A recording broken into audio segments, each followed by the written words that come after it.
unts, unts, unts, unts, unts, unts, unts, unts, unts, a little more unts.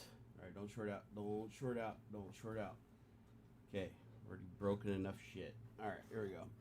Hello, hello, hello, everybody. Can you hear me? Knock, knock. Who's there? Barnacules. Barnacules is here. Ha ha. Steady yourselves. Oh, wait, that's why it's so far away. It's like, why does this mic feel so far away? It's because I had it pointing the wrong way, so I couldn't get it close to me. There we go. I got a desk mat again. It's nice. Here, let me see if I can move this up just a smidgel. Just a smidgel there. It's weird. I'm like ultra widescreen when I'm by myself. Aux is it? I think it's either CES or NAB show. It's one of the two. And Las Vegas, whichever one's going on right now, he's down there working and doing his craft. So I will be soloing today with you guys. I hope you don't mind too much. Sorry I'm late. Usually are when it comes to Tech Talk. Usually around 11:30, but I'm even later than that today because I got a little bit sidetracked. I actually did wake up on time, getting a full 3 hours of sleep. Not really. It's more like maybe an hour and a half. But still, I tried to get 3 hours. I've just been so hopelessly addicted lately to vibe coding that I can't seem to pull myself away. It's a bad habit. It's a bad habit. It's a necessary habit, but it's a bad habit. Actually, I don't even know if any of you guys can see me because I didn't pull up chat or any of that stuff. Let me work on that a little bit here. Let's see. Okay, that worked. I'm going to close that down. Let me find, I know you guys are in the chat window somewhere hiding around here. Give me a second, Reno, and I'll go find you. So I want to back up. I want to go into the dashboard. Come on. There you are. There's all you beautiful sons of bitches. I see you now. What's up, Pele? What's up, Blue Varo? Michael R. Media in the house. Gamers Unite. Got Eric Gilly, Meckberg, Steve Russell, Yorkshire Techie, Darnell, Nick Holman. Everybody's in the house. This is awesome. All right, so let me pop out chat because I would like chat to be over here right above the camera. So it looks like I'm looking in your general direction when I'm at least, reading your stuff. And then I need to get an activity feed. So let me go grab that from ground control to Major Tom. Ground control, of course, being Stream Elements tool for monitoring streams that doesn't quite always work. However, I will say I save some time now every week because I, again, used vibe coding to solve a problem and created a script. Shouldn't even call it a script. It is a Python script, but it's actually a full-blown CLI for Stream Elements. Because Stream Elements doesn't give you a CLI to begin with or like a client that you can manipulate through the command shell to do everything you want. You have to go through their webpage to do stuff. I'm like, I don't want to do that. So I created a CLI, and that way I can like really, really easily clear out the stats before a stream, like all the, all the super chat names and the super chat goals, to reset all that at the beginning of a stream. I can do that all now with just a touch of a short button that I can map to a button on the stream deck, and it's just like, boom, gone. And I no longer have to click like 20 times to get into the right place on the website, and then open the thing, clear, go, then it closes, and then you got to open again, go to the next tab, clear, and then it closes, and then you got to open again, go to the next tab, clear. It's a real pain in the ass. Oh, it's Dark Jedi. Why'd you change your name, brother? Why are you Eric Gilly now? I'll try to remember that. How are you doing? Going solo today? Yeah, I got to go solo today.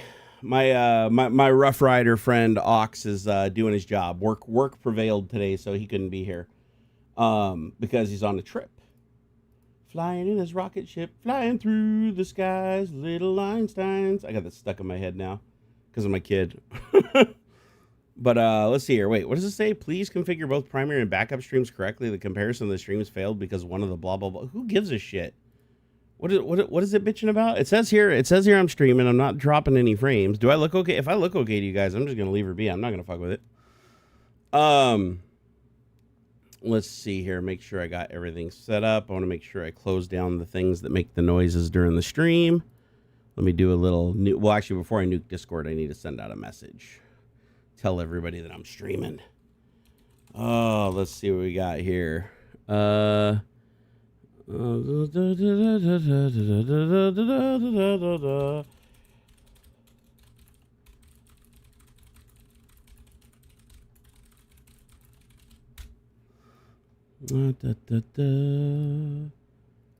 Me thinks Jerry forgot what day it is again today. Guys, I'm always late when it comes to Tech Talk. Oh my God, people. I swear. And then of course, you know, it's my weight. So somehow me being late today was my weight. It's like, God damn, guys. Cut me a little slack, would you please? No, my weight is a fucking symptom of the pain because I can't move and I can't do anything and I can't sleep. And you need to be able to sleep and move to have a healthy weight. So anyways, I'm not going to go back through that again. Anyways, I'm not late to the stream today because I'm overweight. I'm late to the stream today. I woke up on time. I'm late to the stream today because I was sitting here vibe coding, trying to fix something and time got away from me. All right, let me send out the live request here.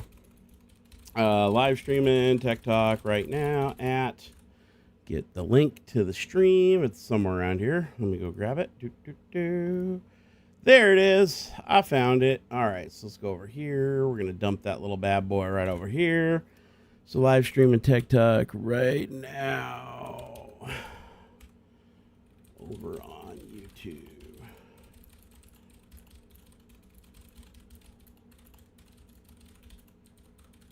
All right, there we go. Copy that. Send that out to everyone.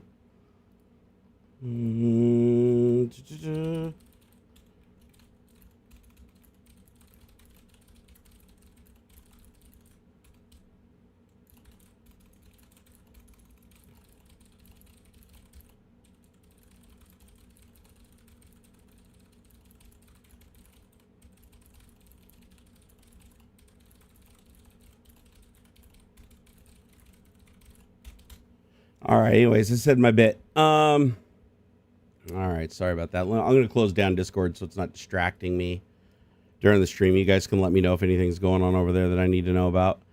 What else do I need to close down? It's going to go, let me see. Is Discord open? I got to make sure Discord's closed because sometimes during a live stream, people start sidelining me on Discord. And then I start hearing the sounds, and you guys start hearing the sounds, and start looking for the window, making the sounds, and then it just gets all awkward. So I'm going to close that down too. All right, where is it? Signal. Sorry, I'm still waking up, guys. Waiting for my Adderall to kick. Let's see, what is this? Why is that still open? That should be closed. That's a little weird. Why is that doing that? And then Signal. What is the icon for Signal? I should know this. Yeah, that's what I thought. It's the little birdie thing. So why isn't that showing up in the task tray? Right, so file, quit Signal. Oh, okay, fine. Never mind, it worked. I'm clear now. Do I stream on Kick? No, I do not stream on Kick. I do not like Kick as a platform. I stay away from Kick. Doesn't mean that I'll never stream on there, though. You know, if they changed enough, I'd consider it. But sadly, they end up harboring all the worst of the worst live streamers that get banned from every other platform for very good reasons. And so I tend to not be a big fan of platforms that do that harbor the worst of the worst and allow them to keep doing their bullshit. But anyways, just my opinion. Hey, Xeno Crimson, how's it going? What's up, Lost in Space Things? George Blakely, always good to see you. Nick Holman said he did think Friday was Saturday until Xander corrected him. Wait, and your point? I lost track of the day. I don't go to bed till like 7 a.m. most nights. So it's like I'm not exactly on a sleep. It's the next day kind of schedule thing. Let's see here. You look good on stream, uninterrupted. Lewis Electric, thank you, sir. YouTube is a fickle beast. Damn, yeah, it is. Let's see here. Ducati K9 said, how's your son, man? He's doing great. He's actually still sleeping right now. He's out cold. Oh, we've already got our first person that wants to get banned. Let's go ahead and send them on their way. Let's see if they were, in fact, Daniel. I'm going to guess that it probably... Oh, no, it wasn't a Daniel. Look at that. We actually banned somebody who wasn't Daniel for once. God damn. That almost never happens these days. Oh, listen, guys. Listen. I'm here to have some fun today. And if you're going to say mean shit, I'm going to punch you. Okay? I don't do the tough love shit either. If you think you're doing me a favor by telling me something that I already know, you're not. You're just being a dick. Let's see here. Gamers Unite said Kick recently banned somebody who beat a woman on stream. The question is, how did they even get to having a guy on their platform that beats a woman on stream? These people should have been banned long before these things happen. Every single one of these fuckers has a history that gets them banned off of other platforms, and it's why they go to Kick. You know what I mean? So, oh, Zeno, you're traveling with family? Badass, dude. Congratulations. Let's see here. What else is going on up here in chat? Yep, going solo today. Camper. All by lonesome. What's up, Tech Chef? How's it going? Blue Varo, my man. It's good to see you. Engage the cloak of visibility quick. Let's see here. And then, of course, we have Pele. Pele, you were the first message in here today. At least the first message when I opened the chat. So, Pele, you get the first. You get the first. No, surprisingly, it wasn't Daniel. That's the funny thing, Tech Chef. It wasn't Daniel. The guy that I just banned wasn't Daniel. Just somebody being a dick. You know? Honestly, I can't even remember if I don't think we banned anybody for a good long time that wasn't a Daniel account. So that's a rarity, man. That is a super rarity.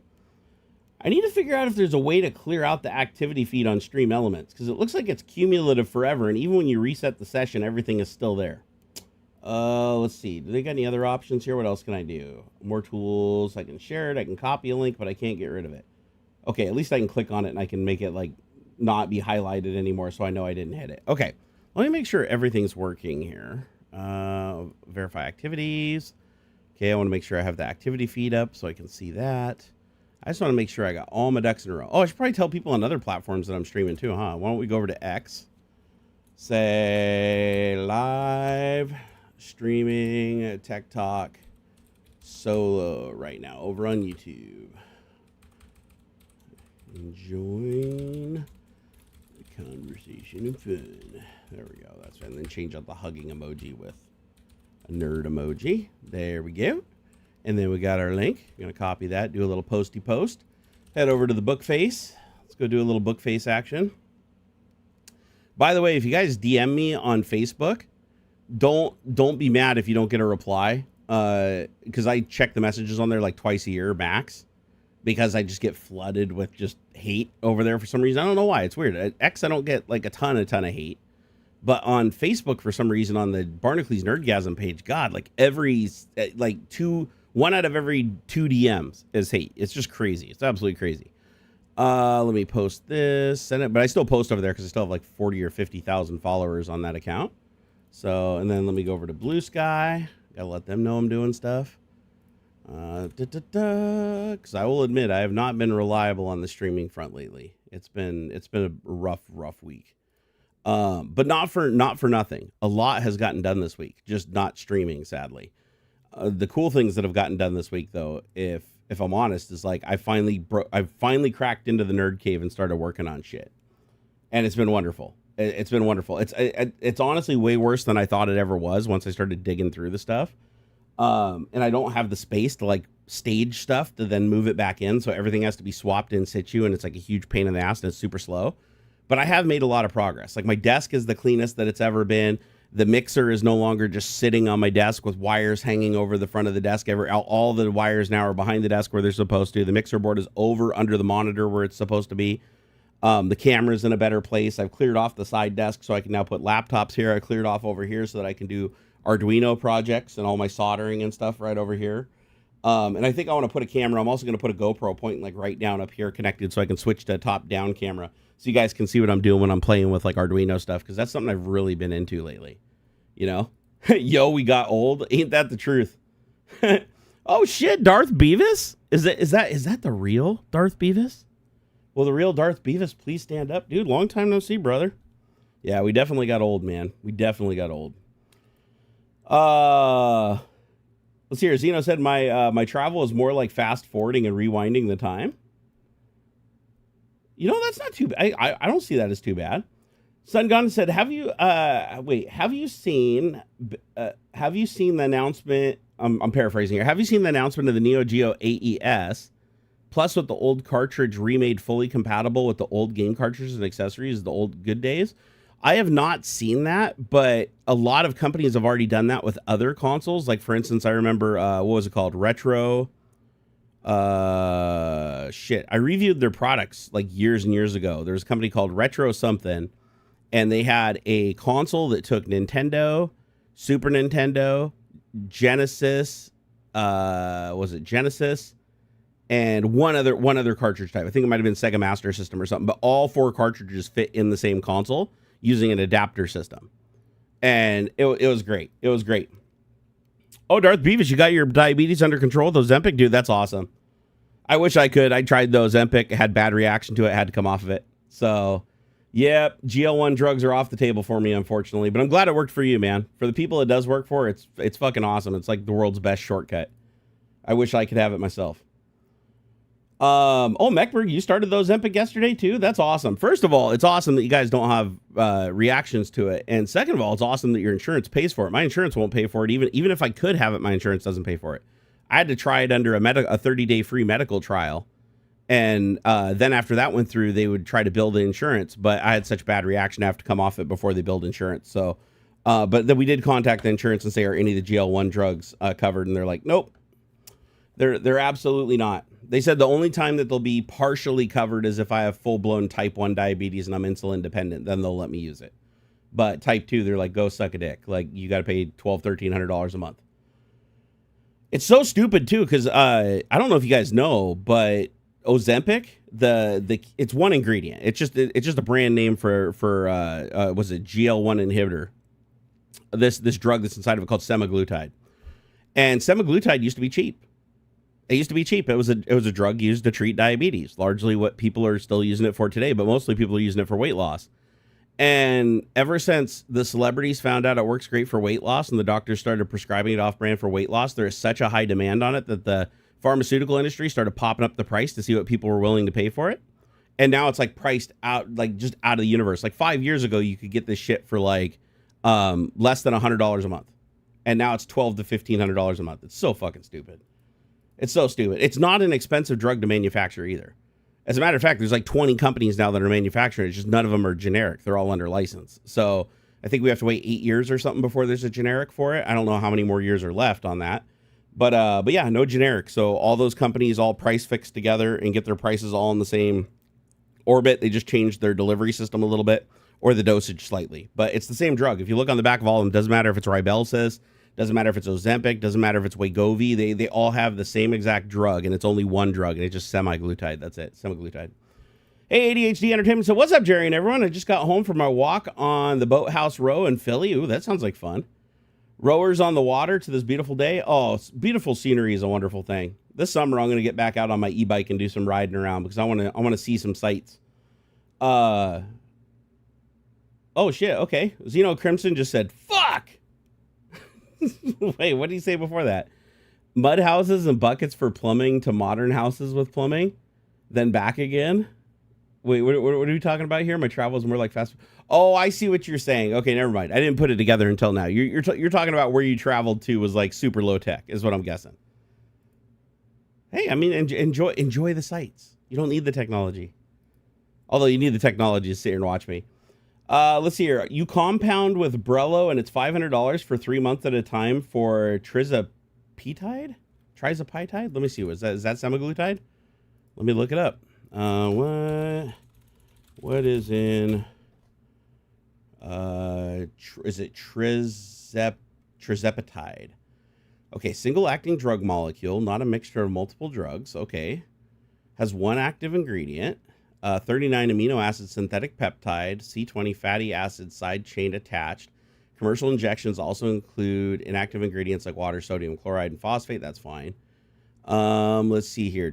Is this the same as semaglutide or?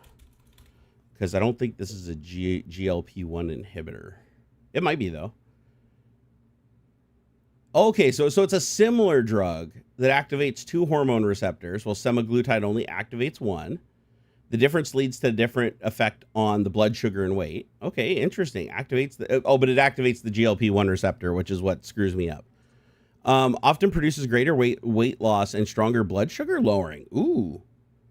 And you know what? This is something you guys, if you guys don't have a sensitivity to semaglutide, you should look into this. This actually looks pretty badass. This is the first I've heard of it. So the drug is tirzepatide. I don't know how to pronounce it. This one right here. This is pretty baller. This is so it's a GIP plus GLP-1 receptor. So it's a dual agonist. And apparently it's better than like Ozempic and Wegovy because it uses two different, it attacks from two different angles. Get better results apparently. I don't know, definitely worth looking into. This is kind of cool. I've never heard of this drug. First time I've heard of it. Tech Brewbot said I'll be in and out today. Hey, no worries, man. No worries. I'm just glad to see your beautiful face. Hey, take it easy, Darth Beavis. It was good to see you, man. I'm glad you popped in. So you compound with Brello. Is Brello an online compound pharmacy?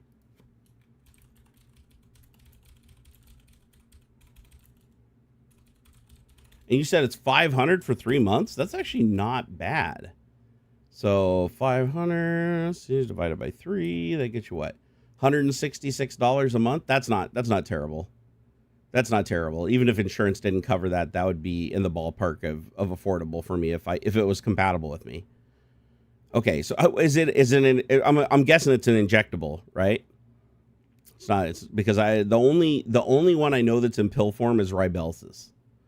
So Rybelsus is the only GLP-1 inhibitor semaglutide that I know that you can take by tablet, but it's also like $1,500 versus like a lot of the injectables, which are cheaper. I just don't like the injectables. I try to avoid them. Okay, so Brello is a telehealth service. Let's see here. So let's see here. Okay, access to medications like tirzepatide and semaglutide through licensed healthcare providers. It is not a pharmacy. Their website explicitly states that the medications are shipped from a U.S.-based 503A partner pharmacy. Okay, so custom medications, prescriptions. Okay, so they basically work with compounding pharmacies around the United States and probably the world. And let's see here. It says they're a telehealth provider and subscription wellness service. Interesting. I'll have to look into this because I have been looking for an online way to do compound pharmaceuticals because I know that sometimes they can be cheaper, not always. Like if it's a name brand drug, sometimes you can produce something that's different enough that they can get away with giving it to you and it's cheaper in the end. I also know that you can have them take some of the shit out of the tablets, some of the filler and stuff that causes problems. Because I'm sensitive to some of the fillers in tablets. Like I've literally gotten 2 brands of the same drug and in the same prescription, like in a bottle, it's like 2 different colors of pills. And they're like, oh, this is half from this company, half from this company. And I actually had an effect, like a negative effect with one, but not the other. It was really weird. CryptoGam said, did you ever get the SP32 air conditioner setup working? Yes, it's online today and working like a champ. As a matter of fact, it's working the best it ever has. And I even have, it's not in a 3D printed box or anything yet, but this right here, I don't know if you guys can see that on camera. It might be a little dim. That's weird. It's like super bright in real life, but it's dim. Can you guys see there? So it's a VFD screen that's showing me my CPU, RAM, transmit, and receive, and then it flips over and tells me my temperature in the room and whether the AC is running and how much longer it has to run before its cooling cycle. Like if you give it a sec, yeah, see it popped over. Temp right now is 72 degrees. Coming down, cool down, 0 seconds, and the AC is running. So I'm running it off a battery in ESP32 right now. So that's basically I'm testing a remote screen for the AC controller. And then over here, I have another project. I don't know, you guys can probably just barely see down here glowing on my desk there. This was just for fun. I just wanted to play with some modules that I had in my kit. And so this is a ESP86, what is it? 86, 88, like a really slow. It's like way slower than a normal ESP32. And I just had one laying around, so I was like, what the hell? I plugged it into a VFD screen, and I plugged it into an SD card reader, a mini SD card reader, and I vibe coded a server, a WebDAV server. So now I can access this through the web wirelessly over my network, and I can dump files on it and get files off it. It's basically like a network-mounted SD card reader. But there's a problem with it. There's a major problem with it. I just wanted to see if I could do it. I was looking for crazy stuff to challenge GPT codecs to try to code, right? I was trying to throw out curveballs and shit and do weird stuff that maybe somebody else hasn't tried yet. And it passed with flying colors. The only problem is when I try to copy files to and from it from Windows over the network, I get about 36 to 42 bytes, not kilobytes, not megabytes, not gigabytes, 32 bytes a second throughput. That's how slow it is, because this little device is like a single core processor running at 40 megahertz. And it's got like I think it's got 2 megabytes of RAM on it or something like that. And it connects to the slowest Wi-Fi imaginable, and all those things combined with the WebDAV stack. And it's also a little web host server that's like maintaining, so I can upload and download files through a web interface. I was shooting for the clouds. I was trying to get this thing to do a bunch of shit that it shouldn't be able to do, but it actually does work. Like right now I'm in Windows, I'm looking at the folder on it. It has a screen you can pull up. It shows the IP address, how powerful the Wi-Fi signal is, says what SD card's in it, how much space it has. And then it starts listing the file names at the bottom. It starts scrolling the file names along the bottom that are currently stored on the SD card. It's pretty freaking cool, man. You could replace that with an OLED display. I could, but OLED displays are expensive. OLED displays of that size are very, very expensive. These are incredibly cheap. You can get 4 of these for like $12. Of these 80 by 4 vacuum displays. I will say this though, that one was really dim that I showed you. The other one's not as dim. It's because I'm running that one on 3 volts. The one I'm running on 5 volts proper, and I have tuned this one's bright as hell. Like it's too far away from the camera, and I have it plugged in, so I can't really lift. Well, I guess I could lift it and show you guys. Here, I'll try to do this without shorting it out. I already blew out one of the USBs on it, but can you guys see that? So hopefully I can't see the preview because I got a window over the top of it. Hopefully you can see that. And that's just a little breadboard. It's got a little external power adapter, so I can feed in, you know, I have a 12 volt power adapter fed in. It's dropping it down to 3.3 volts and 5 volts, and it's powering the bus. Some of the modules require 5 volts on it. Some of them require 3.3 volts, so you just kind of like play around with it to get everything working. I will tell you this, if you get into ESP32 stuff, just expect to blow shit up unless you're an electrical engineer. Like you're gonna plug shit in, you're gonna accidentally like move the thing, and a wire's gonna slip over and touch a trace and blow the thing up. I've been doing a ton of shit though, but so far I've killed one really cheap ESP32, and I've half killed one expensive ESP32, a 16 gig dual processor model. I blew out one of the UARTs on it, so now it only can be powered by one of the USB ports. The other one's dead. I think I can still do data over it. I just can't do power over it. But luckily it has 2 ports on it, so it's fine. I'm not really out. I've used a small one before and didn't pay attention to the price difference. The tiny ones are cheap. Like you can get the tiny little OLED screens, like the ones that are the size of half the size of the ESP32 itself, those little itty bitty OLEDs. Those ones you can get pretty cheap. But once you start getting into OLEDs that are like this size, like big ones that you'd want to put on your desk for like displaying stuff, gets pretty expensive. Like here, I don't know. Let's go take a look. Let's go there. The other thing too is the VFD screens surprisingly don't pull much power. Like I was shocked by that. These VFDs will run on a freaking battery forever. Like they use very, very little power. I'm sure the OLED uses less though. Here, let's do Arduino OLED screen. All right, so you can get, the small ones are cheap. Like for $14. No, actually, no. Yeah, $14 you can get 5 0.96 inch OLEDs with a resolution of 128 by 64. So, but they're tiny. They're itty bitty. These are ones that would even be small on a watch face, which a lot of people use these for watches, by the way. And then let's see, what if we want to go up to a bigger one? Okay, so if I go up to a big one, let's go to one that's 0.9 inch, but it's longer. So it's got more length to it. $13 gets you 1, 2, 3, 4. Oh, you can get 5 of those for $13 too. But then the second you go up in size, so now you want to go from 0.9 inch to 1.5 inches, just a ½ inch bigger. Same resolution, just a ½ inch bigger. Now you only get 2 of them for $15. And then if you want to go to an actual, I'm trying to find one that's of like a reason. Okay, here we go. Oh, I found one that's not too bad. Okay, I found one $15. It's one screen, $15. That's cheaper than I looked last time. So $15, you can get a 2.42 inch, 128 by 64 I2C OLED screen. Here, I'll send you guys a link so you can see this. This would be nice for having on the desk for sure. Plus, it would have a very nice refresh. Oh, Royce, I hope so. I hope so, brother. Your stream was hidden for some reason and not showing up in my recommended. Doesn't surprise me, Coyote. Doesn't surprise me a bit, brother. I've been so suppressed on every platform just because I'm not consistent enough. And in this business, the algorithm pushes people out that aren't consistent because they want to keep viewership high. And the more that somebody can come back reliably and depend on something being there, the more viewership it's going to get. So until I get back to that, they're gonna just keep burying me further and further down. But hey, you know, you got to do the work, man. So I got to do the work, and if I do the work, then the shit should turn around. Hopefully, we'll have to see. Yeah, these screens literally are about the size of keycaps.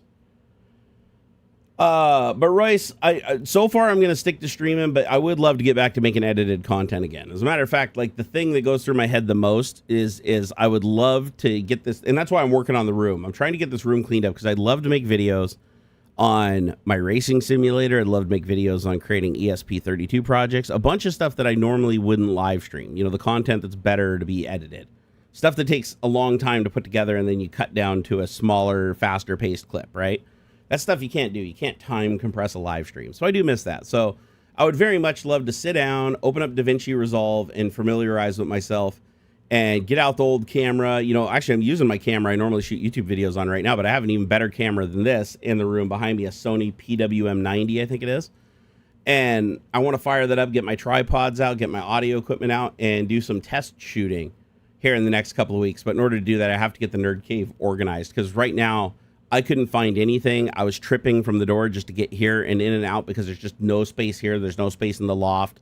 We used to use our upstairs bathroom for storage. I cleared that all out for my son, so now there's even less space upstairs to move stuff around. So it's been really bad, but I've been making progress. I put a bunch of shit in the crawl space. That's how I fucked up my back and why my back's hurting me really bad today. The last couple days I've been in and out of the crawl space and under my desk routing wires. And but shit's getting done. That's what I mean. It's like it may not look like a productive week from your guys' perspective, but for me, this is probably one of the most productive weeks I've had in the last year. Oh, Gaming Maddie rocks. You see me and recommended? Awesome. Royce said, no worries, take your time. Hey Royce, you know what? I appreciate that you like my content though. And as a matter of fact, you guys actually have an ally in your court to get me back to making videos on YouTube, edited content. And that's my son. My son watches my entire, he's almost been burned through my entire backlog of YouTube videos. I didn't tell him to watch them. I didn't even want him to watch them. He just went, found them and started watching them and didn't tell me, and then started like coming to me and say, oh, I love the video where you did this, and I love the video where you did that. And I'm like, what? How do you know this? Like, I forgot I made that video. So he watches a lot of my old stuff, and he always comes in and tells me, he's like, Dad, you got to start making videos again. You're freaking hilarious. He's like, oh, I remember that one time you said that really funny thing, or remember that one time you did that really funny thing. Oh, I was watching that video with the AC, and you did the high-pitched voice thing, and it was amazing. And he loves it. He absolutely loves it. So he's my number one fan. He's the guy that I really would like to make edited content for again. So, but I'm not going to get there unless I tackle the other things first. Oh, Commander Link, you said you used the dot matrix one? Wait, dot matrix OLED? I didn't even know that was a thing. So how's that work? It's like, because the one I sent you was like, I mean, very low resolution. It was only 128 by 32 pixels. What's the resolution of the one you're using? Because I don't consider 128 by 64 high resolution. Lewis Elector said, I have a 16 by 4 Crystal Fonz CFA 635 embedded into one of my servers and using it for statistics. Let me look that up. I want to see what that looks like. Because I have these are 20 by 4 VFDs that I'm using right now. Let's see, Crystal Fonts. Oh, Amazon doesn't sell it. Let me just try the model number. See, come on. Why is this doing this? There we go. CFA 635. Yeah, the only thing that comes up searching that on Amazon is a little 2-piece multi-directional adjustable running light soldering practice kit. That's not what I'm looking for. Let me see if I can find anything over on old Bing Bong. Let's see, Crystal Fonts. There it is. Oh, they have like their whole own website and everything. Okay, this is cool. Let me look up their thing here. Okay, there it is. Oh, same exact thing. You're literally using the same exact thing as me. It's just you're 16 by 4. I'm 20 by 4. Same exact thing. Blue with white characters. It looks like they have a green with blue characters, and then they have a colored one. Ooh, how's this one work? Capacitive touch EVE accelerated TFT module? How much does this thing cost? Oh, fucking $85 a unit. Okay, that ain't happening for a 4.3 inch screen. Yeah, that's a little too expensive for my taste. I'd pass on that. How much are they selling the modules for? Let me see. See, they sell a single 16 by 4 VFD edgelit, or actually it's LCD liquid crystal display. These ones are VFD, so they look a little bit different. But they want $13 a unit from their website, and you can get 4 of these for $13 on Amazon. So that seems a little bit expensive buying direct from them. Oh, you had a 16x2. I have tons of them, actually. I'm obsessed with VFDs. Like, I'm literally obsessed with VFDs. So I have a couple here that are really old that I bought from an electronics store. I pulled them out of storage because I wanted to play around with them. So you can see this one. This one's I wired it to a serial interface because I used to run this off of an actual serial port on a computer. Like, I'm not even joking. Like, I used to plug this into a serial port, and then I gave it power through a Molex connector from a power supply. And I actually wrote code that could put characters on this through the serial port, just using serial. And it was a nightmare to write the code because I couldn't find any documentation on this specific thing. It was a pain in the ass. But the funny thing is, with vibe coding, I could just plug these wires into an ESP32 and just let it rip, let it eat. And, or in this case, I'd have to solder. I'd have to solder them on the top or make a connector. But yeah, it would just work. It was working. This is a really nice one. This is a brilliant blue. This one's really bright, and it's a brilliant blue. And then I've got this one, which is a green one that's very similar. This guy right here. And it's a single line, large format characters. And you can see with this one, I already started playing around with it with an ESP32 by putting on bodge wires onto the connector and running them directly to the breadboard. So that's what I'll end up doing with that other one too. But I plan to get those guys working. I also found some other miscellaneous electronics I plan to play with too in the coming days. Like, I found this right here. This is a stepper motor driver from a 3D printer. So I can't remember which 3D printer this came out of. I'm going to say it's probably out of the Robo 3D if I had to guess. But it has all 4 stepper motor drivers on it. It's an AT Mega 2560, which is a pretty powerful board. Like, this would nuke an ESP32. But it also has the hat on it for the motor controller and everything. So this whole unit right here, powered either by USB or through, just plugging in like a 9 to 12 volt power supply. This little guy right here is powerful enough to run a 3D printer, right? And I think it's all 3 axes plus the bed heating. I'm not sure on that 100%. Or the nozzle. I think it's the nozzle. The bed was heated with a different circuit. I think it used its own resistive circuit that took full power from the wall. But yeah, this thing right here is super powerful. So I want to reflash it and use it as a project board to actually like run some motors and do some demos and test some modules and stuff, because this little guy's pretty powerful. But yeah, I got all kinds of shit. I got one more of those VFD screens laying around. I think I got 3 of them total. I've got like a ton of mini SD card readers. So now if I need to add memory to an ESP32, because ESP32s only have 4 megabytes of memory, and that's both memory for the chip to use and storage. It's very weird with these, like, it's really slow integrated things. So by getting these little micro SD card readers that I can mount on the boards and write the code and vibe code the shit in, it just plugs it right in. Now I can use that for onboard storage. Like, for instance, my AC controller that I have right now, it can only log 2 weeks of data, because any more than 2 weeks of data, it overflows and has to start trimming because there's not enough memory to store the log. And it actually ends up physically slowing the device down, because it's like how the memory works on the thing. The more that you fill up the memory, the slower the access gets. It's really weird. So what I'm going to do instead is I'm going to hook up one of these SD modules to it, because I still have enough pins available to do it. And then I'm going to have it add the code to be able to read and write to the SD module. And then I'm going to say, I just want you to take all the logs, the setup file, the settings, like anything that you need to remain static. Just, I'm going to put one of my little old, little 1 gigabyte or 2 gigabyte or 8 gigabyte little SD cards that are useless, and just huck them in these things and use it for storage. And it'll make the programming a lot easier, because one of the hardest things I've run up against programming ESP32 and vibe coding is you have to optimize the shit out of everything to get it all on there. Because you're trying to fit 10 pounds of shit in a 5-pound bag. And it becomes a bit of a problem. But I'll tell you what, it is amazing how good some of these agentic AIs are at optimizing code down and freeing up space and finding really clever ways to make that 10 pounds of shit fit in that 5-pound bag. Seriously, it's pretty remarkable. Hey, Bubba to Matt, my man, brother. I just realized that the board is so far away. Ah! Sorry about that. I just realized the board is like a mile away now, so I need to find a different way to activate the effects on the board. Or actually, I don't even know why I'm using the board effects. The board effects are just, you can kind of like map sound files to the button on the road, but it's like, I can have way more control just using my Stream Decks in front of me. Way more control. Bubba to Matt, he would like me to say, hey dude, shameless plug, but desperate. Dude, it's like, for $10, you can plug whatever you want, baby. Whatever you want. He said, I've got a ladies' night comedy show happening tonight in Arlington, Kentucky. So if you guys are anywhere near or in Arlington, Kentucky, pay attention. Low ticket sales, only $10 if you order online through Ticket Tailor for the Pop-Up Comedy Club. Bubba to Matt's pretty funny too. He's pretty edgy though. So if you got sand in your man or woman gina, probably not the guy for you. But if you like dark humor, he's your guy. Oh, he's pretty goddamn funny. He also has some stand up on YouTube. If you go look at his channel, he actually has some of his routines up there that you can go and watch. Really funny guy.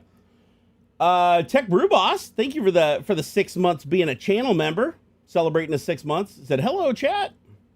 Oh shit, J Miller Design and a $10 super chat. I appreciate that. Thank you guys so much for the support. Seriously, I appreciate it so much. You guys are fucking legendary. Seriously.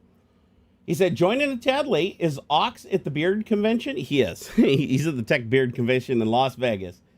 He said, let's see here. Wanted to ask you again, Jerry, if you're familiar with Gaussian splats. Yes, I think you missed my reply last stream. I did say that, yes, I am familiar with them. It was so long after you said it.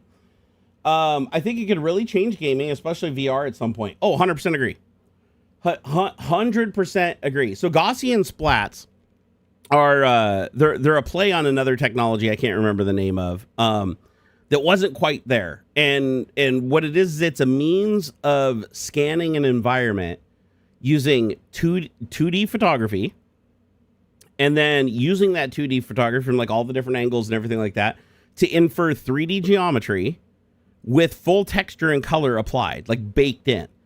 And the way it does it is instead of creating 3D geometry and then just putting a texture over the top of it, the splats themselves contain the color data. So think of it as like a really dense point cloud of pixels in 3D space, and the pixels themselves contain the color data. So and it can be as dense as your hardware can handle.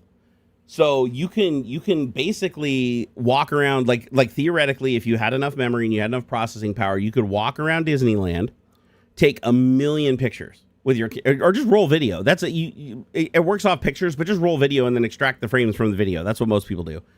Go around, video everything from every angle, get under tables, get over tables. The whole idea is you just want the images to be able to overlap enough that the algorithm can figure out where the camera is, the direction, because it's using all of that data of you scanning over stuff to figure out the 3D geometry, right? It's doing some like photogrammetry shit. But then it creates the splats, which it can render a massive amount of in real time. So you can have like an environment like Disneyland that you're walking around in full 3D, super high resolution 3D, and it literally looks like it was flawless, like almost flawlessly 3D modeled unless you get up really close to stuff. And I mean really close. Like you have to like push your face against it, then you might be able to see some of the splats. But from any distance, foot away, 2 feet away, perceivably, it just looks like solid geometry. It's super fucking cool. It's super cool. Corridor Crew has played around with it quite a bit, and they've had some amazing results. And yes, I agree that this could be used for gaming like big time. Because the neat thing about the Gaussian splats is they can be rendered in real, like massive amounts of them can be rendered in real time on relatively weak hardware. Like it's a very efficient process. The building of the environment is really expensive, but once it's built, like actually rendering it and navigating it is inexpensive, computationally inexpensive. So you could replace these super high geometry textured 3D worlds in games with photorealistic worlds. Like imagine playing a Counter-Strike map where it's a real location in the world that like somebody went through and meticulously took pictures of like every corner, every nook and cranny. There's not one spot within the building that doesn't have photographic data. Then you take that and you process it and you create the Gaussian splat. And Gaussians can also handle transparent windows. They can handle reflections. Like it's pretty fucking crazy. It's not really handling it though, as much as it's just simulating what the pictures are doing. So like you look at the picture and the picture has a reflection of the wall behind it. So it basically is creating a splat of the wall on the other side of the mirror. and you perceive it as a reflection, and then when you move, it moves. So it's like, to you, it looks like a reflection, but in reality, it's just looking at the picture and it thinks that it's not a mirror, but just more geometry further away, which is exactly what you perceive when you look in a mirror. So the way that it's actually rendering it, so you'd have to put in some boundaries and stuff like that. It's not as easy just like recording a world and running around it. Like, you'd have to put in boundaries for the walls so you don't float through them. You'd have to put solid surfaces and bounding boxes on reflective surfaces so you don't just walk through them like a window. But really cool shit. Really, really cool shit. Gamers Unite said you can also do video Gaussian splats now, so you can have a fully photorealistic 3D animated view. Wait, whoa, hold up. Wait, you can do video now? Like actually in the 3D world moving around the object that's animating? Or do you mean you're creating the Gaussian splat from the video? Because that I know, that I've done, that I've played with a little bit. I didn't know you could do video. How the fuck do you do video? Because you'd have to record it from like all angles at the same time. Because how is it going to reproduce the person moving unless you have pictures of them for each frame from every single angle? Does it require a special rig or something? Let's see. Okay, previous 2 messages. Let me take a look here, James. Let's see, channel activity. Previous 2 messages. Give me just a sec. It's easier to look them up this way. Oh, of course it doesn't show me your previous 2 messages. God damn it. But it does say, okay, part 2, but then I never end up doing the thing. They just keep looking back and forth. 5 seconds, guys. Just 2 donations, 5 seconds, just 2 donations. I appreciate it. I am seeing this more and more. What is your opinion on loop streamers? Oh my God, guys, we're going to do it in 5 seconds later. Just 2 donations. Then we'll do it loop 5 seconds and $1. Why didn't I see those ones? I'm sorry I didn't see those messages before. What are you talking about, the donation thing? I'm a bit confused. So yeah, the previous, let me look at the previous. For some reason, I don't know why it showed me those messages, because I don't think that was your previous 2 messages, because that made no sense. Let me try to go search. Hold on. Oh no, you did say something about loop streamers. What's a loop streamer? Like, I don't know the term. I know I probably should, but I don't know what a loop streamer is. Hey, what's up, Adam? How's it going, brother? Moving people splats was used in Superman in 2025. So in order to do splats on video, you'd need all the geometry for each frame of movement. So are they using like a 360 degree recording rig? Because with regular splats, you don't need that, because you're just running around a static environment, and with some exceptions, if things are walking around, people are walking around, that can fuck up the splat. But you're usually working with a static environment that's frozen. If you're in an environment that's actually moving around, you would have to have data for the splats from like every angle of the moving objects. Otherwise, when you walk to the other side of the object, you'd no longer be able to see it, because it wouldn't know how to create the splats from that direction. 360 globe cams. Oh, is that what a loop streamer is? Somebody who just streams with 360 degree cameras? Oh, I didn't even really know that was a thing, honestly. So there's people walking around with 360 degree cameras streaming. I mean, hey, if that's what they want to do, knock themselves out. But I don't really have an opinion on it. I mean, if they enjoy doing it and it's not against TOS, knock themselves out. The first deity said, I'm 93% in love with Super Grok. It can't make a real woman for me, though. Yeah, it's not going to make a real woman for you, but Grok is probably the closest thing you're going to get to an uncensored AI these days. I mean, without jailbreaking, of course. Like with jailbreaking, you can pretty much make every AI do anything you want. So nope, moving splats. So you're saying that I can point, so just so I understand, Adam, I can point my phone camera at you, and I can walk around you in a circle as you're dancing and you're doing your thing, and I can create a 3D moving splat from that, and I can then stand on the other side of you and watch the performance from the other side of you without any data from the other side. How is it building that? Is it like using AI to try to fill in the blanks on the other side? Because that's what I'm trying to figure out. I'm trying to figure out, like, because I understand how the splats work when it's a static environment. Oh, that's what I meant, Adam. You must have. I don't think Adam heard what I said earlier. I was like, is it a bunch of cameras? Like, because you have to record all the data for each frame from every angle for the splat if you want to do video. And I thought he said no, and I was like, but he's probably saying no to something that I talked about 2 minutes ago because of the lag of the stream. No, that makes sense. If there's 20 cams, that makes perfect sense, and now I understand how the video works. So James Janus said no looping with the audience. Like, hey guys, we're gonna do a thing like touch this burning candle 5 more seconds later. Okay, 2 donations. We do it loop. No, that's stupid. That's fucking stupid. Like, what? That isn't that against TOS? Like hurting yourself for doing like physical challenges that could end in harm in exchange for tips. I'm pretty sure that's like a bannable offense on Twitch. Maybe not on Kick though. Kick pretty much allows everything. Like you don't even get banned off Kick for like trying to rape a woman. Like was it Poseidon or whatever his name was? You know, fucking set up that woman, brought her in, was like she tried to leave, he grabbed her arm or whatever, and it's like he didn't even get banned from the platform for that. The only people that get banned from Kick is when public opinion is so sharp that they have to ban them for a little while to let things cool down. But they never ban somebody proactively without people complaining first, just when they violate TOS. It has to have a mob that gets enough attention from the public. Otherwise, Kick's like, fuck you, and just lets them ride because they make so much money. There is a lot of money in harassing people. Okay, my previous message is what loop streamers are. Yeah, I already read it. Just remember, there's a delay with me, guys, and it's different for each and every one of you here on YouTube. Let's see here. 8-Bit Defender said, Apple shows where you were going in the future with CPU and GPUs with neural engine. Apple just showed that we don't need big AI servers. Yeah, I don't really believe Apple. I love that Apple just took AI companies to their own game with a neural engine, which took a hit in their stocks when the M5 chip came out. Don't get me wrong, the M3, M4, M5 chips are absolutely masterpieces. But do I think Apple's going to be the big solution to AI? No, I really don't think so. They got way too late of a start and they're way too far behind. I would say Anthropic is probably, set to hold the lead right now. And I don't think many other people are going to catch them anytime soon. And the reason I say that is because they've already have cracked an algorithm that can make inference 10 times more efficient, 10 times less power to get the same computation out of the same hardware just by changing the algorithm and the way that they do inference.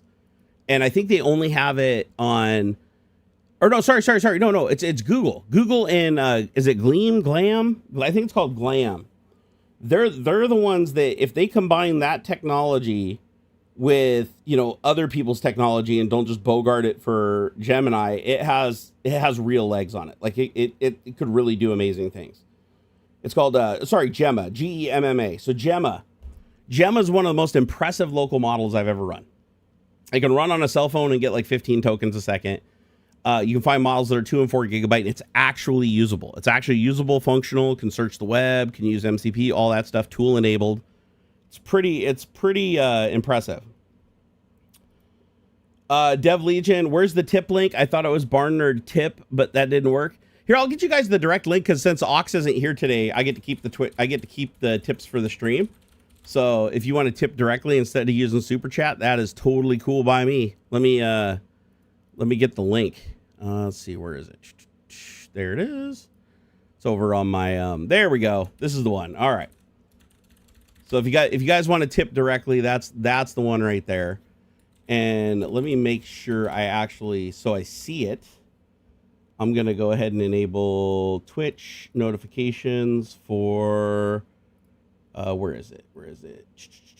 Cheers, subscription, gifted subs, raid. Where's the one for, hold on here, Stream Elements. Oh, Stream Elements tip is already enabled. Okay, cool. So it'll pop up automatically. I'll get a notification for it in my activity feed. Very, very cool.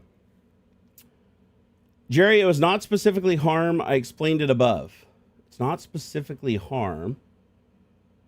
It's whatever the thing is could be, like we're going to eat this candy bar in 5 seconds and then keep whooping between you got to donate and turn 5 more seconds. Yeah, I still think that's stupid.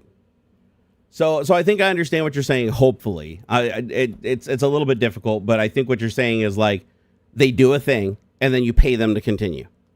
So like they eat the candy bar for 5 seconds and then they stop, and then you got to give them a tip to keep eating the candy bar. And as long as you keep tipping, they'll just keep eating candy bars and more candy bars and more candy bars. That's still self-harm. I'm trying to think of like Maybe like even exercise would be self-harm in that context, because if somebody keeps tipping, then you can't stop when it's safe for you to stop. So the way I see it is anything you do where somebody else can control how much of you do in perpetuity, and they could like theoretically just make you do it forever until you die, that's harm. So if you're advertising, oh, if you tip me, I'll keep doing this and I won't stop until you stop tipping me, that's and they mean it and they actually stick to it, that would be bad. That's my opinion on it. No, they never do the thing that keeps saying, oh, we're going to do it for 5 more seconds, and then after the 5 seconds you got to donate, and when they get the donation, 5 more seconds. Yeah, I think I've got it figured out. If I don't, I'm not going to figure it out at this point. I'll have to just look up the definition online, because so far everything you've said from the beginning, it sounds like they just do a thing and then they stop after an amount of time unless you tip. You have to tip to keep it going. So if you have to keep tipping to keep it going, then yeah, I'm not, that doesn't really resonate with me. Like, I'm all for, hey, you know, if you tip something and you have a special request, or you want somebody to do something, you got a question for them, that's fine. But like tipping for somebody to continuously do an operation over and over and over again, I could just see too many situations where that becomes, you know, ends up being self-harm. Kaidon said, you're talking about mukbangs? Not necessarily, because mukbangs don't necessarily mean that you eat when you get tipped. Mukbangs are you're just live streaming yourself eating. That is a mukbang. You don't even have to get a tip for it to be a mukbang. Let's see here. Commander Lake said, I've tried the experimental turbo quant version of Llama. It allows me to fit huge context windows into very little RAM. Yeah, that's another huge optimization, right? That turbo quant thing is pretty amazing. The only problem with the turbo quant thing is it does lower the resolution of the responses. So you do tend to not get as good of responses as you would if you're running the model at the full quantization. But now you don't have to take the model and quantize it offline and then have a separate model. You can take the full blown model and just quantize it as you're loading it, or quantize it as you're loading it, which is kind of cool. Dev Legion said $100 truffle shovels. Oh shit, I'll do truffle shovels for $100. Fuck, you kidding me? I'm not gonna do them forever though. I'm not gonna like break my back. Because if I break my back, then I can't even stream to begin with, right? I don't know why I tried to hide that message. Amerta Primal said, my friend has maybe given me an old professional rack for my AI project. Awesome. That's awesome. I don't know why. That's so funny. I don't know why I tried to mute that. That's stupid. It's like, there's nothing even remotely harmful about that message. James said, no, they never do things like we're going to do the thing in 5-4. Okay, donate and we'll do it. And then after they receive a donation, James, I'm confused. It's okay. Don't worry about it, bro. I'll look it up under here. I'll just say here, what is a loop streamer? I need it explained like all in one go, exactly what it is. Because what you keep saying back to me is exactly what I think I'm saying, and that's why we're confused here. Because he said a rack. Oh, it probably thought rack was like boobs. All right, so loop streamer usually streams pre-recorded videos as a live broadcast. Oh, that I think is stupid.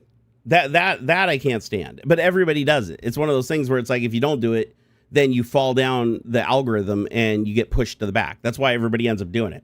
Nobody really wants to do it. It's just one of those things where it's like one guy did it, he was hugely successful, pushed to the front of the line, and now everybody feels like they have to do it.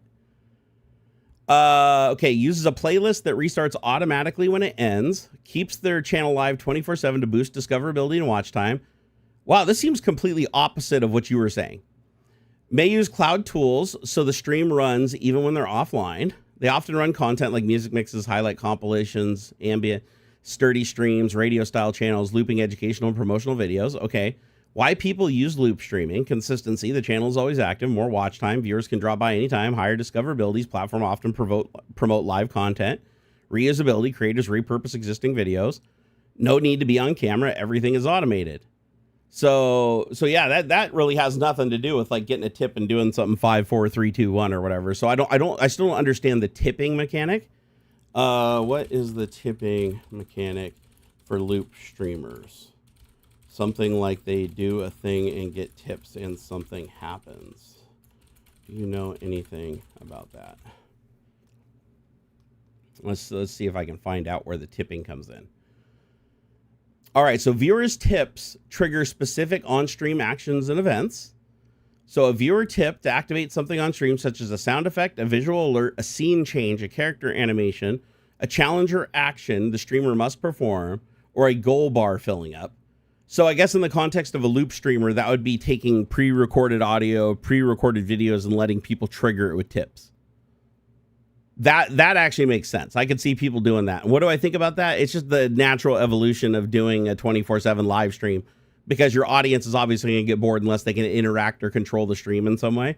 And if you're gone and you give them the way to control the stream, like in a way that you ultimately control it, but they have you control what can be done, but they can do all those actions at their own discretion just by tipping. I could see that being a lucrative thing. When a viewer tips and sees an alert, the streamer's reacting or the stream changing, it creates a reward. I'm talking about in context of looping. Okay, why this works especially well for loop streamers.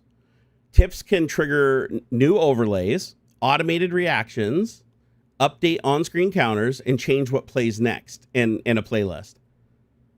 So the psychology obviously is that the tippers break the monotony and re-engagement and re-engage attention. Okay, no, I got a little bit more of a handle on it. So James, I think I got it. We're just so delayed. I don't have Discord open right now. I closed Discord during the stream because too many people message me on Discord while I'm streaming. But as far as my feelings on them from the context that I've got so far, I don't harbor any ill will. It's just I think the thing that you said that was throwing me off was the 5, 4, 3, 2, 1 thing, and the eating candy bar or holding their hand over a thing. You were making it sound like it was a live reaction from them, but in reality, they're just triggering a video clip from a previous thing. And if they want to keep replaying that video clip, they can tip to do it. So like if they wanted the person to hold their hand over the flame, they might hold the hand over the flame for 5 seconds, and that's the whole clip. But then you can pay and have it replayed and replayed and replayed. It wasn't looping a video as something else. So I guess there's okay, fine. I'll bite. Let's go look. This is, it's weird because maybe loop streamer isn't the right terminology then, because everything I looked up for loop streamer is the 24/7 stuff, and then the tipping to control the stream, like what's happening on the stream while the streamer is physically away. So it sounds like what you're talking about, the streamer is still there, because otherwise that this is what it would be. I think. Let's go look. Okay, let me go look an off topic. Give me a second here. Okay. So it's basically a hype trick streamers use to keep people engaged and donating. Okay, that's what I said. Here's the simple version. They say something like, in 5 seconds, I'm going to do, and then nothing. If we hit a donation, a countdown starts. People rush to donate before it times out. When the 5 second ends, instead of actually doing the thing, they stall or reset. Oh, fuck that. Fuck that. Yeah, no, that's completely different than what a loop streamer is. That's just scamming. That's literally against TOS. Like you get banned for that shit. Sadly, it happens on TikTok all the time. I don't see it so much on Twitch, but I do see it on YouTube sometimes. But I see it on TikTok a lot. Yeah, and these are the people that are So what they're doing is they're playing a stream, pretending that they're live. So this is the better explanation, James. This would have made a lot more sense than the 5, 4, 3, 2, 1.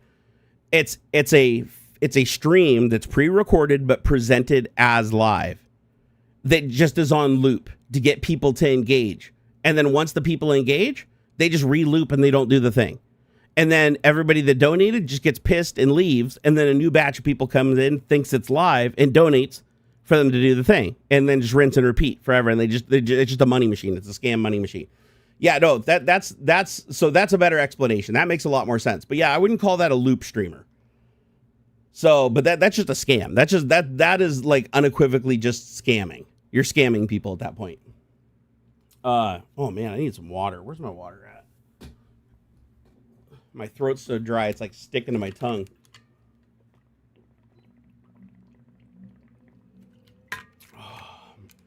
Definitely hasn't been my week. I felt like shit this entire week. Let's see here. It wasn't a looping video necessarily. It was something else. All right, James, there's no way I can... I don't think there's a way that you can explain it to me without actually just showing me an example of what's happening. Because the only way that what you explained right there happens is it has to be a pre-recorded video. Because if it was a live video and somebody said, in 5 seconds, I'm going to do this, and we hit the donation, and then people rush to donate, and then when the 5 seconds end, instead of actually doing the thing, they stall or reset. Stalling and resetting can't be live. Or they're dumb if they're doing that. Like, they're really dumb if they're not just recording a video and playing it over and over again, because it's the same exact effect. If you reread my old messages, you got it correct when you read the Discord thing. All right. Oh, okay, good. You were just delayed. Okay. This is one of the reasons why I prefer streaming on Twitch than YouTube. YouTube has a big delay. So when people are talking to you in chat. So here's the thing. I think I'm gonna write a new rule just to help people in the channel. From now on, don't break your questions up into blocks. Like, cut it down, compress it, and put everything into one message. And then just wait for the response, and then don't spam if you don't see a response. Wait at least 15 minutes. If you don't see a response, then you can go ahead and post again. And I'll talk to the mods about setting something up just so it's easier, because we get caught in these sessions where it's like we'll spend like 15 minutes talking about something I'm completely off the mark because I'm 2 steps behind the last response. And then what I'm responding, you think I'm responding to the thing that you posted 2 times before what I'm actually responding to. And then we get out of sync, and then we just chase each other. And that it just doesn't work. Twitch is fast enough that doesn't happen. Like Twitch is like, most people have like a 1 or 2 second delay. On YouTube, it can literally be upwards of 10 minutes for some people that are on Wi-Fi. It's absolutely, at least for you, James, I think the delay is only like 30 seconds or a minute, but it's still enough. 8-Bit Defender said, "Hey Jerry, do you still drive the Subaru? It's been a long time for me on your channel." Yeah, I still drive the Subaru very rarely. Sadly, it sits more than it gets driven. Is my son doing well? He's doing really good. My son's doing absolutely amazing. And by the way, James Jane, is nothing on you. You're just trying to fight through the same leg situation I am. I'm just saying why it's so hard to deal with. It's just you gotta try to figure things out, and you got to take into account that it's like the responses are delayed, and then you're like hearing me and you're like, no, that's not what I meant. And then by the time I hear, no, that's not what you meant, I already replied to the other thing I thought it was. And it just ends up getting mixed up. No worries. I know, James. I know you weren't trying to get me stuck in a loop, bro. You're a longtime supporter. I love having you here. You asked some great questions. This one just was a little tricky because it's like loop streamers doesn't really mean that. Like I literally looked up what a loop streamer is, and nowhere in here, like it has 3 different definitions and levels of loop streamers, and none of them are the scammers. This would be scam streaming. So it'd be one of those things like in the future, instead of saying 5, 4, 3, 2, 1, do a thing and then don't do the thing, just say, for loop streaming, just a scammer who just loops a thing and never does the thing for the tips. Like, they just scam people out of tips by running the same thing over and over and over again. And if they do change things every once in a while, that's fine. But it's still the same scam. Even if they do change it, they go, hey, I'm going to do this for 5 seconds. If I'm going to touch myself erotically. If you give me $100, blah, blah, blah. And 5, 4, 3, 2, and they're tip, 2, 1. And then they just stop and they go, I'm going to take a shit on my desk if you give me $100 in the next 5, 4, 3, 2, and they're doing it live because they're too stupid to just edit it and loop it. Then that's just them too stupid. But the same mechanic applies, right? They're scamming people by saying that they're going to do a thing to hype people into tipping and then not doing the thing, and then rinsing and repeating and acting as if it never happened. And then doing another one, just hoping that new people come in or new people start paying attention. They just keep fleecing them. Hey, Bid Defender. So, Jerry, I think it's been 10 years since we last spoke, and you've gone gray since we've last spoke. No offense intended. Oh, there's no offense over turning gray, man. That's just aging. I've also had a family of gray hair myself. No, I'm proud of my gray hair. I earned every one of these gray hairs, man. Being a daddy. Alberta's OG from the bat knife days. I still got old bat knife. Still sits right under my desk. Right there. Look at that. Bat knife for life. I mean, this thing will straight up give you tetanus. It's about as sharp as a butter knife, but yeah, I keep it under my desk in case anything goes down and I gotta fight my last battle. I can go out with my bat knife in my hand.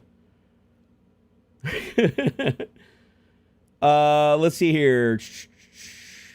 What is agentic coding addiction? It's what I have, Kyudon.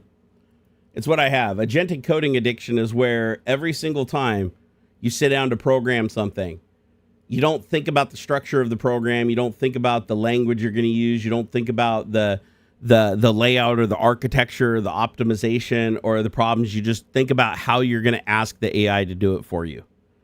because every single thing that I come up with, every single new idea I come up with, everything I come up with, even if it's completely novel and I've never heard of it ever being implemented ever before, I just go explain it to AI, and it can actually finish the program, test itself, and have it working and doing exactly what I asked it to do, or give or take some, slight tweaks. It can build that in the time it would take me to just create the framework for the program in one file. So it's like you keep going back to the vibe coding, because once you use it, you're like, how could I ever program any other way? Literally, how do you program any other way now? Because it's like, anytime I sit down, sure, I can own every line of code. I can understand the program from soup to nuts, every operation it's doing. If I write it from scratch, I can control all of that, right? But I can tell you right now, I can achieve the exact same thing using AI in 1/100th of the time. And then I can spend 15 minutes going through and cleaning it up and tweaking the things and making it look exactly how I wanted it. Right? But all the monotonous code that usually spend a lot, all the algorithmic code, all the stuff that usually takes a really, really long time to sort out, debug, and get working the way that you want to, especially on complex projects, it's really difficult to sit down and tackle that, because it's like when you're in school. When you're in school and you get a math test, and you're like, if the teacher, and you wished you had a calculator, you're like, God, but the teacher's like, nope, you can't use a calculator for this test. You have to prove that you know all the math in your head. You got to write out all the numbers. You got to carry the one. You got to go through the long form to get to the end. Whereas if you had a calculator, you could just be and get 100% on the test instantly. And, it's like a GPS. It's like, yeah, you could learn to read a map. That takes time. You got to look at each direction, each street, reroute yourself if there's a problem. And it takes time to get to your destination, and then you memorize it over time, which is great. Or you can just get a GPS that just tells you turn left, turn right, turn left. It sees a block on the road, turn left again, and you just get used to trusting that. And because it's so much faster, you go to it. So when I say you're addicted to it, it's like it's a shortcut. It's kind of like it's that high you get when you take a drug. You know what I mean? That's literally what it's like. It's like you go over to vibe coding, and you're like, wow, I can make anything. I can do anything. Like, sky's the limit. Like, anything. I'll just be laying in bed and I'll think some shit up that I'd be like, I couldn't even code that. Like, I'm confident that I couldn't even code that without going and doing a shitload of education, a shitload of research. But the AI just does it for you. And then the thing is, I'm a career developer, so it's like I already know how to read code. I already understand the logic that's in the code. So I can go through and proofread the result of what the AI created and tweak things that I like or dislike. But the crazy thing is, the more and more I use it, the more and more I realize the code that it writes is actually better than what I would have wrote myself, which makes it even harder to go back to traditional coding. Put it this way, AI is so goddamn addictive right now that I don't even bother like remembering the complex command lines for like FFmpeg and things like netsh. Like, I just use open code now to just write, or not just open code. I can use open code, use Claude code. You could use Klein inside of Visual Studio. You can just use the chat interface to your favorite AI. It doesn't matter. You can create these insanely complex command lines that are multiple commands deep that do exactly what you want without having to go look through the documentation for FFmpeg, pick the switches that you want, find the values that you can get, figure out the compatible ones for the file that you're working on, go through, add all that together, then next step. Yeah, it takes a while to do that, but why would I take the time to do that when I can just go in and say, I want to convert this file from MPEG to move this resolution, and this frame rate to this frame rate, and I just hit enter, and it just creates this massive command line that does everything, changes the compression, all that shit, tweaks it all for me. Cryptopsy said also how we used Google search, and you rather be good at finding the information you need rather than memorizing the information. I'm actually a proponent of that and always have been, even when I worked at Microsoft, is I was way more interested in hiring people that showed aptitude for finding information and learning from others than just knowing everything. Because people that know everything ultimately don't know everything. And because they think they know everything, they're leaving a lot on the table that they could be using. People that can go out and they don't waste their time just memorizing something that could become obsolete, but instead they memorize the good tactics to find the information that they need. That's way more valuable, in my opinion, personally. Does AI-generated code have less bugs than human code? That's a big depends. The answer to that is, how much, how many bugs does human code have?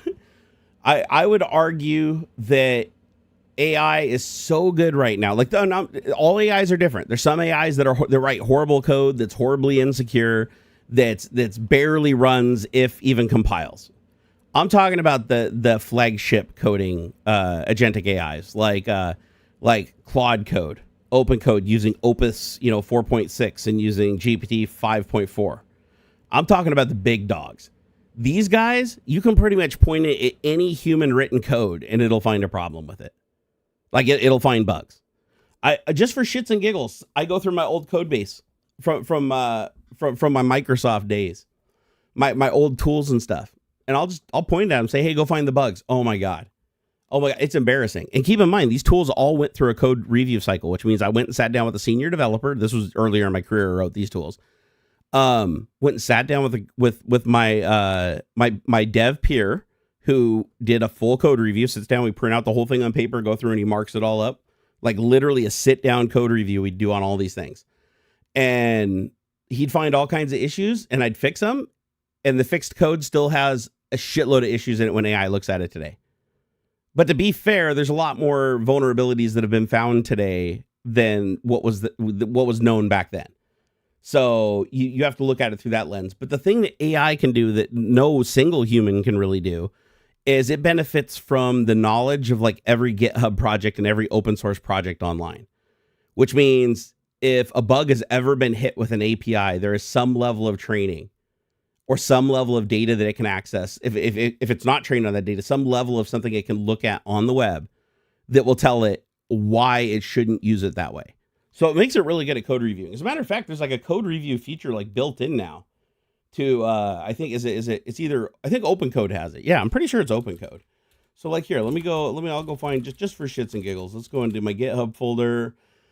Let's go find one of my projects because I don't want it critiquing somebody else's. Let's see, AICMD. That's my project. I wrote a tool that allows me to create a console where I just type AI commands and it converts them into real commands, opens the corresponding terminal, whether it be Python, WSL2 or whatever, and executes the command. So I'll just have a look at this. I'll do Open Code. I'm going to open up here and I'm just going to do, I think it's, I haven't tried this yet. I think it's code review. Oh, review. Okay. /review. So reviews changes default set. Okay. Review. Go. Okay. It's thinking. Uh-oh. That's not good. It says unable to verify benefits at this time. Why? Here, hold on. Go to switch model. Here, switch model. Switch model. Where is it? There it is. Okay. Switch model. I want to use Claude 4.6 Opus. Where is it? There it is. Okay, I got it. Let me try again. Now we do a review. Okay, it's thinking. It should look at all the folders and subfolders and programs and give me some information. Okay, it's spawning the subagents. And this is like a terminal-based program too. It's really cool how well they made a text UI that works this good. Okay, so it says this directory is not in a Git repository, which is fine. So there's, because I forgot, I didn't check this one in yet. It's just in my folder. I haven't checked it in. Would you like me to review the entire code base instead? Yeah, review the entire code base. Let's see what you find. This is a program that I wrote a long time ago using Grok. So we're going to let it code review Grok's handiwork. Grok writes incredibly shitty code. It writes code that usually works for the most part, but it's incredibly shitty, slow, leaky, tendency to leave a bunch of variables and garbage around. It also regresses bugs like crazy. That's another thing that I really love about like agentic coding agents like Open Code and Klein and what's the other one I'm using? Codex, GPT Codex. They are really, really good at not regressing bugs. Meaning like a bug that you just fixed, now you tell it to do something else and it puts the same bug back. That's something that a lot of AIs end up doing, especially ones where you're not using an agentic AI and you're just copying out of a AI and just posting it somewhere. that just fucking runs you in circles and drives you absolutely crazy, because you'll fix something, you'll go out of your way to fix something, you'll even manually fix something. You'll even tell it to stop making the mistake, and it'll keep fucking doing it because it runs out of context. And because context is like short-term memory, it's like 10-second Tom, and it's like, I forgot what I was doing back then. So then it makes the same mistake again, because it's like, go make this change. And then it goes back and reconstructs it with the same bug that it had before, because until you tell it to fix that bug and write it a second time, it's going to just keep making the same mistake, if that makes sense. But Agentic AI solves a lot of those problems with things like compaction, the agents talking to each other, keeping track of important information, and always interjecting it into the conversation. Ends up burning a lot more tokens, and it costs a lot more, but you get a way better result. Oh shit, I just noticed there's a whole bunch more super chats. Hey, DeWolf's Den, yo, how's it going, brother? Long time no see. He said, here's money for the machine. Loot, glad to see you today. Oh, thank you so much, man. I really appreciate that. Hey, Pele. Thank you, Pele, so much. Oh my God, you guys are saving my life today. Thank you for the $26.29. He said, hey, Jerry, do you have any suggestions for a 3D printer? I'm a Prusa guy. I love me some Prusa. Okay, call me biased because I really love Prusa as a person. He's an amazing human being. I've known him for a long time, all the way from his beginnings. I love the dude, but I'll tell you what, I love my Prusa Mark IV. Out of all my printers, it's my favorite printer. The Voron build has been at an 80% state for like a year now, because it basically got abandoned in the garage due to all the health shit that happened last year. And then the garage got filled with shit and everything's all over the place and lost. But I talked to my neighbor and he said he's going to help me finish the project this summer. He's going to come over and we're going to go out in the garage. I'm going to clear a bunch of space, get all the shit back together in one area, and we're going to pick up where we left off and get that thing done. Voron is an amazing printer. You just have to build it yourself. That's the rub, right? You have to build the printer yourself. And I'm going to say it is not a simple build. It really isn't. Like if you're really, really good at building 3D printers, it's a super simple build. But if you're somebody who's never built a 3D printer before and you don't have help from somebody who's built one before, it can be a little bit tricky. Like running the single cable. Like that was something I tried to do and I couldn't. My neighbor had to step in and help me with it to run the one cable, because it's like a Core XY design printer. So instead of having like two cables running two gantries, the cable runs in and out of both all the way through. It's really a weird design. You know what I just noticed? Hold on here. What does it say the temperature in here is right now? Let me see. It is currently, it says it's 67 degrees, but my actual thermometer in my room says it's 68. Then why do I feel like it's 1,000 fucking degrees in here? I don't know why. Here, I'm gonna turn on my little fan under my desk. I feel like super hot. I don't know why. It says it's cold in here. I mean, I'm looking, and my smoker crack says 68, right? So should be nice and cool, but I don't know. I've been having issues lately, guys. Let's see here. That Metalhead Man said, you always did say that back then they said if it's spaghetti code but works, don't touch it. Yeah, that's why we'd always do code reviews. And so if you guys want a little Microsoft side story here, because I know you guys love the days of the old Microsoft stories. Back when I worked at Microsoft, the way code reviews worked were interesting. Code reviews for shipping code. So there's two different types of code at Microsoft. There's shipping code, and then there's internal engineering code. So internal engineering code is, think of it like tools, websites, databases, the things that Microsoft uses internally that never reach a customer, right? They're usually not exposed to the World Wide Web, to the internet. They're just inside of CorpNet, right? You can access them remotely by VPN and into the network, but aside from that, no, you can't really do anything outside of the network with it. So these tools and stuff, they fall under a different standard of coding, right? So when you do a code review for a tool, you're looking for two types of bugs. And one of the bugs that you don't fix, you just tell the person to not make that same mistake again and fix it next time. So basically, like, next tool you write, this is feedback. These are the things I found that I don't like that you did. These are the things you should fix in the next tool, but don't touch them in this one because it's already deployed and it's working. And if it's working, don't fuck with it. And then there's the showstopper bugs. And the showstopper bugs apply to both shipping code and internal code. And that is like, there's a bug so egregious that the tool does not work or can easily get into a state where it doesn't work, right? Doesn't matter if it eats extra resources. It doesn't matter if it eats extra CPU. It doesn't even matter if it leaks RAM as long as you only have to reboot it like once a month. Seriously, like, it was super lenient on test code. And, but as long as it wasn't a showstopper, you didn't have to fix it. It was just like, nope, just let it run. It'll be fine. Let it run. And, so when we sat down and did code reviews, that's why a lot of it was on paper, We did the code reviews. Unless it was like a really, really big bug, then you'd check it into the depot, and you'd go into the depot and actually block the check-in and say you have to fix this bug before you can reverse integrate up to the next branch, because they worked like a tree. Think of a tree with a trunk. The trunk, or let's say the roots are the main branch, where like the shipping version that goes to the customers of the tool or the OS. Then you have the branches. The branches come off. Those are a level beneath the trunk. Or let's say there's the roots, there's the trunk. There's the first level of branches, then the smaller branches that come off that, and the smaller branches come off that. It literally looks like a tree if you write it on a piece of paper. And the branches that are the furthest out are the development branches. That's where things come into life. Like, that's where if Notepad becomes, that's where it becomes, is in one of these branches way down where they develop, tools that go into Windows.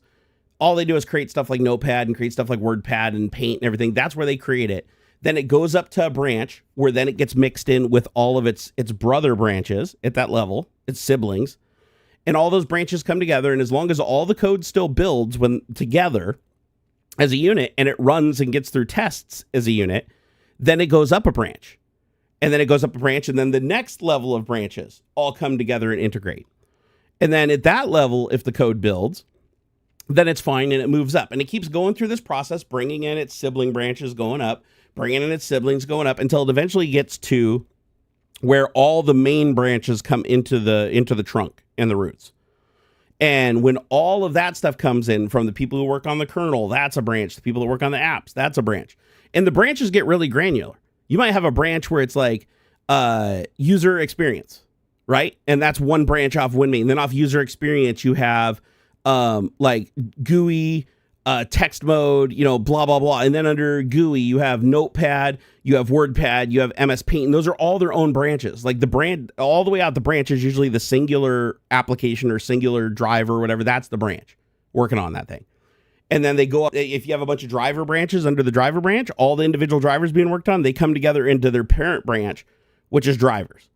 And then drivers goes to its parent branch and gets paired with all the other components at the driver level, which would be like the people that are working on the stuff that loads the drivers, the kernel modules that work with the drivers. Then all that stuff comes together. And then once it gets to WinMain, then it gets dumped in with everything else. Every other component, every other binary, every image, thumbnail, everything all gets put together into WinMain. As long as everything plays nice together at that level, that's when it ships. So if you ever once wondered how like the coding branch system works and at Microsoft and most companies, that's how it works. Is usually have a branching system. And GitHub works off of a branching system.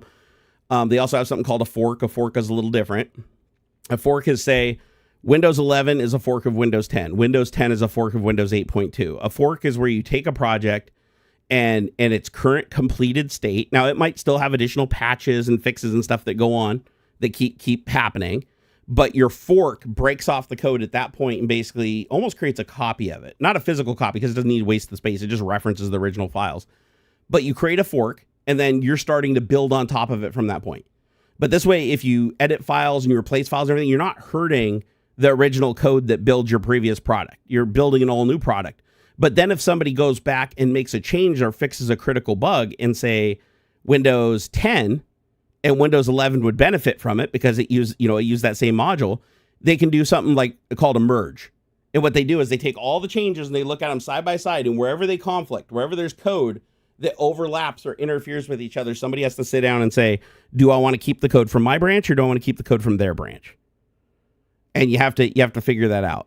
So, and that can be a massive pain in the ass and a massive undertaking, but that's how you get all the different products. It's like Windows XP, Windows XP or Windows 2000 server is a fork basically of Windows XP with the driver HAL, the new HALs, the updated kernel, a bunch of server stuff, stripped a bunch of crap out. Then Windows 2003 server is a fork of that. And then Windows Vista is a fork of that. And Windows 7 is a fork of that. And Windows 8 is a fork of that. And then 8.1 and 8.2 are service packs, but they were treated as forks because they are significant changes to the user interface.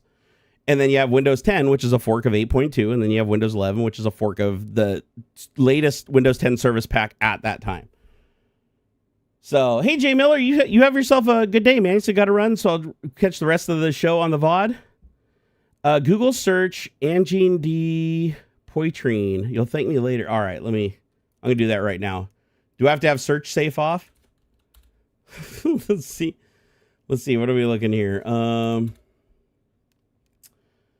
A Canadian rock duo formed in 2019.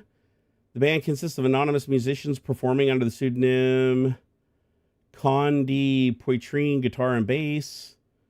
They are known for their complex microtonal compositions and style of math rock and experimental rock. Okay, so just music you think I'll like? I'll check it out later, man. Thanks for the suggestion. Dev Legion, thank you for the $5, dude. He said I got to try Mythos. No way, dude. You actually got to try Mythos, which seems great at debug and figuring out no clip on a game I've been vibe coding. Opus 4.7 seems just as good for most tasks. Dude, you actually got to play with Mythos though? Like, no shit? That's awesome, dude. That's actually super duper awesome. If you guys are wondering what Mythos is Anthropic's latest model that they were supposed to release to the public and to their customers, and they never did. They did a round of testing on it for looking for bugs and exploits, and it was so good at finding bugs and exploits in open source projects that they were testing that humans completely overlooked that it could get complete remote, full root access on systems, that they were like, wait a second, we have to release this to companies privately first so that they can fortify their shit. So they basically made it available, I believe, for free. They made Mythos available to Microsoft. It was like eight companies that managed like all the banking code, all the operating system code. I think Apple even got access to it. Basically, they all got a chance to run their code bases through it, looking for exploits that they could fix in preparation for these models getting so good that they're going to start finding exploits. And they already do. To be fair, there's every time a new model comes out, it ends up finding exploits that humans weren't able to find. And some of these exploits are really, really bad. And this is why you're seeing these patch Tuesdays from Microsoft with over 100 fixes. And you're like, before it was like 13, 12, 13, 14, maybe 20 on a really bad week fixes. And now it's in the hundreds all of a sudden. That's probably Mythos. I can't guarantee it's Mythos, but it probably is Mythos. Dev Legion said, yes, they gave us a preview build. That's very tightly locked down, but we got to play with it a bit. Dude, that's awesome. So you guys ran it on your own iron? So they basically like gave you the weights and you guys got to run it yourselves. You didn't have to use their server. Dev Legion said, I hated that every feature we had for our programs when I worked on apps was always considered a P1 issue. No one ever marked something. Oh gosh, I can't get this fucking thing out of the way. Hold on here. When I worked on apps, always considered P1 issue. No one ever marked something as P2. Wait, when you worked at Microsoft, or were you at a different company? Because at Microsoft, I'd personally marked bugs P2 and P3 all the time, because my management would actually get mad at me if I marked something as a P1 unless it was actually provably a P1. Priority 1, meaning that it's a showstopper, that it has to be fixed. Like, you can't say no as a developer. What do you use? Have you used Hermes? I have not used Hermes. With Opus 4.7 out of date, does that make 4.6 cheaper to use? Sadly, no. It just makes 4.7 more expensive to use. So sadly, it doesn't work like that, because Opus 4.6, the reason the tokens cost what they do is because of the amount of VRAM and processing power it takes to do inference per token. So 4.7 is an even larger model, which means it needs even more VRAM and more computation. And I believe it has the same or larger context, which means it can store more stuff in memory throughout a session for any given time, which means it's going to be more expensive. So yeah, no, 4.6 doesn't get any cheaper. Just 4.7 is going to cost more. Oh shit, man. AI Anthropocene? I know I'm fucking that up. Said, hey, Barnacules, just found you again. Thanks for being the single tech-related podcast I can tolerate listening to. Stay healthy. Thank you, my man. I appreciate you. I stay as healthy as I can be. That's the sad thing, is I can't be that healthy. My genetics aren't the greatest. But the good news is my blood sugar is under control, though, which is great. Like, the metformin worked a treat. I don't have to be on the super high dose. I'm on the starter dose. And it's got my blood sugar every morning. I'm sitting at about between 100 and 107. So that I'm really happy with. I need to snack more during the day, though. I've been really bad not eating lunch and not snacking. And when you have diabetes, you want to keep your blood sugar kind of constant and remind your body you don't have a steady flow of things coming in. You don't want to just like shock the piss out of it and then fast, and shock the piss out of it and fast. It's not great. By the way, I was waiting for that networking guy to come in here. I'm surprised he hasn't popped in yet. I'm wearing his shirt. Bert happens. This is a A10 Warthog, the Tulsa Air and Space Museum. My buddy Adam donated to help save the Bert. And Nathan was over there hanging out and covering everything, my mod. So hopefully he pops in at some point because I want him to see me wearing this. Dev Legion said, lucky I work on internal AI tools, not the mess of Siri. Dude, Siri is such garbage. That's why I laughed. Somebody earlier is like, oh, Apple did some presentation. I haven't seen it yet, to be fair. Where, oh, they've just like completely solved all the problems of AI or whatever. And in one presentation, they're ahead of everybody else. It's like bullshit. I call bullshit. You know why I call bullshit? Because they got such a fucking late start and look how terrible Siri is. Literally, like Amazon Alexa is better than Siri. That's saying something. Like, Siri is bad. So unless Apple had some skunkworks thing going on for the last 6 years and they completely kept it private and completely kept anybody from knowing about it, and somehow they have like all the weights and everything to compete with the big boys, I think a lot of what they're saying probably is not going to match what you see when it comes out. However, the funny thing is Apple does usually have a pretty good track record of delivering on the metrics that they claim. So if they are claiming that they solved the world or whatever, fuck, who am I to say they didn't? You know, let's wait and see what they have. Dev Legion might be able to say something about that. Let's see here. Pele. Oh, Pele, I'm sorry. Pele, did I give you enough of an answer? So Prusa, I like the Prusa printers. If I was going to buy a new Prusa printer right now, I have a Mark IV and I love my Mark IV. But I would much rather have their Cartesian one. It's called the Prusa. Where is it? It's been a while since I've looked at it. The Prusa. Is it like the Core one? PrusaResearch.com. I think that's the site. Come on, load up, damn it. There it is. Okay, so 3D printers. Yeah, the Core 1 Plus. So if I was gonna buy a new 3D printer today, it would be the Core 1 Plus. That'd be my big daddy. If money was no object, I'd get a Prusa XL because the Prusa XL has like full tool changer capabilities, massive build volume. That's my dream machine, but it's a gajillion dollars. But if I was gonna buy a 3D printer today, out of all the 3D printers that are on the market, the one that I would go for is the Prusa Core 1 Plus.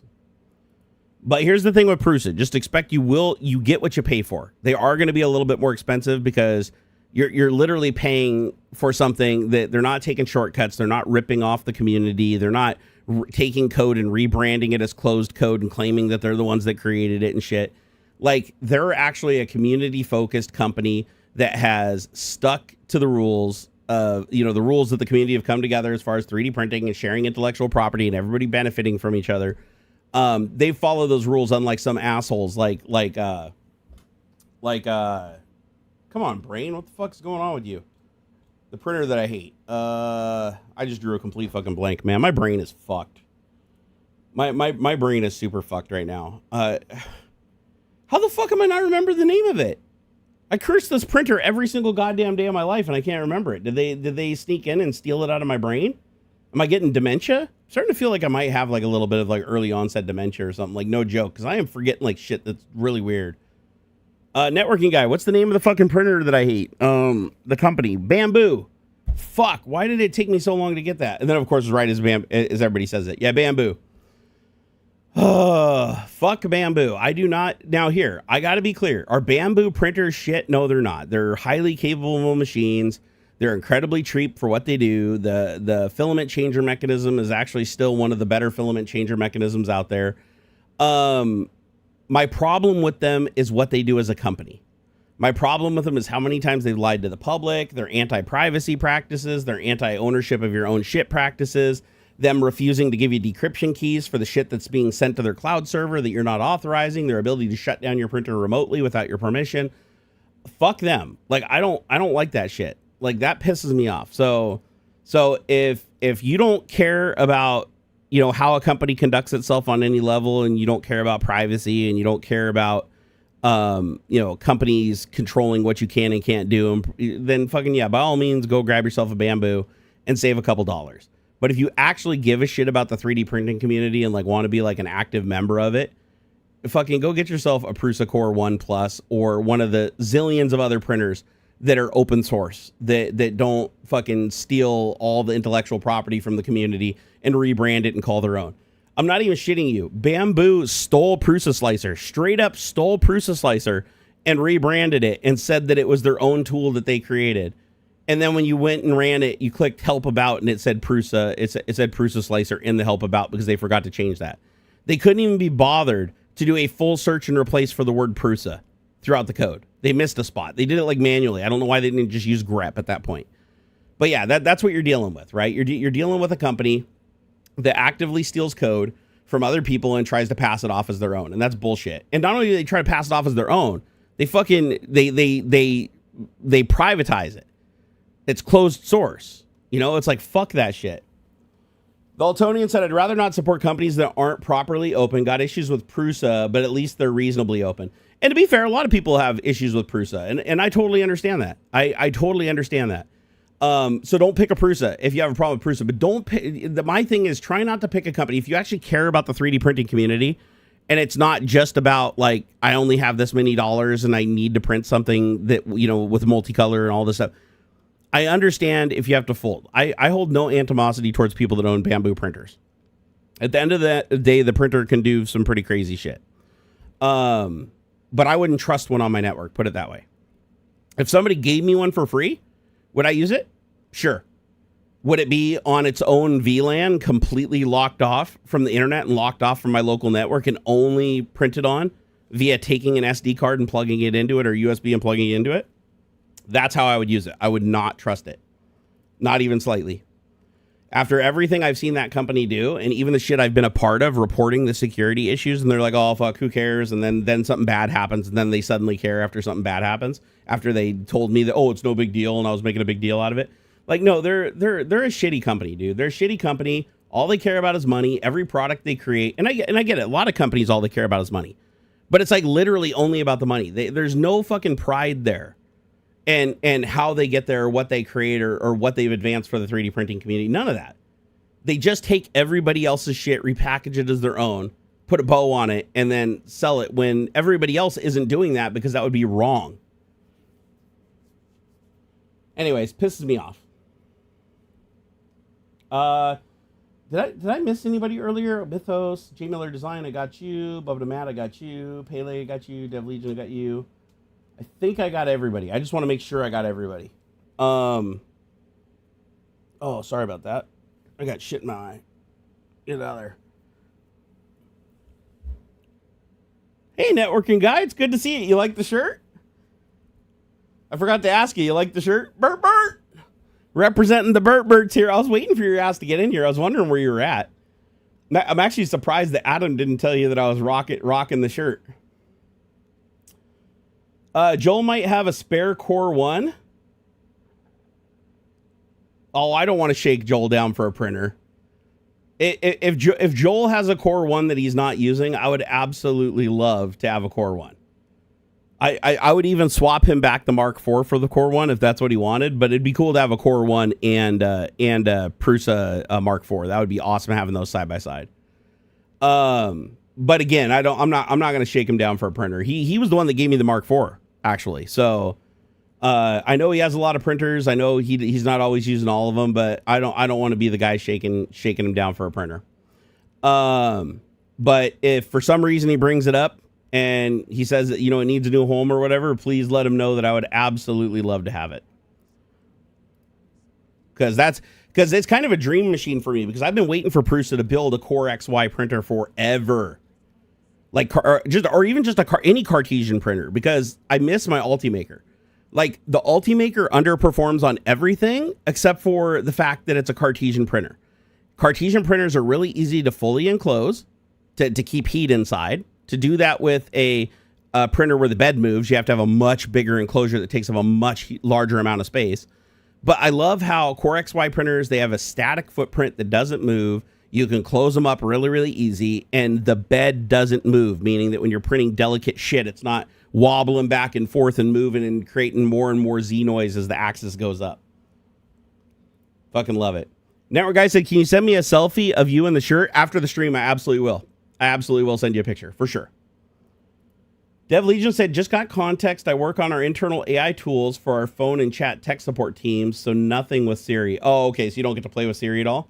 Well, tell me this. You work for Apple. Somebody earlier was saying that Apple solved like all of AI and they're going to do something with AI that's going to blow the world's mind and like completely put everybody else behind them. Like, do you know anything about that? Is there any merit to that? Like, is there AI shit going on at Apple that isn't known publicly? That's just when it comes out, it's going to fucking just steamroll everybody else? Hey, the Romanian dude. Thank you for the 25 Rons. I do love getting me some Rons up in this place. He said, hey, Jerry, sorry about being off topic. No, we're an off topic welcome place here. We love off topic. So, but just wanted to say your good luck wishes really worked, I guess. Orban lost big time, so thank you, buddy. Oh, my God, dude. I celebrated so hard when I saw that Orban lost. Fuck Viktor Orban. Fuck all of Trump's little minions spread around the world. Gosh, I was so happy for you guys. Literally, you guys getting rid of Viktor Orban is like the same level as us getting rid of Trump eventually. Like that had to feel the same. Like, I'm jealous of you guys because I want to know what that feels like here. I want to know what it's like to actually get rid of a tyrant that was actively tearing apart your democracy and actively taking people's rights away. Like, we're dealing with that right now in the United States, as you very well know. And Viktor Orban and Trump were really tight with each other because they both liked being tough men that were fucking racist and homophobic and just wanted to force everybody to become their idea of the perfect Christian, even though they themselves aren't even a Christian. I'm glad that a lot of MAGA, though, is shitting on Trump right now because of what he did with the Pope. Like, and the funny thing is, I don't know why they're doing it now, because Trump has already attacked the Pope many times before. He's attacked past popes. He's attacked bishops in the church. Even like during his own inauguration in the church, he attacked a bishop for just asking him to be kind to people. I mean, it's fucked up. It's really, really fucked up.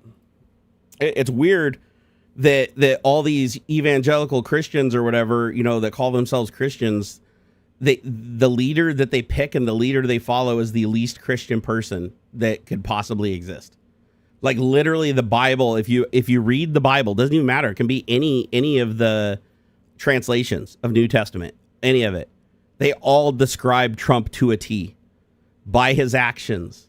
You know, he is literally a false prophet in every sense of the word. It's like there's so much in there that says, you know, red alert, be aware of this guy, stay clear of him. You know, wolf in sheep's clothing. But instead, they're like, we're going to listen to Paula White instead. The lady that locks people in the room until they give her $100,000 seed. Fucking hate that stuff, man. Organized religion needs to die. I stand by that. Organized religion needs to go away. It fucks people up. You know, I raised my kid. I made him aware of multiple religions, and he chose to just mostly be agnostic. You know, he doesn't give a shit what other people tell him what God is. That doesn't matter at all to him. The universe, if it talks to him, he'll talk back. And you know, he's a very pragmatic person, and I love it. I love the fact that I raised a kid who's like, hey, well, if somebody else has to tell me that person wants something when that person's infinitely powerful and could tell me themselves, then it's not something worth following. And I love that. How's my Voron? My Voron's at 80%. My neighbor said that this summer, when things warm up a little bit, because it's cold right now, I'm going to go clear the garage, pull all the parts are still in the same place where we left them. It's just there's other shit piled on I got to get rid of. But all the stuff's there. We just got to get, most of it's assembled. I think when we left the printer, it was fully assembled, and all we had to do was the tuning. Like when we plugged it in, like some of the motor controllers were backwards or something like that, and it wasn't going through calibration. I couldn't get it connected to the network. And then we called it. We didn't come back to it. But yeah, no, I think it's mostly assembled. There's still like cosmetic parts that need to be put on it. The door needs to be put on it, and like some of the trim and stuff like that. But the actual mechanisms and the wiring is like 99% done. Let's see here. Mike Serene said, yes, I agree. All this adult content bad, or you must follow these rules. Give me equal rights in adult content. That's a religion I can get behind. Dude, I was cracking up the other day when Piers Morgan had the $46 million OnlyFans star on, and she was debating some guy who's running for governor of Florida, who said that all adult workers, anybody in the adult industry that does anything including OnlyFans, has to pay a 50% sin tax. Yeah, you heard me right. This is a guy, and he's very unpopular, obviously. He only has 3% of the vote or whatever, so he's not going to win by any stretch of the imagination. But he's like, when I'm elected, I'm going to push for a sin tax, and anybody that does anything that's deemed adult, again, he doesn't define it specifically, but he's like, if you work in an industry where you do anything of an adult nature, then you have to pay a 50% sin tax. 50% of all your earnings from tips and income must, on top of income tax, must be paid to the state. And he's like, oh, we're going to use that money to reinforce our schools and find better job opportunities and everything. It's like, wait a second. So you got all these evil tax dodgers in your state and all these fucking rapists and killers and all these terrible bad people that just have to pay the same taxes as everybody else. But if somebody takes off their clothes on the internet and shows their own body on the internet, you get 50% of their money. It's like, that's fucked up. That's some Trump logic right there. So luckily he's not going to win, especially in Florida. Like, Florida is the wrong state to be trying to push that shit. But, you might think it's the right state because that's where Trump is. But no, that's the weird thing. Most Floridians would hate Trump if they knew who he really was, but they don't know who he really is because they ignore everybody else and only listen to what he tells them he is. That's the weird thing, is like, and then if he does something bad and they go, oh, he just comes out and goes, oh, I didn't know I was Jesus. I was a doctor. And they're like, okay, good explanation. Good enough for us. They just need something, even the tiniest little thing of him saying, oh, nope, it's not what you think. And then say, oh, I guess it wasn't what we thought, guys. We can go back to supporting again. It's really fucking cultish. Very cultish. Let's see. What is this? He didn't even mention here. Let me go back a little further. Holds. He didn't even mention Trump, and Trump decided to be super offended. Oh, Orban didn't mention Trump? Is that what you're talking about? Oh, boy, that would piss him off. That would piss him off big time. Is that James Fishback? You know what? That actually does sound like the name. I'm pretty sure it is that name. Here, let me look it up. I got to see his face. Fucking smug looking guy with glasses. Yep, that's the guy. That's the guy, James Fishback. That's the dude. So this is the guy currently running for like fucking office in Florida, who wants to implement a sin tax that makes anybody, if you are a stripper, if you work at an adult bar, if you do OnlyFans, if you publish pictures or you're in any kind of magazines, any kind of nudity or any kind of sexual innuendo, any of that stuff, 50% of your total earnings have to go to the state of Florida. But that's why he's not going to win, right? Nobody would pass that law. You'd have to be insane. But here's the thing. There are laws that are absolutely insane that are gaining ground in states you wouldn't think they would. Like, I don't know if you've noticed, but our buddy Joel Telling, 3D Printing Nerd, just made an amazing video. I'm actually going to find it for you guys here. Talking about how California passed to this law to the next stage to force people to buy 3D printers with algorithms that scan their G code to determine if it could potentially be a firearm or a gun part or something like that, and basically stop what you're printing and report it to the government. And this is a law that tried to pass here in Washington, but thankfully it got pushed off the table till next year to vote again. So, but I don't think it was because people didn't vote for it. I think it was because they just ran out of time. The clock ran out on it. But here, California. Here, Joel Telling, California. I should probably just look at my history. That would have been easier. Okay, we got it. This one right here, I'm going to send you guys a link. I want you to watch this after the live stream today. So this is a video Joel did on California, and the bill that they passed is like oddly similar to the one that almost passed here in Washington. And what's going to happen is if this law passes now granted it passed to the next section, it still has to go through and be voted for by the representatives of California. But it made it through the filters, like the places where bad legislation is supposed to stop. It made it through that in California. And this bill will basically require every 3D printer in California, after the date that this is implemented, every 3D printer in California will have to run an algorithm on the printer itself that determines if what you're printing could potentially be a part for a firearm. And if it believes it could be a part for a firearm, it basically prevents you from printing it. And it sends it to the government so that they can review it. And if they come to the determination that it's a gun part, then they come visit you and you could get fines, you could get thrown in jail. So but here's the thing. It has nothing to do with guns. Nobody's getting killed with 3D printed guns. Nobody's running around with 3D printed guns shooting up places. 3D printed guns are wholly unreliable. They're difficult to build. It's actually, you can build a way more reliable gun with just conventional means in a conventional machine shop.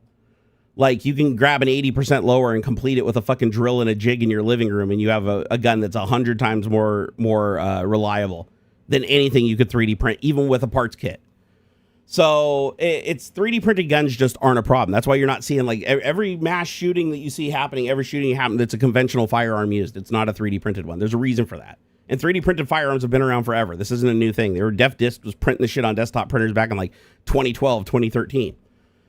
So the reason they really want to pass this law, and the lobbyists are paying these stupid people to keep passing it, is they're just using the guns as a fear mechanism to get people to vote for something they don't understand. Because everybody that doesn't own a 3D printer is just going to believe them on their word that, oh my God, people can just push a button and 3D print a gun? Because that's what they're saying they can do, which is bullshit.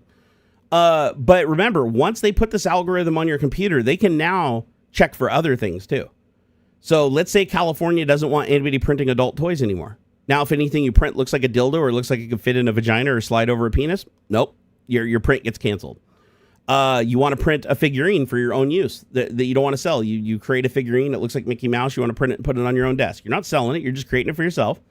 And now the printer goes, nope, that looks too much like Disney's Mickey Mouse. You cannot print that.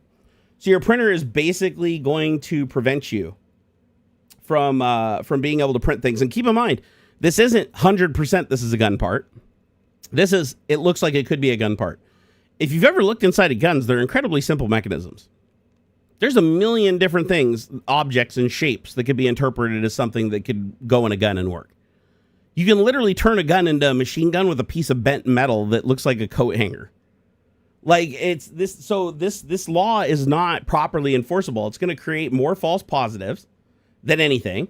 It's not going to stop anything. Yeah, it is. It's all about surveillance. This is all just about surveillance and control. This won't stop anybody because let me tell you, I can flash the printer to any firmware I want. Now, I'm a felon because I broke the law, because the law says that my printer has to have a mechanism that stops me from printing guns. But let me ask you, it's already illegal to 3D print guns in Washington and California. There's literally a law that says if you 3D print a gun, you are a felon. You are a felon. If you're caught, you go to jail. So why does there need to be a secondary law that says your printer stops you from printing the gun, when if I'm going to break the law and print a gun, I'm already deciding to break the law by printing the gun. So why am I going to use a printer that stops me? I'm just going to flash the printer with the firmware that doesn't check, and now I can print the gun. So this stops absolutely nobody. There's not a single 3D printer exists that can't be flashed, because they all use hardware that's flashable. Nobody's shipping a printer with a ROM chip. You know why? Because if they shipped it with a fucking ROM chip and there was a bug or a problem, which there always is, they cannot fix it.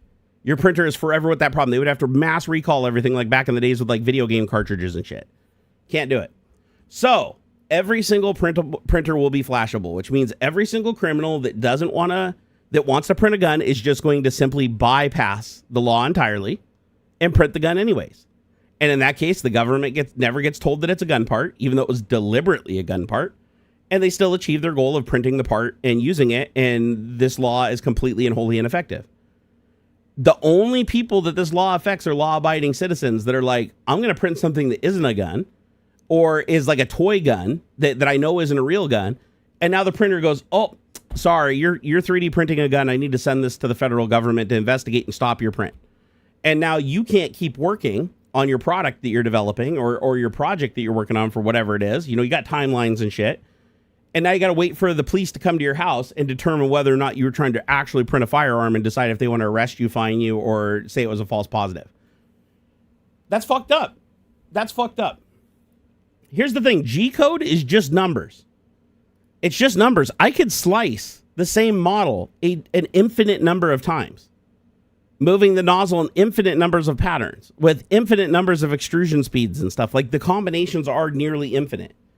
So the best they can do is run a simulation of the slicing, which is computational heavy as fuck, which means now your 3D printer is super slow, or you have to pay for a much more expensive 3D printer that has a lot more hardware than this in it. Like, your fucking printer is going to need a GPU to run this algorithm, right? Now let's say it goes through and it reconstructs the shape, because that's to simulate the G-code, to create the shape. And then once it has a volumetric shape based on the G-code running, now it can wrap it basically as polygon. And now it can analyze it to see if it fits the proportions of a gun. Why don't I just go in and just put a bunch of little dingles on it? And then I print the gun and I just cut them off. I've just bypassed it. This is what I don't understand about these laws and the legislators that promote them. And I do when I say I don't understand, I do understand it. It's because, one, they're being lobbied to pass the law. They're being given money. They're being offered support on their campaign. They're being given power and resources in exchange for just blindly doing what they want them to do. And I'm sure that a lot of these are probably fucking I wouldn't be surprised if it's gun companies themselves that don't want people 3D printing their own parts and they want to buy the parts from them. Because there are a lot of gun channels that are 3D printing parts now that are replicas of shit that gun companies sell. So I wouldn't be the least bit surprised if the gun companies themselves were buying this. Because it's like, nope, you got to buy a real gun now. You got to come to our shop and buy a real gun. If you want to be all legal. If you want a suppressor, you got to come buy it from us. If you want trigger scales, you got to come buy it from us. Anything associated with a gun, can't print it. So it's a stupid fucking law. The people that are trying to pass it, they have no fucking logical reason to pass it, and everything they've said is complete and total bullshit. And to be fair, I watched part of the town hall that they had where they were talking about this law, and they had the people taking arguments from the public and everything.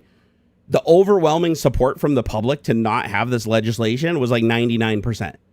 There was like one or two idiots that were like, oh, this law sounds great. The rest of them were like, nope, this is terrible. And yet it still passed by a massive majority when the legislators voted. So that tells you right there that the legislators are 100% supporting lobbyists, not the people. When you have a town hall, 99% of the people say this is a horrible fucking idea, and you literally have experts coming up in the 3D printing field explaining all the holes and problems with this law and how it's wholly ineffective and it's just going to create a bunch of false positives. And then the majority of the people still, after hearing that, vote the line? Fuck that. That's no longer about actually protecting people. That's just fucking lobbyists controlling our government. Again, it's bullshit. So, and you can bypass it so many ways. Like I was thinking about this. I was like, okay, how many different ways can I bypass this? If this passed in Washington, because I was already thinking about it. I'm like, if Washington passes this law, I'm just going to work around it because on principle alone, I don't even 3D print gun parts, but on principle alone, I'm not going to let the government fucking monitor everything I'm doing on my printer. They can suck my dick. So, I was like, how would I work around this? Okay, there's a couple ways. The legal way to work around this would be to just cover my model in easily removed garbage. Because remember, it's gonna construct my model slicing. So if I just put like 2 dead layers between the object, like weakly bound layers between my object and just some random squares and spheres, now the gun part looks like a morphed solid that is not of a gun shape. But once I'm done printing it, I can just easily saw along those weak layers or break it away like support material, and now I've got the part that I want. And there's no way for them to scan for that. The algorithm cannot scan for that. So now I've defeated it that way. It's a waste of material. That one wastes material, but technically you're still legal because it's giving you the okay and allowing you to print it, which means what you're printing is obviously not a gun part, right? So number 2, defeat. All I'm going to do is go to the printer manufacturer site and click download latest firmware. And it's going to say, are you in these states that passed this law, blah, blah, blah, download this firmware. If you're in any other state, download this firmware. And you know what you do? You click the other firmware and you just install it. Boom. You just bypassed everything. You don't have to waste any material. Nobody's looking at your shit. You don't have to waste all that computation on allowing it to analyze your prints, slowing you way down. Just don't even worry about it. Just put that firmware on it. You're done.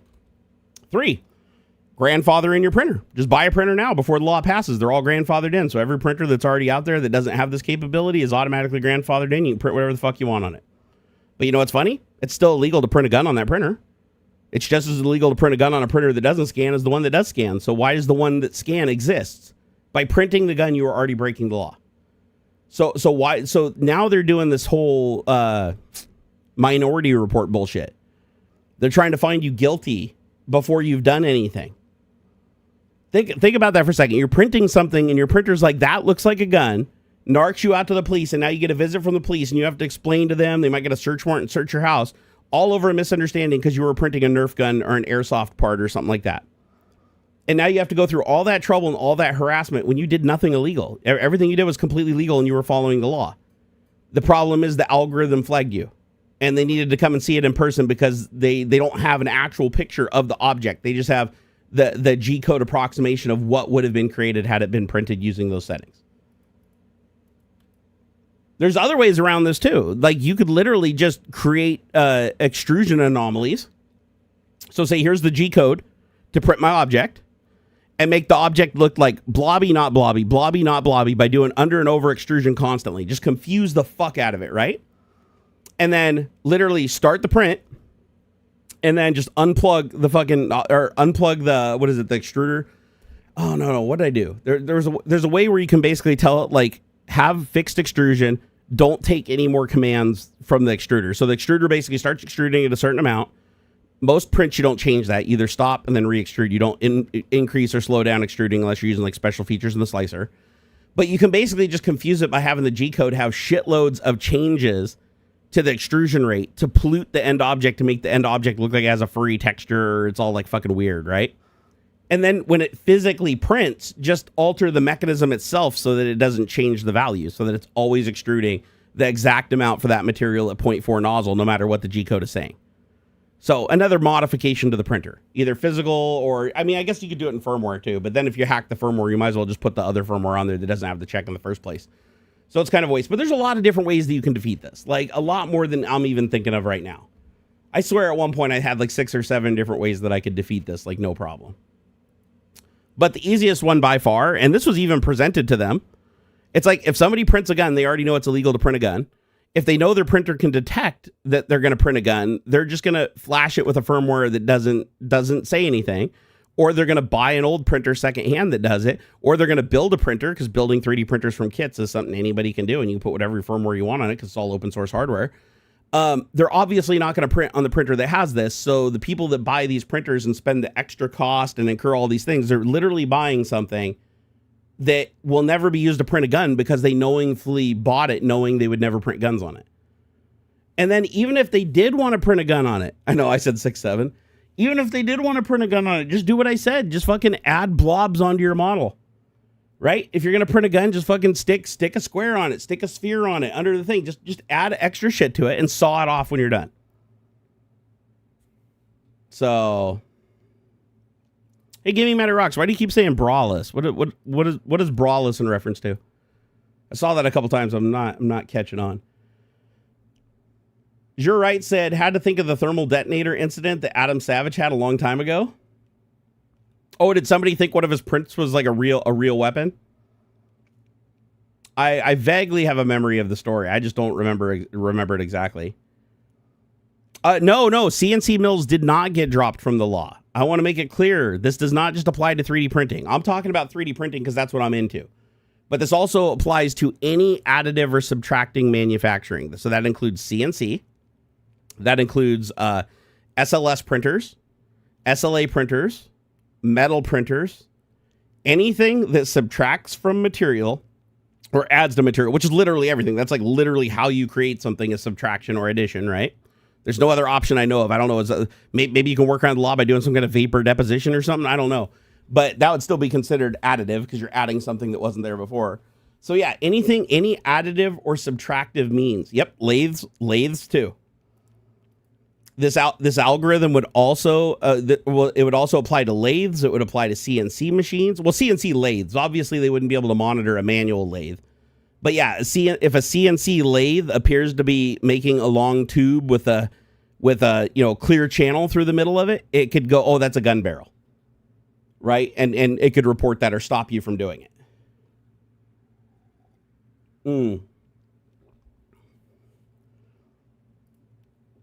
Hold on. Oh, okay, you're actually good. Let's see. I saw. Oh, Alex. Alex said, "Hey, Barnacules, when you type, do you use touch typing with 4 fingers on ASDF and JKL semicolon, or do you have your own preferred way of typing?" Oh, I have my own preferred way of typing. I do not type normally. I probably type closer to normal now than I ever have since I moved to a split keyboard. So I use a Kinesis Freestyle Edge RGB keyboard. I'm like completely addicted to these things. If Kinesis ever goes out of business, I'm in real trouble because once I got addicted to this keyboard, I can't go back to anything else. Like seriously, I even cringe typing on my laptop. It's like I have to have this keyboard, this specific keyboard, this specifically. I fucking love it. I'm fast on it too. So I used to use a crossover technique. I used to use my left hand would cover about 80% of the keyboard, and I only use these 2 fingers on this hand for the last 20%. That's how I used to type on a conventional keyboard. When I moved to a split keyboard, obviously that didn't work anymore because when I'd go over to the other side of the keyboard, it wasn't physically there, so I had to retrain myself. And so I went from 140 plus words per minute down to about 80, 90 words per minute while I was relearning how to constrain my hand to one side and the other hand, which makes me more of a proper typist, but still I don't lay my hands exactly on those keys. Sometimes I lay my hand a full key off and I can feel what my hand where I'm on the keyboard and compensate for it. So yeah, I can pretty much type. I don't have to put my hands on the row and like feel the little nub on the key or anything. I can pretty much just grab the keyboard from any angle and just I know exactly where I'm at and can immediately find the keys from any angle. It's really weird. But now I can type shit. I don't know how fast I can type anymore. I don't know. Should we find out? You guys want to find out how fast I can type? It's been a while. Let's use Brave. Is Type Racer still around? Let's see if we can make Type Racer do the thing here. Type Racer has 4 tractors. Put the shields up. Oh, by the way, after the typing thing, and I go take a piss, I'm going to tell you guys we're going to talk about the whole fingerprinting browser thing because I found this out completely by accident the other day, and it's actually pretty shocking shit that's been around for a very long time. But I can tell you right now that any website that wants to can track you. Like, as long as you're using the same browser on the same computer, they know it's you every time you come back to the site, even if you have a new IP address, even if you log in as a different user. It doesn't matter. You could log in at a different account. Doesn't matter. Different IP. They don't even if you have tracking cookies disabled and all tracking disabled in your browser, they can still figure out it's you and know when you come back through this browser fingerprinting thing. And I tested it myself the other way, and it works fucking phenomenally, and it scares the shit out of me how good it works. And the thing that blew my mind is all Chromium-based browsers failed obfuscating the key to try to prevent the fingerprinting. So Edge and Chrome failed the worst. Even in an in-private window, the fingerprint is exactly the same. But if you're in Edge and Chrome, exactly the same with in-private and normal. Brave browser is just as easily fingerprinted. And this is why I don't like Brave. Brave claims that they're safe against this fingerprinting. They claim that they're one of the browsers that actually blocks against it. What they don't tell you is it only happens in private and it only happens per session. So if you open an in private tab and you go to 5 websites, all 5 of those websites see the same key. It's a new key, but then when you leave in private and open a new in private session, then it gives you a different key. So at least you get a different key where you don't get that on Chrome and you don't get that on Edge.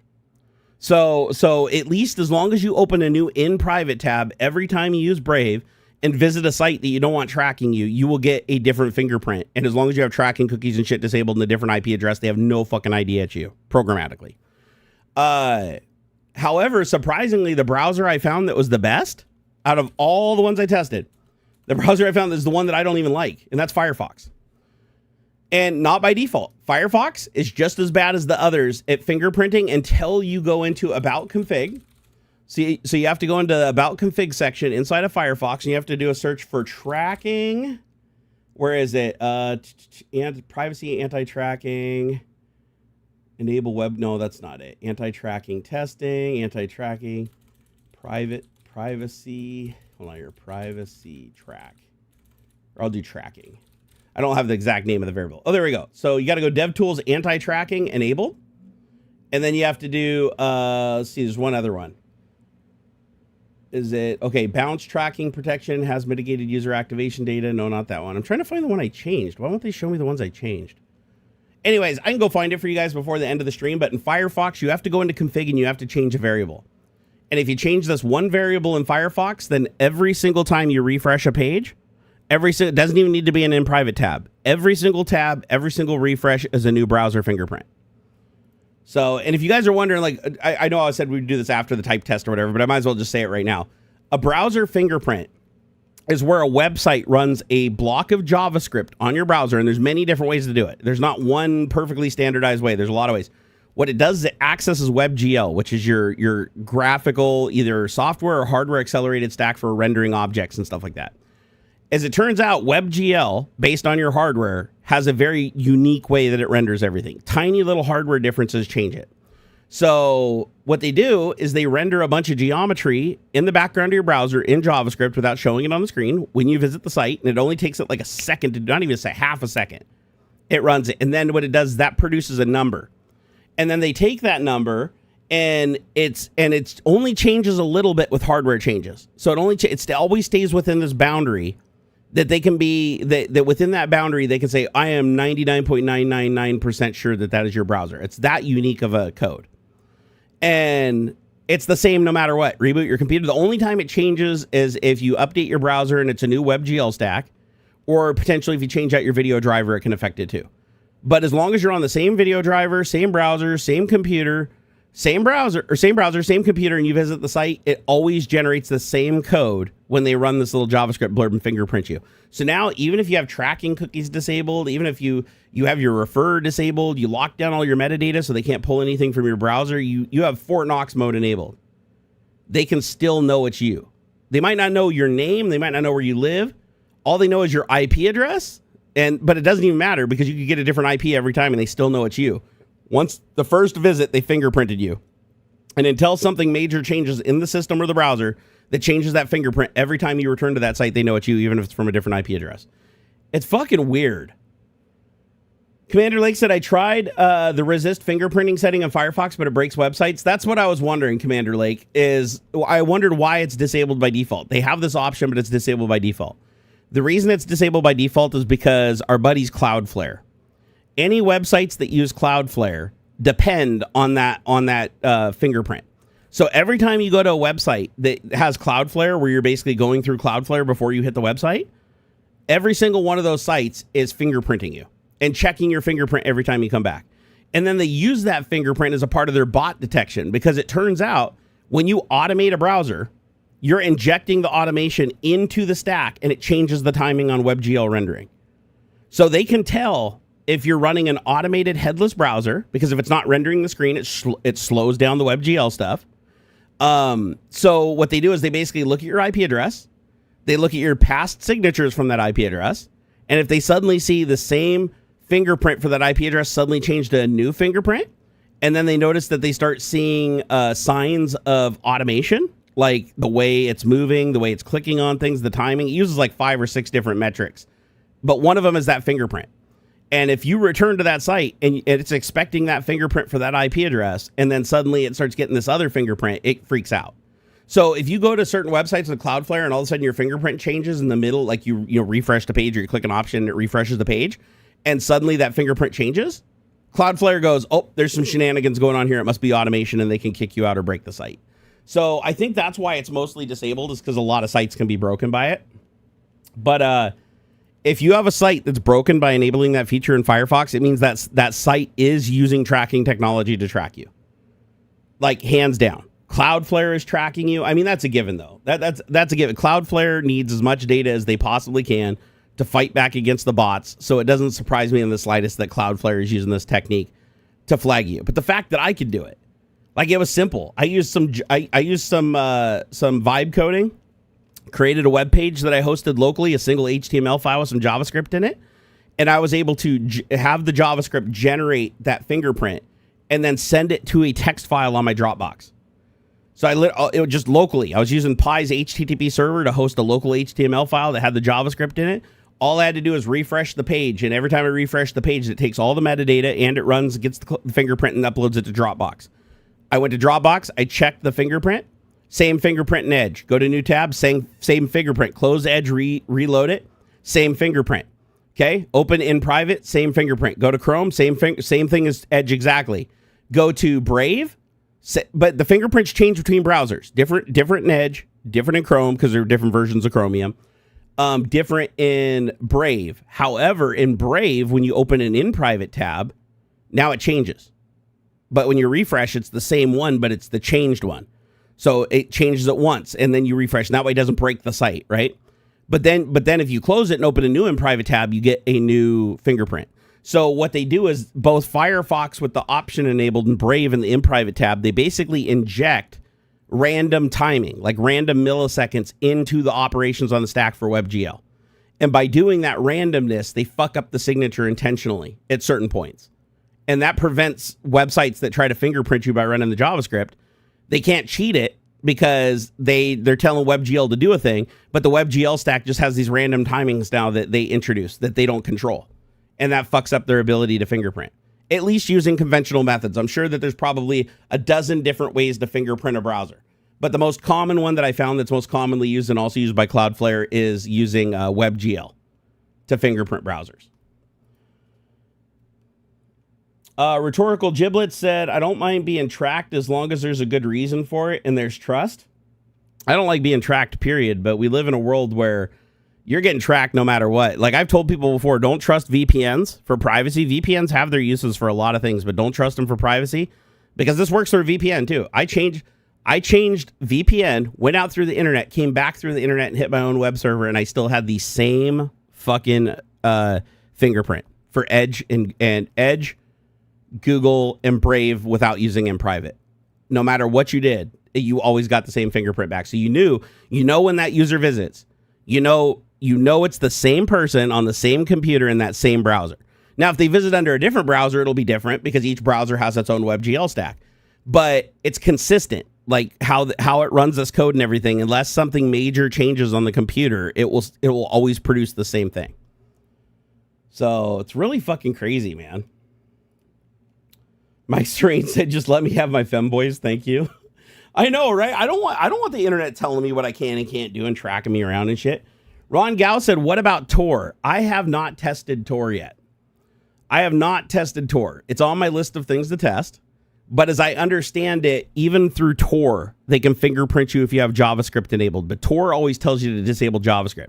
So I always wondered that. I always wondered why when you run Tor, it says, oh, you should probably disable, like when you enable JavaScript, it says, oh, by enabling JavaScript, you're potentially allowing people to determine who you are. And I always thought it was because if they could run JavaScript, they could coerce your browser into giving up your IP address or something like that. No, that's not it at all. It's because when you enable JavaScript, you enable WebGL. And when you enable WebGL, they're using a Chromium-based browser, which means, yes, it's going, no matter what Tor you go through, doesn't matter how many nodes you go through, that fingerprint will be the same.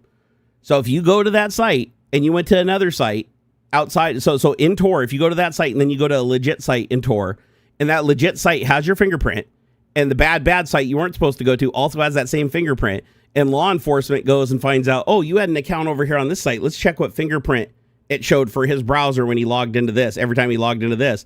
And if any of those little browser fingerprints match the one that's over here, boom, they got you. Now, granted, they don't consider this, this isn't considered of a high enough quality that it could be used by itself in a court of law, but it's definitely accompanying evidence that could sway a jury. So, yeah, fingerprinting, scary shit. Fingerprint work in a VM. I know I clone VM, and I say that even if the VM not clone it the same fingerprint, the VM should also produce the same signature. I haven't tested it, but if you're booting in the same engine, emulating the same hardware, you should get the same fingerprint. Let's see here. Tor is Firefox based. That's right. Oh, by the way, Molvad browser also has this feature enabled by default. So if you use I've never used Molvad before, but Molvad is the only browser I found in the list that has the obfuscation enabled by default. I've never used it though. I've heard of it, never used it. So is there any reason why people would use this thing? Like, it's Firefox based, right? So let's see here. Molvad, get Molvad browser. I'm going to install it. Download. Give me the Molvads. I want all the Molvads now. Okay, so Molvad browser for Windows. Never used it before. Ooh, only 91 megabyte installer. Gotta love that. Okay, I want to do choose standalone installation if you want to install a Molvad browser in its own dedicated folder without adding it to the start menu. No, that's fine. And then release. It's installing. Let's see. It's extracting a bunch of shit. Okay. Let's see what we got. Okay, here's Molvad. I've never seen this before. Actually, it does look like it does look like Firefox. Here, let me go to help. About. Yep, Firefox. Based on Mozilla Firefox 149. So they basically probably just enable this option by default then. So if I go to about config, and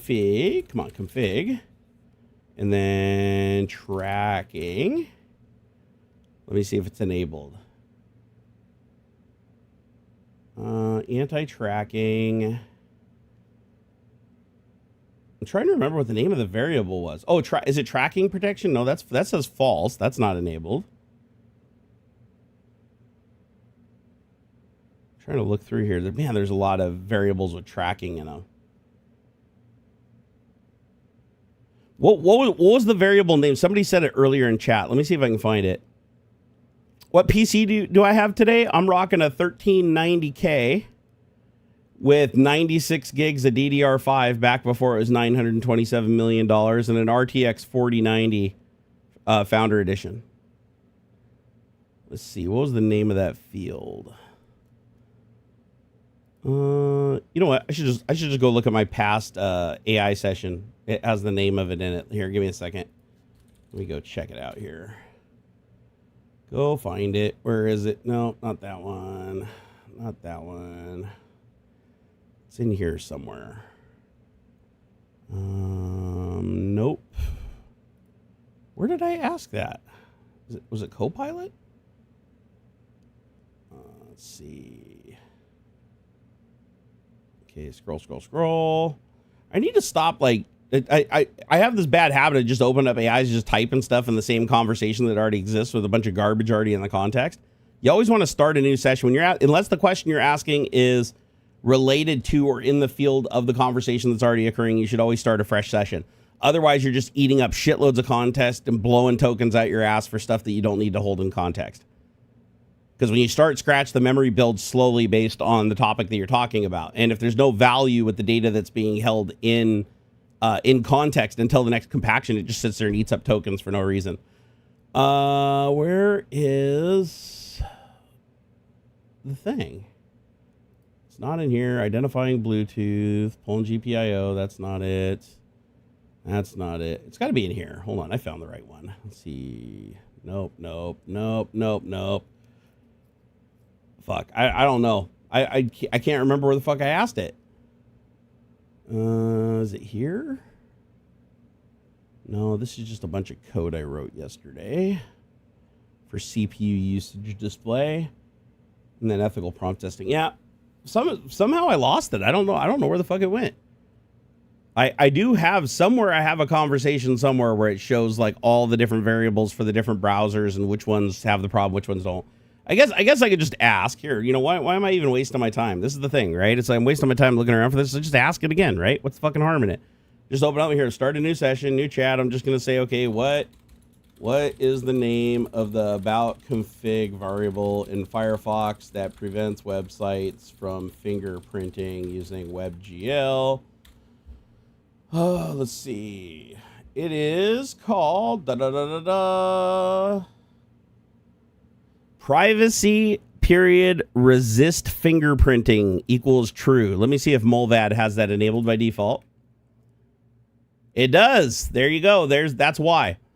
So of all the browsers, Firefox was the only one I found that had the capability. By the way, I also tried extensions. There's extensions for there's extensions for Edge and Chrome that are supposed to block fingerprinting using WebGL Canvas. I tried all the plugins that are available on both browsers. They did nothing. They claimed they were working. They did absolutely nothing, which means that the browsers have proactively put in code that prevented whatever the fuck that extension was doing from achieving what it was supposed to achieve, but without throwing errors, because they didn't want it to throw errors, because then people would be like, oh, I'm not protected. So it's clear that Google wants people to fucking be tracked. But that's no secret, right? Everybody knows Google makes their money on tracking people and gaining information and know when to advertise to them and shit. So of course they're going to do everything they can to make you feel like you're anonymous while knowing that you're not, right? So don't trust any of the extensions for scrambling the fingerprint. The only browsers that I found that could do this consistently without an in-private mode is Firefox with privacy resist fingerprinting changed from default false to true, or Molvad, which is a Firefox-based browser that already has it enabled by default out of the box. So I wonder if anybody wrote a site that just shows you here. Let me see if I can find a site that just shows you your fingerprint. Are there any websites that can just show you your WebGL fingerprint? So you can test and see if it's being obfuscated between reloads.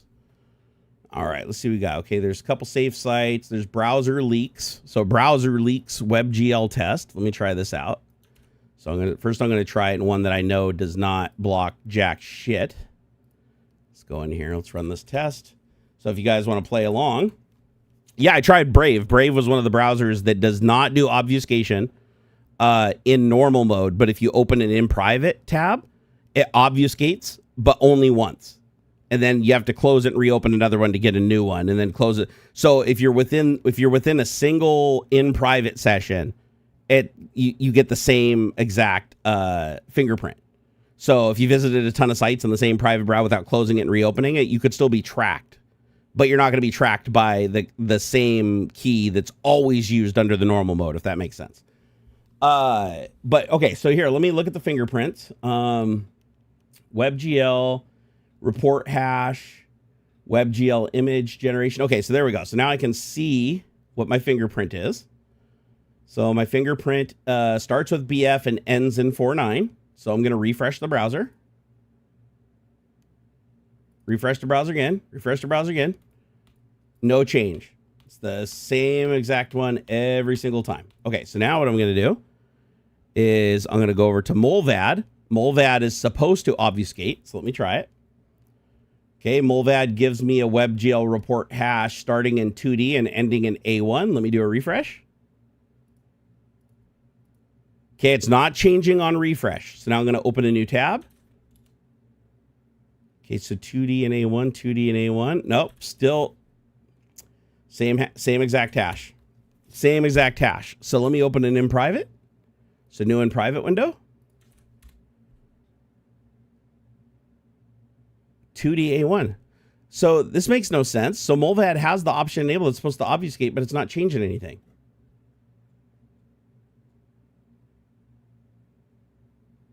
That's okay. That's so far. That's not good.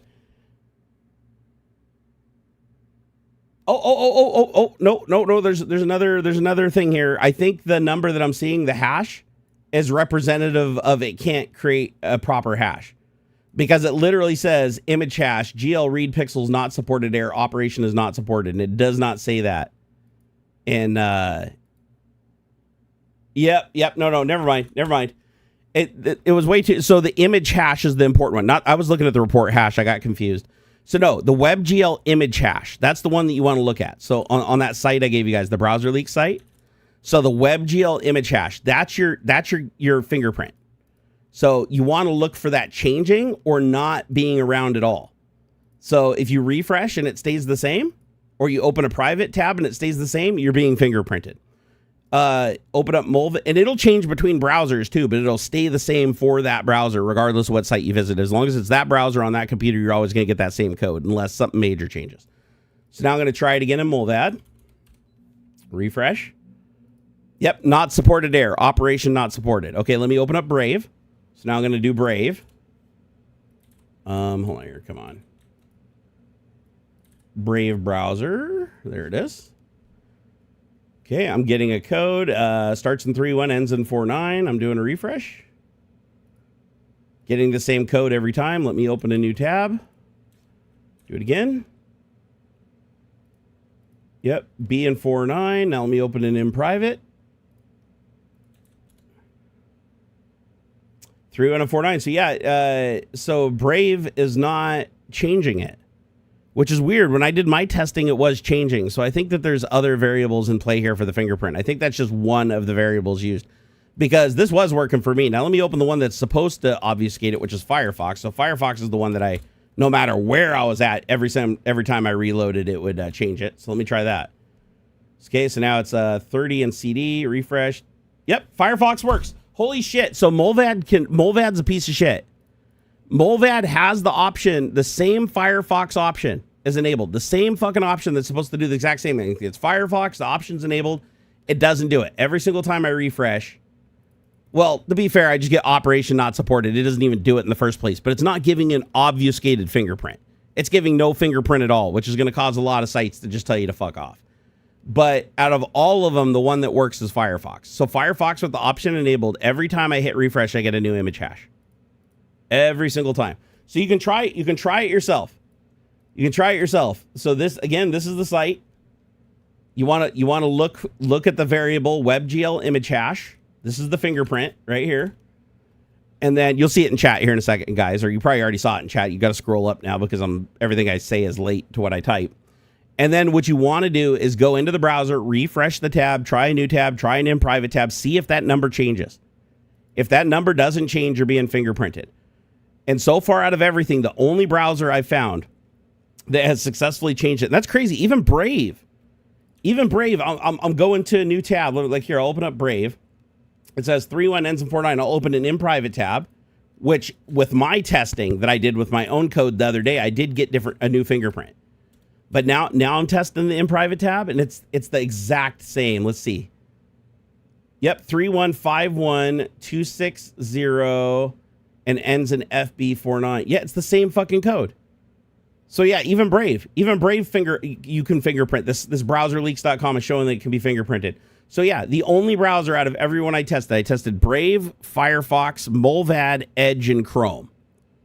And of all those browsers, the only one that actually works. Now, granted, this can break websites, just FYI. The only one that works is Firefox when you enable that option under About Config. You have to go into About Config and change privacy. Let's see here. Ron Gao said in Firefox, I found this. Yeah, that's not the right one. It's actually called, here, let me see if I can find it again in my thing here. Here it is. This is the one that you want. So in Firefox, you need to go into About Config. And then once you're in About Config, do a search for privacy, resist fingerprinting. That's the only one that fixes this. The baseline fingerprinting protection true, that does nothing. Resist fingerprinting equals true. As soon as you do that, now when you go to browserleaks.com, every single time you hit refresh, you get a new image hash, which means that you can't be fingerprinted because every time you return to a site, you have a new hash. That's so fucking cool. That is so cool. I'll have to see which sites don't like this though. Because every site I run into that doesn't like this and gives me trouble, that tells me they're fingerprinting. If I run into Cloudflare bot detection, that no matter how many times I click on "Are you human?" it says the fuck off. That right there tells me that this is working because it needs to fingerprint you to allow you to move forward. And if it can't get a consistent fingerprint out of you, but each time it reruns the WebGL, it's going to think that there's some kind of automation in place. That's fucking crazy. So out of all of the browsers I've tried, being Chromium and Firefox, the only browser that actually truly has protection against fingerprinting is Firefox. Even Mulvad, based on Firefox, doesn't work. So if I go into Mulvad, let me reload it again. So in Mulvad, okay, the number doesn't change. Let me go into About Config and make sure that option's on. And this is what's weird, is I enabled the option. Like, it was already, sorry, I didn't enable it. It was already enabled. Fuck, not this one. Where's Mulvad? I need Mulvad, not Brave. I've got so many browsers installed on my computer right now. Okay, Mulvad browser. So in Mulvad browser, let me go to Browser Leaks WebGL. Actually, you know what? No, I'm not going to say that. I'm going to say that WebGL, I'm going to say that Mulvad actually takes it a step further than Firefox now that I think about it. Because when you're using Mulvad, first of all, the browser does not support WebGL2, which is probably going to cause problems with hardware acceleration graphics and stuff on certain websites. So if you're using websites that are heavily graphical, you probably aren't going to want Mulvad. But Mulvad, you can't even get an image hash. So it doesn't even give you a random image hash. It gives you no image hash because when they call GL read pixels, which is the function that they're using to create the fingerprint based on the timing of printing this very specific image, it just says operation is not supported. So basically, it just tells the website that you only have WebGL 1.0 and you can't call the function that they use to fingerprint you. So I will say that Mulvad is the most secure, but most likely to break a website, for sure. Firefox, less likely to break a website, but could, because that's why the feature is disabled by default and you have to enable it, is because it probably does break quite a few websites. But nothing that I can find in Chrome and nothing. Here, I'm going to check actually again. Let me check, see if Chrome has an equivalent. Where is it? Does Chrome have an equivalent variable to also produce random fingerprints? No, Chrome does not have an about config style setting that randomizes or obfuscates your WebGL fingerprint. It said, and that's not an accident. Chrome's design philosophy is very different from Firefox's when it comes to fingerprinting resistance. Why Chrome does not offer this feature? Chrome and any Chromium-based browser, such as Edge, Brave, Opera, or Vivaldi, do not expose internal switches that randomize hardware identifiers such as WebGL vendor, Canvas WebGL image hashes, GPU capability, system font, screen resolution, or device memory.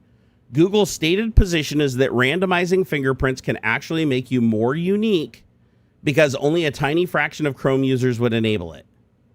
That's stupid. Instead, Chrome focuses on reducing new fingerprinting APIs. But again, they act like they want to reduce fingerprinting because it's like, oh, we care about your privacy. But then they ensure that you can't disable the one thing that's the ultimate fingerprint to follow you. They're like, oh, yeah, tracking, we're going to disable trackers. Cookies, they could track you. We're going to disable that too. Oh, refers, we're going to disable that. Oh, you're totally not trackable. But what we're not going to do is ever let anybody in our browsers through extension or otherwise obfuscate the WebGL's response because we need that to remain the same so that we can still track you. So yeah, I think I just I've used Edge and Google for so long now. And I think just after vibe coding yesterday and randomly running into this and going down this rabbit hole, I'm done. Like I'm not a big Firefox fan, but I'm going over to Firefox. Fuck this shit. Like I might have to disable that feature every once in a while, or I might have to go back to Chrome occasionally for websites that have to fingerprint you to work. Like they will not let you use them unless they can believe they fingerprinted you. And in that case, I'd just use like I'd either use like Brave, or not Brave. I'd either use like Firefox or Mulvad, right? Either give them no fingerprint or give them a fake fingerprint. But this is fucked, man. This is fucked. Like, so this whole time that you're getting these targeted advertisements and you're going from website to website to website to website, all these people and all these things in the background that are running these external little JavaScript blurbs and everything to track you, they still are tracking you every bit as good as they used to. Even though you have things disabling tracking cookies and privacy measures and things telling your browser not to tell what refer or previous website you came from or any of that shit, you still are running around leaking the same fingerprint site to site to site to site. So they know every single IP associated with that fingerprint is that computer in that browser. So if all the sites are putting all this data into a database and they all access it together and give each other access or pay for access, for advertisers, that's great because you can say, oh, this person with this fingerprint goes to Amazon and buys a lot of these types of products. So now I'm going to sell that information over to these people. And then we know what advertisements to put in front of them on social media. And we know what they're susceptible to buying because we've tracked them. And we know that it's that same computer and we know that it's that same browser. And if it's the same computer and browser, it's most likely the same person. That's fucking crazy, man. What if you stop using the internet? Good luck, man. Good luck. I'd like to see somebody get by life without the internet. Everything has moved to the internet. It's like you can't even fucking pay your bills anymore without the internet. John said, I abandoned Chrome when they pulled that shit with limiting ad block extensions. I'm using Firefox-based Zen browser, and I love it. So wait, it's called Zen browser? Let me look up this one. This is another Firefox one. I mean, I like the fact that I wasn't a big fan of Firefox because I know back in the day they had tons of compatibility issues and they were really slow in general. That's why I used Chrome, because Chrome was just so much faster. But I don't know. Maybe that's changed now. Maybe it's not as big of a deal now on more modern hardware. Let's see here. Zen browser. Let me look at this. Welcome to a calmer internet. Beautifully designed, privacy focused, and packed with features. Oh, it's got like the little bar on the side. Oh, they're trying to be like something new. Oh, that's a little different. Oh, it's only in beta? Okay, so it's got workspaces, compact mode, glance, split view. You also notice how every browser now has an AI. Brave has an AI. Google has an AI. Edge has an AI. They're all using their like own AI services. It's fucking crazy. Even when I saw Brave had its own AI too, I was like, gosh damn. Like I thought Brave was supposed to be privacy focused, and they're putting a fucking cloud AI built in there that like feed them back a bunch of information and prompts from their users. That's not very privacy focused, is it? Oh, fuck it. I'm going to download Zen too. I'm going to install all the browsers. My computer is going to have every browser in the world on it. FidoNet for life? Dude, you are old if you know what FidoNet is. If you know what FidoNet is, you just aged yourself, man, big time. Hey, what's up, Bradley Smith? Good to see you. I know Jerry can program. I use WinHance to remove so much junk from Windows 11 Pro. I considered using Linux Bazite OS. Bazite's actually pretty nice. I would say that Bazite is it's really interesting looking. The UI on it is really interesting. I'll say it's interesting. I don't know if I really like it, but it is definitely gamer focused. Like, it's a very gamer focused distribution. My favorite distribution is Catchy. For like standalone workstation distribution, like if you're actually using it, I like Catchy OS. I'm personally using Debian as my dual boot on my framework laptop, but Catchy is really nice. Or Catchy OS. It's really nice. If you come from a Windows background, the UI is probably the closest thing that any Linux distribution has had to like a inbox Windows style UI. So it's actually very familiar. And so if you're trying to move from Windows to Linux and you want to give it your best shot, Catchy OS is probably the one. Like from my experience. I've installed quite a few Linux distributions too over the last couple of months. I always, for some reason, end up going back to Debian. I don't know why it is. I think it's because I'm so comfortable with it because of WSL2 and it being like the leading distribution under WSL2. And I keep just going back to it everywhere else I use it. But Catchy OS, if I was going to run a desktop Linux on my main computer, it'd be Catchy OS. Could you program your own browser? No, Mr. Toff, not only can I program my own browser, I have programmed my own browser before. But the problem is, anytime you program your own browser, you end up using somebody else's engine because implementing your own engine is damn near impossible. And the reason I say that is because the HTML5 spec is like longer than like the English language. Like, it's fucking insane. And that's why it was like so hard for browsers to actually be able to, so many different browsers to be able to render web pages and have them look right without the web pages having a zillion different and ifs, thens, and a bunch of performance eating bullshit to detect your browser and do certain things to compensate for your browser. The HTML5 spec fixed a lot of that by forcing everybody to strictly adhere to the spec instead of loosely. So now it's possible, but God, the sheer amount of shit that you have to implement to be able to render HTML5 without using somebody else's engine, fuck, it's hard. You can see up my nose? That's okay, I don't mind. Okay, I don't want to set... Ooh, you know what I like about Zen? I installed Zen, and by default, it selects don't set Zen as your default browser. You have to actually make it your default browser. I actually respect that. It already earned some of my respect. Okay, what do I want for my default search engine? Do I want DuckDuckGo, Bing, Google, or Amazon? Amazon as a search engine? Wait a second. Wait, hold on. So it says Amazon is a search engine. Is that like for searching for products? Because as far as I know, Amazon doesn't have like a web search engine, does it? If it does, that's news to me. Anyways, I'll select Google I'll select Bing. I'm going to use Bing for now. I'll change it to something else later. All right. Your keys tabs always within reach. Okay, whatever. That's fine. Your workspace is your colors. Pick your colors. Click here to add a color. Oh, I can make it whatever color I want. Oh, cool. All right, I'll do like fucking purple. There we go. Make it purple, like vibrant purple. Next. This is a weird experience. This is a weird browser experience. Okay, dive in. Let's go. Okay. By the way, I'm setting up something called Zen Browser. Oh, it starts full screen.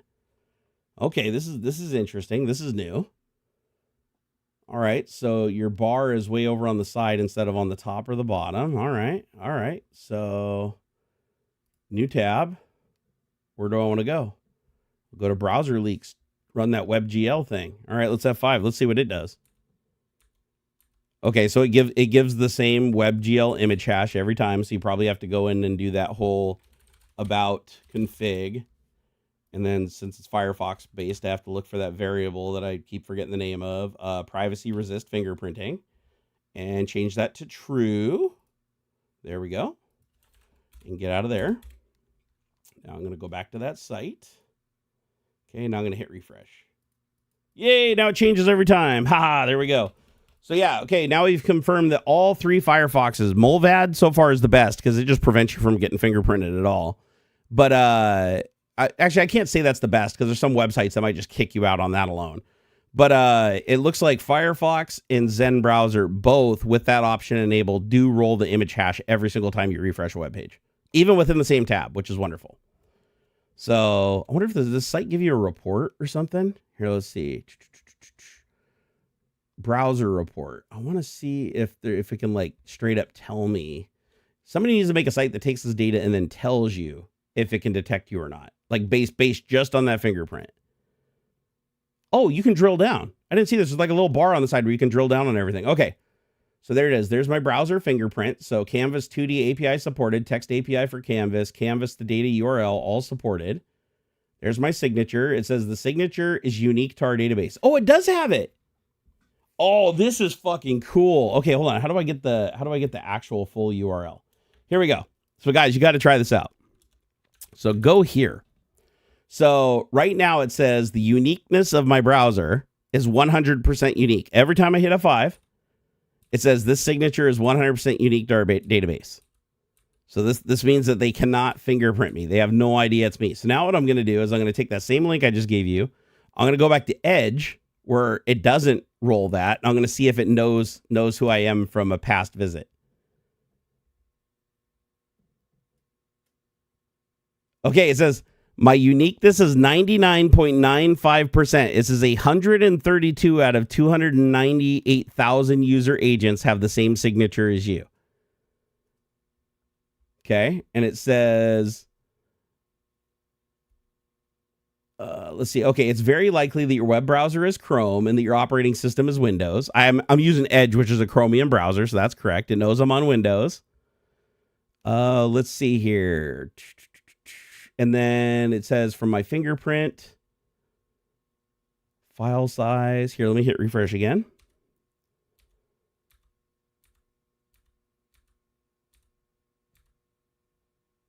So yeah, it knows me every time I hit refresh. Let me go to Chrome. Let me open up Chrome and see what it says. Okay, it says the signature is unique to our database. We've never seen it before. Now let me hit refresh. Okay, I'm confused. I am very confused right now. Oh shit, never mind. I was in Firefox. I'm getting my browsers mixed up. I'm in Firefox. I'm like, it keeps saying it's unique. I'm like, wait a second, in Chrome it's not unique. Okay, let me open up Brave. So if I go to Brave, it says, okay, I'm 100% unique. Refresh. Okay, it says, Brave says I'm 100% unique. Let me go to Firefox. That's unique. Let me go to Molvad. Molvad says I'm 100% unique. 100% unique on all refreshes. Now let me open up Chrome. Now I'm going to open up actual Google Chrome. And Google Chrome says, nope, you are not unique. You are not unique. You're running Chrome on Windows, and here it says only 132 of 298,939 user agents have the same signature as you for the Canvas fingerprint. So the Canvas fingerprint isn't perfect. It's just really good. So this is interesting. So, okay, I'm looking at the comments now. It says Molvad browser on Windows 10, 100% unique. Brave iOS fails the test. Safari does better. Enable Brave /flags WebKit protection for all sites, and it'll fix it. Testing this on Android. Brave non-private tab fails. Brave private tab passes. Firefox Focus passes. My browser, my version were undetected, and I don't know why. By the way, Browser Leaks proposing to add a comment on a topic analyzing Canvas by signature and XFB and goo and shit made me laugh hard. that actually is pretty funny that they have comments, because it's like supposed to be showing that you're random and then you're leaving a comment to prove that you have that signature. So everybody with that signature can comment. To get it to randomize on every browser, close and not on every refresh on LibreWolf. I had to go into About Config and turn on Privacy Resist fingerprinting. That's what I had to do also for Firefox. Let's see here. Ironfox passed. Brave passed. You have to delete navigation data and restart. Chromite passed. Every page it refreshes. Firefox, no, but possibly if you add the extension. Firefox did work when we changed the variable. Chrome, no. So what's the difference between Chrome and Chromite? I've never heard of Chromite? Chromite? Chromite? Is this yet another browser? Chromite browser. Oh.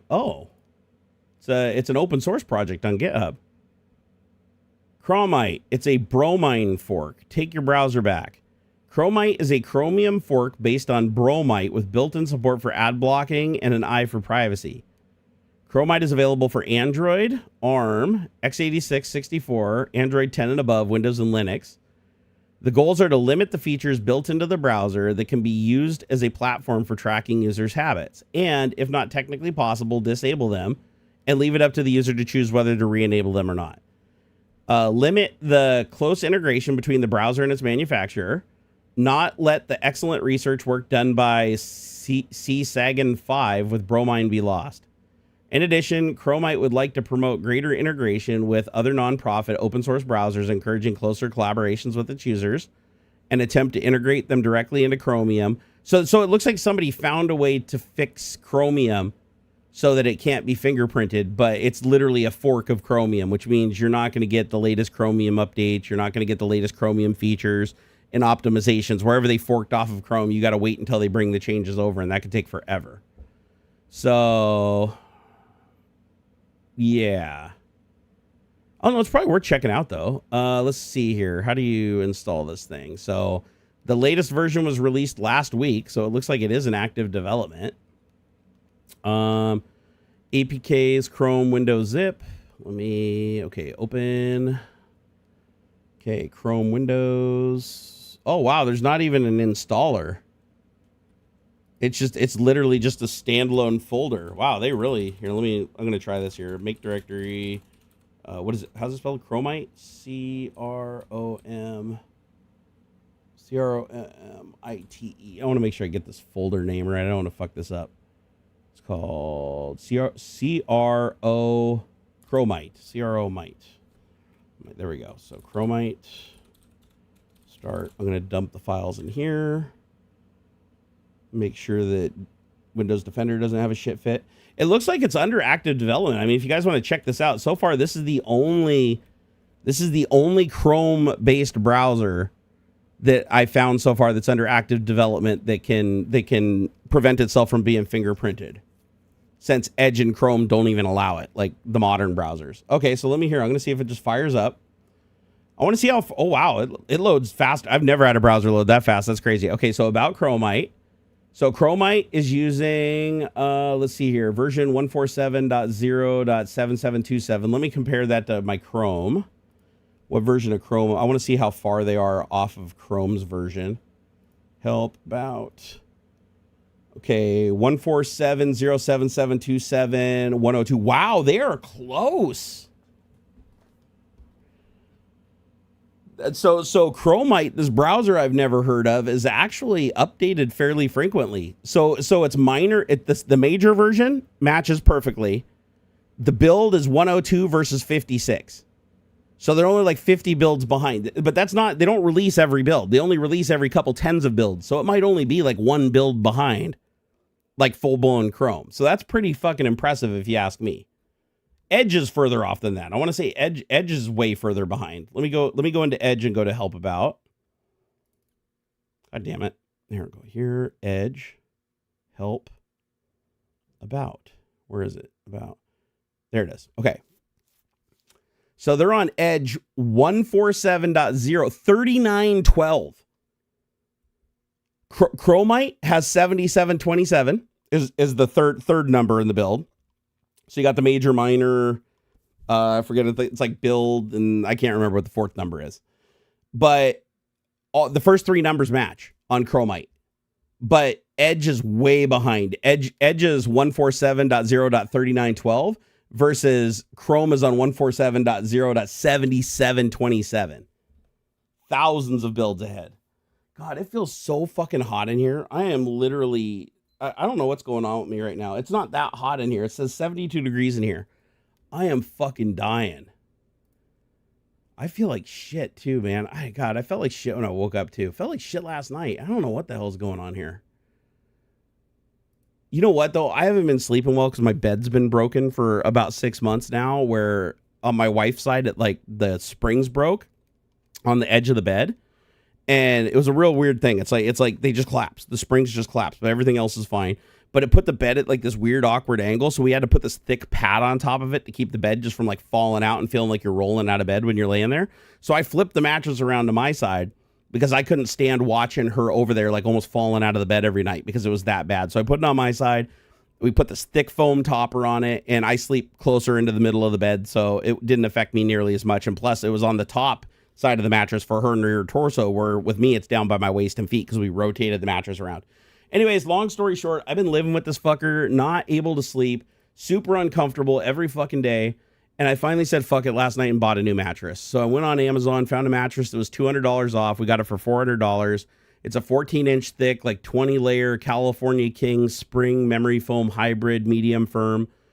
And it should be here on the 27th. And I cannot fucking wait because I am so done with our mattress. Like, I can't do a waterbed, sadly.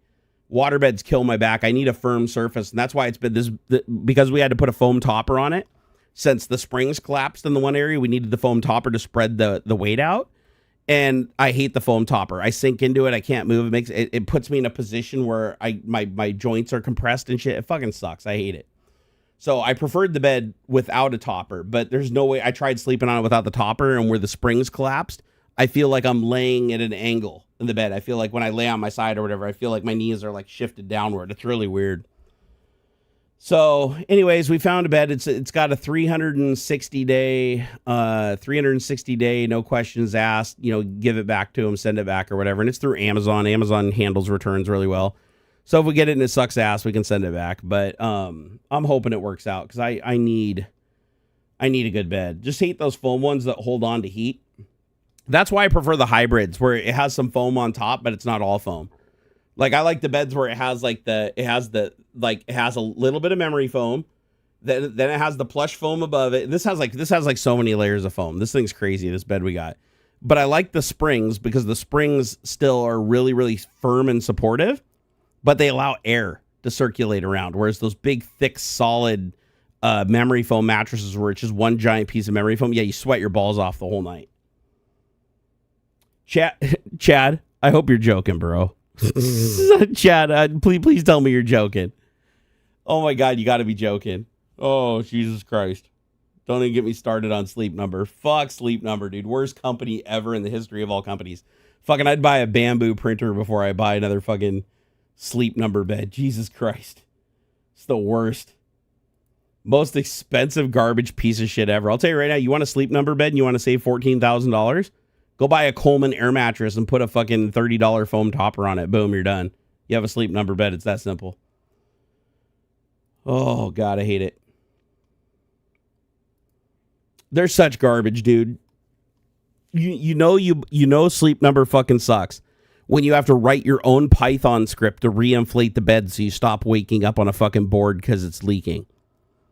We had the bed for like 2 years and we went through 4 bladders. Like 4 bladders failed because every bladder they made is defective.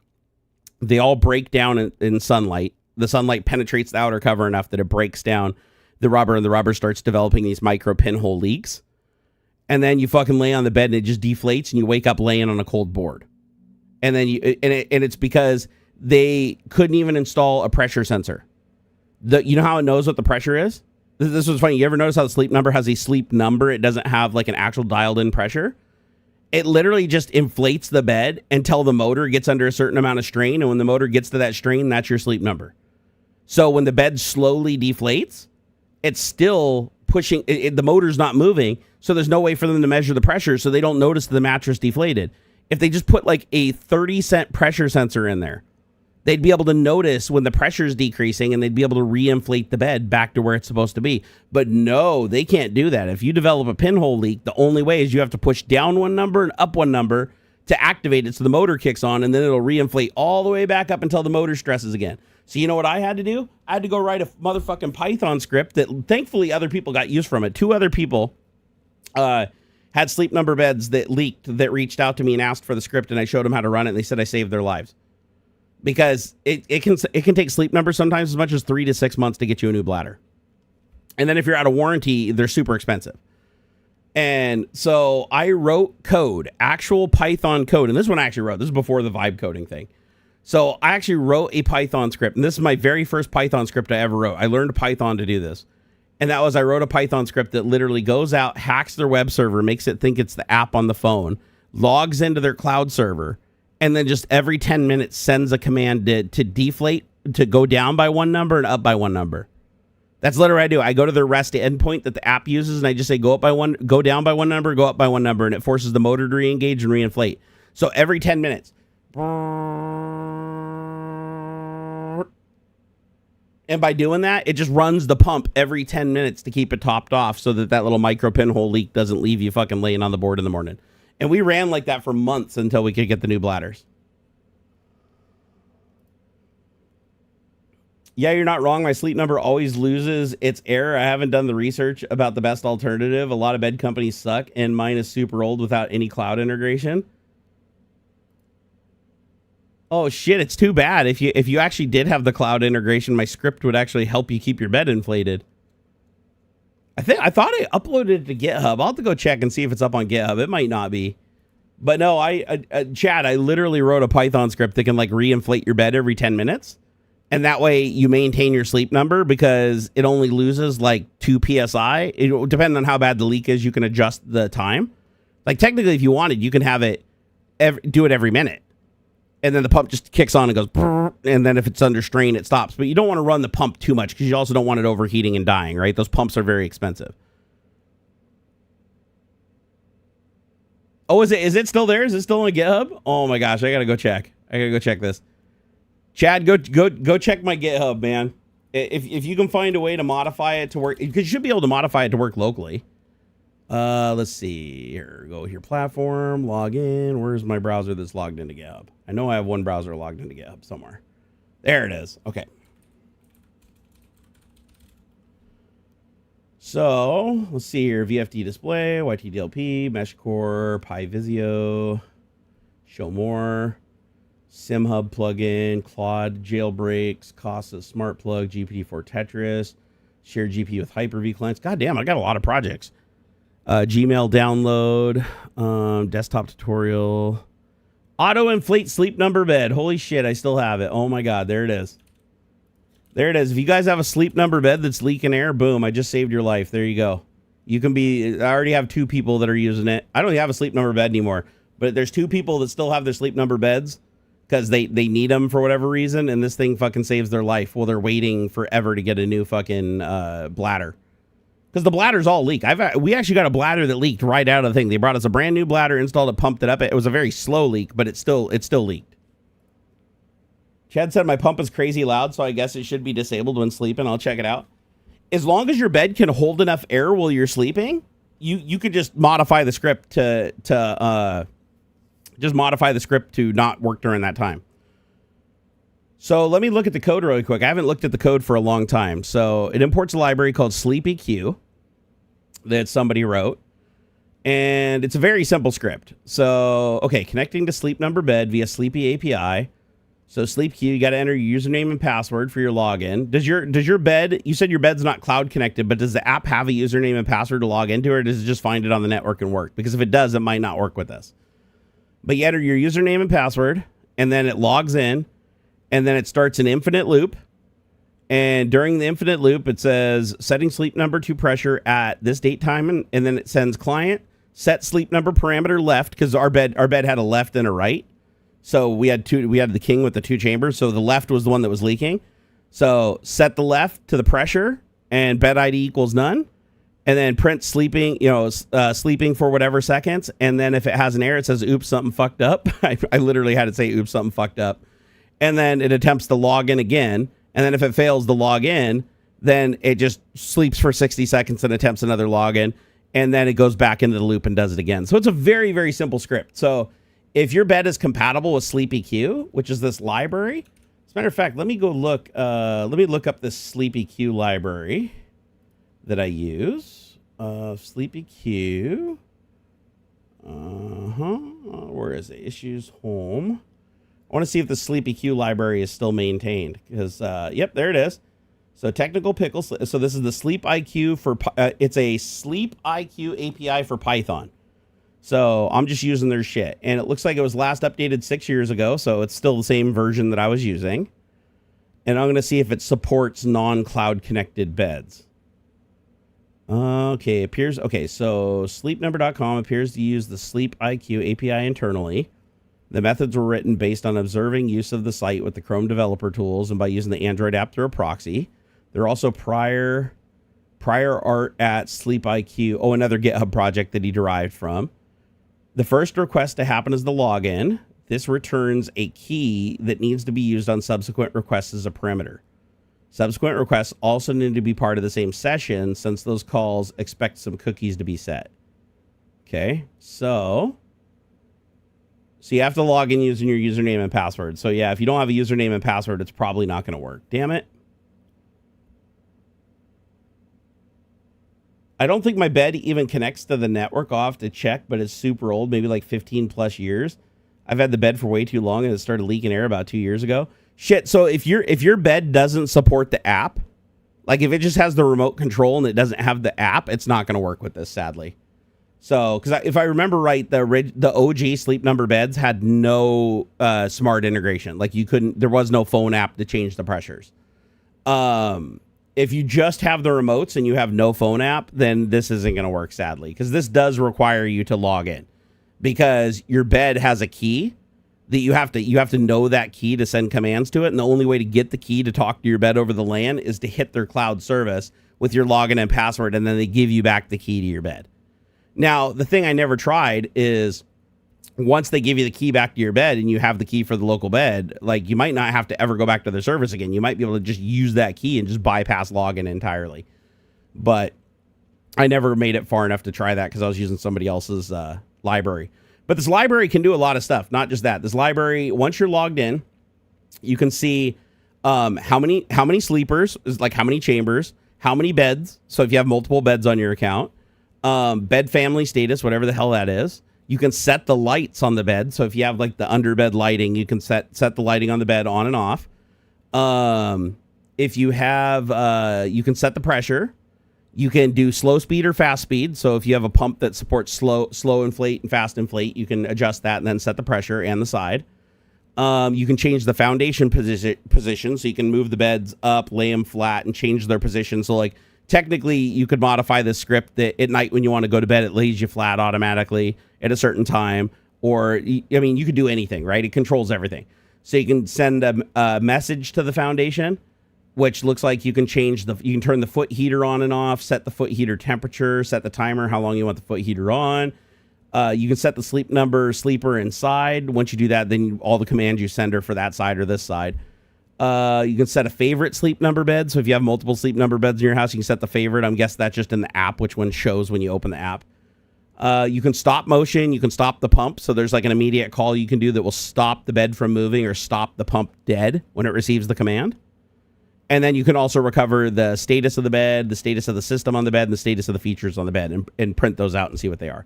So yeah, I mean, it's a pretty robust API for a fucking bed that just moves around a little bit and has a heater in it and inflates. So, and all I did was just, I created that script called auto inflate sleep number bed, and that's what it does. It literally just auto inflates the motherfucker so you don't have to. Did you charge back? Do you mean like when I got rid of the bed, did I get my money back? Yes, every penny of it. Every penny of it. One of the nice things about being a YouTuber, and this was back when I actually, had a little bit more clout in the game.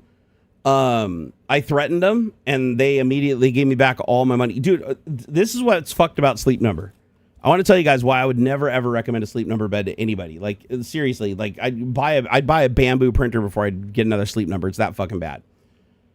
So Sleep Number beds, all they are is a Coleman fucking air mattress. Actually, I take that back. Coleman air mattresses are better quality than the fucking bladder inserts that they put in these Sleep Number beds. I'm not even joking.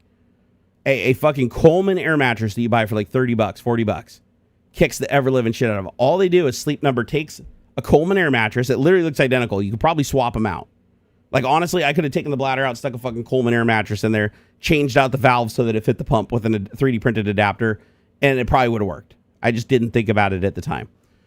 All it is a fucking Coleman air mattress with a zip up mattress cover that makes it look like a mattress with a foam topper.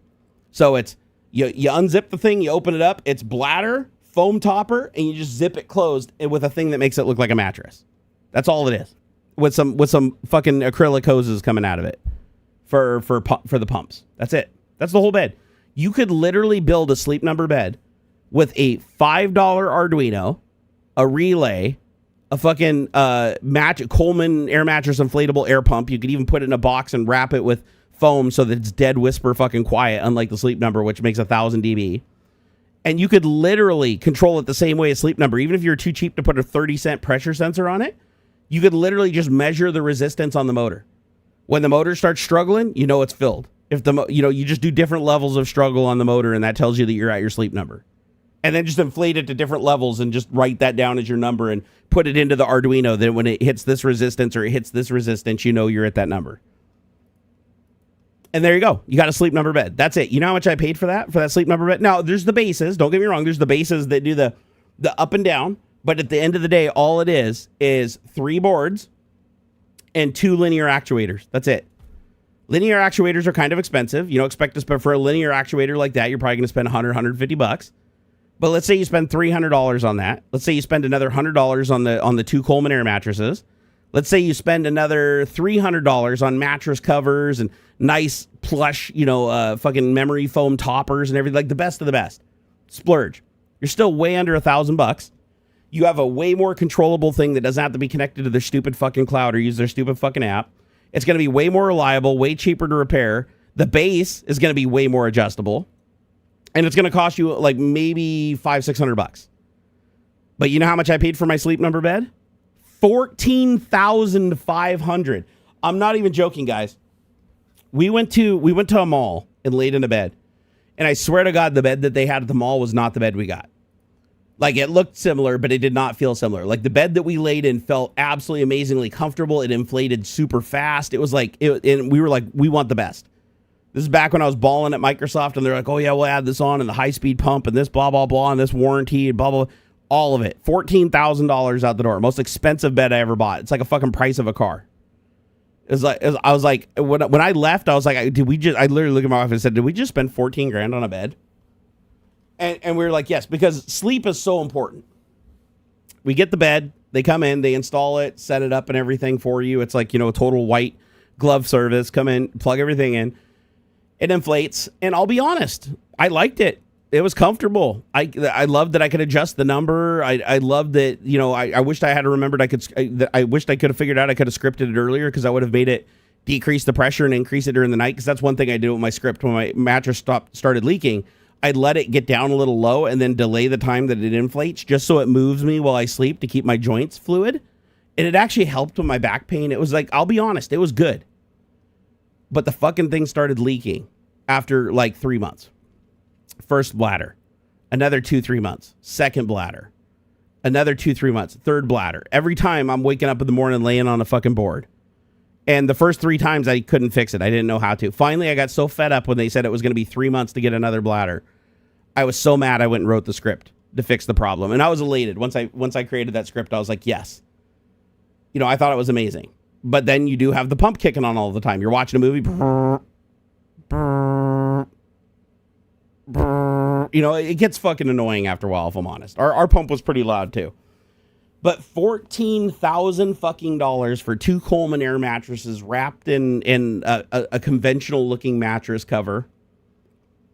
A cheapest thing you've ever seen. And the pump was like ancient. It literally had like this, like the case was turning brown. You could tell that these pumps were all like fucking super old, and they just slapped an Arduino on the side to give it smart capabilities. It was stupid. Chad said, I don't think they were $15K. I got mine super young as a kid and kept it. They have intentionally make them break to make more money. It's not difficult to keep something inflated. I know, right? But here's the thing. Yeah, the $15K was their most expensive model. It was a California King, 2 sides. So it was like 2 doubles together, 2 fully adjusted. The fully adjustable thing where it lifts your back and lifts your legs like this. So like when you're laying it, the back goes up like this, and then the leg portion goes up like this, so that you're sitting like this, like a chaise lounge. And that's fully adjustable. It had a heated feet, so you could set a temperature and it would heat your feet as a part of the mattress, would heat up around your feet and like warm your tootsies. It had lights that came on under the bed that would illuminate around the bed at the bottom. It had the app on the phone that you could like, set your schedule and your inflate and deflate and everything like that. It was actually pretty cool. But yeah, for all those features, top of the line, highest thing, warranty out the door is $14,000.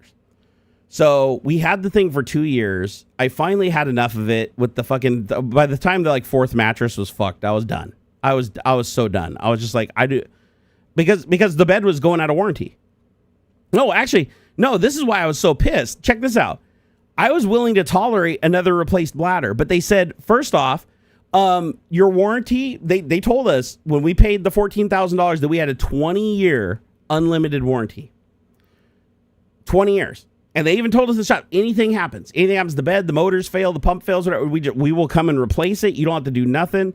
It's a 20-year warranty. We even had it in writing.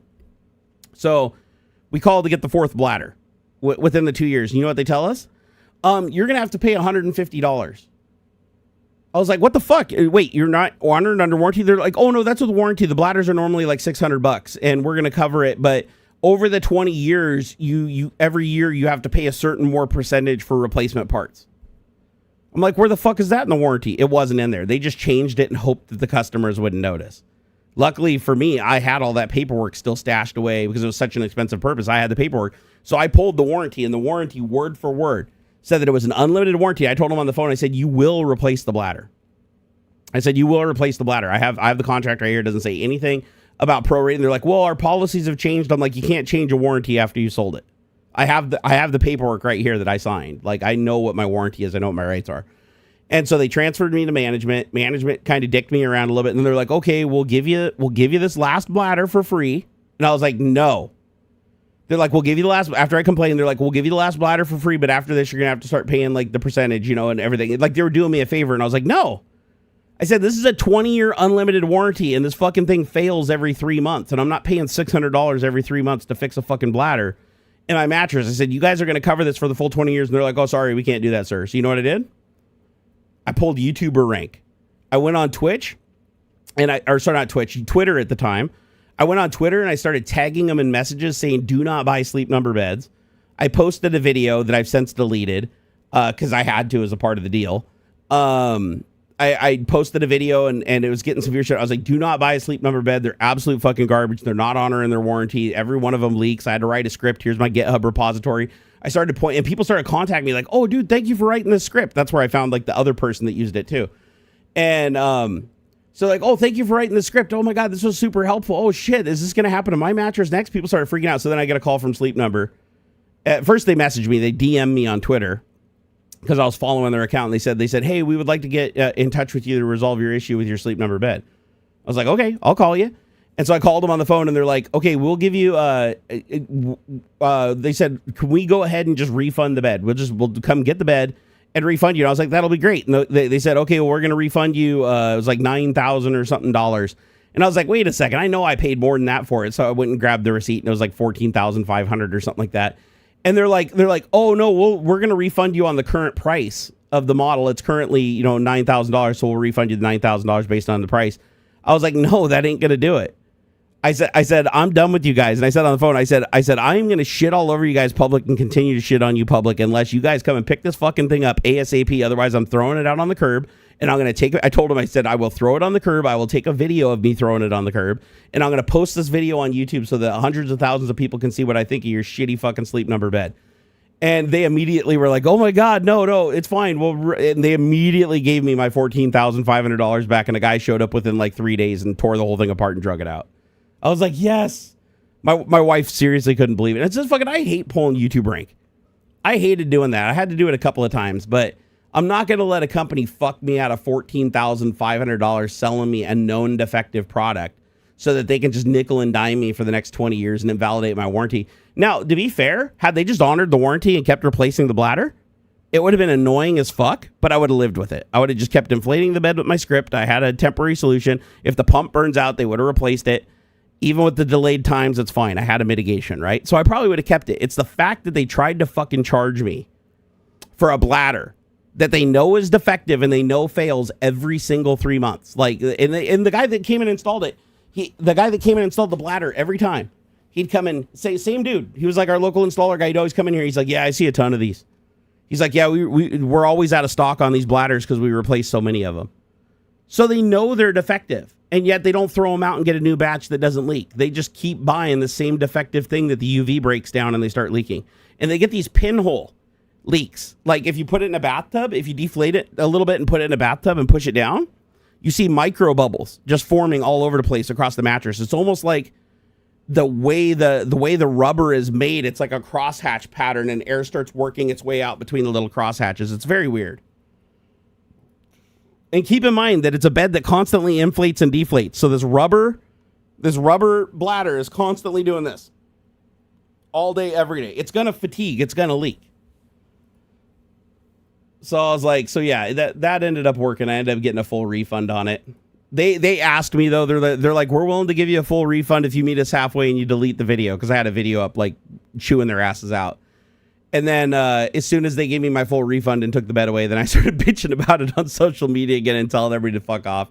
And then I unfollowed them and I blocked them on Twitter so they couldn't DM me and be like, hey, stop talking shit about us. We gave you a refund.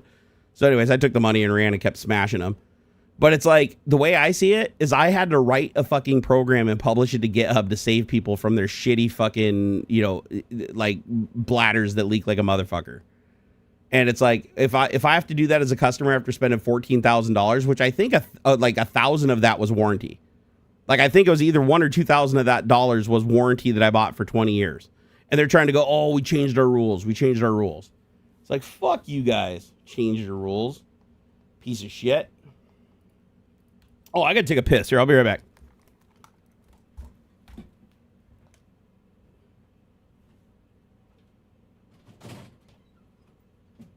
Morning, family.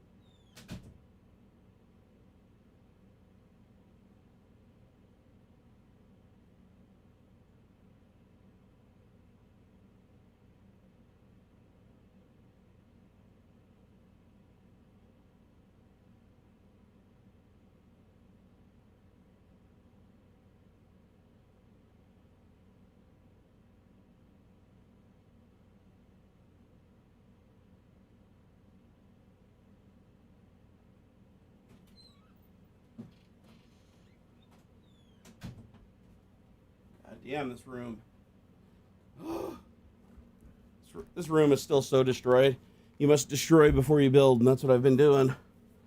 I do like having all these little VFDs sitting on my desk telling me little things. Although I think one crashed. Hold on, did this crash? Let me reboot it. Reboot. Where are you, Mr. Reboot button? Reboot. All right. Let's see. There it goes. Okay, we're back. I've got these little VFD projects I'm working on. So little vacuum form displays I showed earlier. I don't know if you guys saw them, but like this one that shows the current CPU and GPU and RAM, and actually you probably can't see it with that fucking light in your face. Here, hold on, let me turn this off. Here, there we go. Now you might be able to actually see it, so you guys can see what I see. Man, it looks weird on camera. But you get like CPU, GPU, RAM, transmit and receive on network. And then after a while, it should show the weather. Or not the weather, I think it shows like my AC stats. There it is. Temperature 69 degrees, humidity 51, cool down. It tells me the AC is currently on. So it's all running off a battery over here. So all that is a cheap little, $3 VFD for 20 by 4 or 4 by 20 vacuum form display, or VF, what do they call them, VFDs or whatever. And it's connected to a Arduino, connected to a battery, and the Arduino is programmed to be a REST endpoint that whatever I send to it displays on the screen. So all it does is I programmed it to join the network. It boots up, it joins my network, and then it creates it creates a REST endpoint that I can both pull data from, so I can tell it what are you currently displaying, and I can send data to it, or I can tell it to clear its screen, or I can stream data to it. I can like take a stream and pipe it to it, and it'll like scroll and show the stream. And so that's all it does. So now I can 3D print a case, I can stick that in there, I can put it on my desk. And now anything in my house that I want to send data to this thing and have it display, I can do it. And because it's just a REST endpoint, which is awesome. I thought that was cool because I was like, wait a second. I created the AC. Oh, sorry. I probably turned the lights back on. I was like, I created an AC controller, right? So I was like, my AC controller has webhooks and REST API. So I was like, I'll just create a script that pulls my REST API from my AC controller to figure out, the temperature, humidity, and all that. And then what I'm going to do is I'm going to take that data that I pull from that and then just push it to the REST endpoint on the screen and display it. So by having this screen here with a REST endpoint that I can send anything to, I have an easy method to just send anything to it from anywhere quickly over the network. So if I wanted, I could tie it into game telemetry if I wanted to. And then the other one is a lot easier to see, but I can't really show you guys very easily because I guess I can move it. I just don't want it to short out because there's so many like little things, but I want you to see this. This is how much brighter it is with 5 volts. Watch this. It looks a lot better with 5 volts. So that's what the screen looks like with 5 volts instead of 3 volts. See how much more solid it is? So that's what it looks like. It's like Wi-Fi connected. Shows my IP address down there. Shows this one's an SD card, by the way. This is a different project I'm working on. This has a little SD card dangling on the bottom. And so this one mounts the SD card as an SMB share on my network and mounts it as a WebDAV server. So I can actually connect to it through the web page, or I can connect to it through Microsoft network file system. And I can write and read to the SD card. So think of it as just for shits and giggles, I had some components, so I put them together, and I was like, I wonder if I can build like a little micro NAS, just for fun. Can I do it? And the truth is, yes, I could do it, and it does work. But it's such a slow. This is a really old Arduino. It's not even an ESP32. It's like an ESP8266 or something like that. It's so fucking slow that it only gets like 30 or 40 bytes per second bandwidth. So when I drag and drop files and windows to it, it literally takes for fucking ever for them to get on it. So it's not practical or even really usable. It was just a matter of seeing if I could do it. Now, all I have to do to speed it up is transfer it over to a faster controller, right? Like an ESP32 S3 with 16 megabytes of RAM or whatever and dual core processor. That one would be able to handle it because I could dedicate one whole core to file transfer. It's still not going to be fast, though. It's still going to be slow as fuck. Like I'm not going to be like sending files over like 10 gig or whatever. But I thought it'd be cool just for fun. What does it take to take, a raw ESP controller, Arduino, and a raw, SD card reader, micro SD card reader, and a VFD display, and throw them together, wire them together, and have some vibe code written up. A vibe code, what do they call it? Not a script. They call it a sketch. Have it whip up a sketch to compile and build and throw to the ESP to bring it all together into something that works. And I think that's so cool. So I didn't write a single line of code for any of this, by the way. Like, this is all vibe coded stuff. Visual Studio code with Codex plugin using ChatGPT 4.5. And Codex does an amazing job. It really does. Like, honestly, it sucks with doing user interfaces, but everything else is really good at. But yeah, it wrote all this code. It wrote the code to create my little micro NAS here. It wrote the code to create the REST endpoints for updating the screen on this one.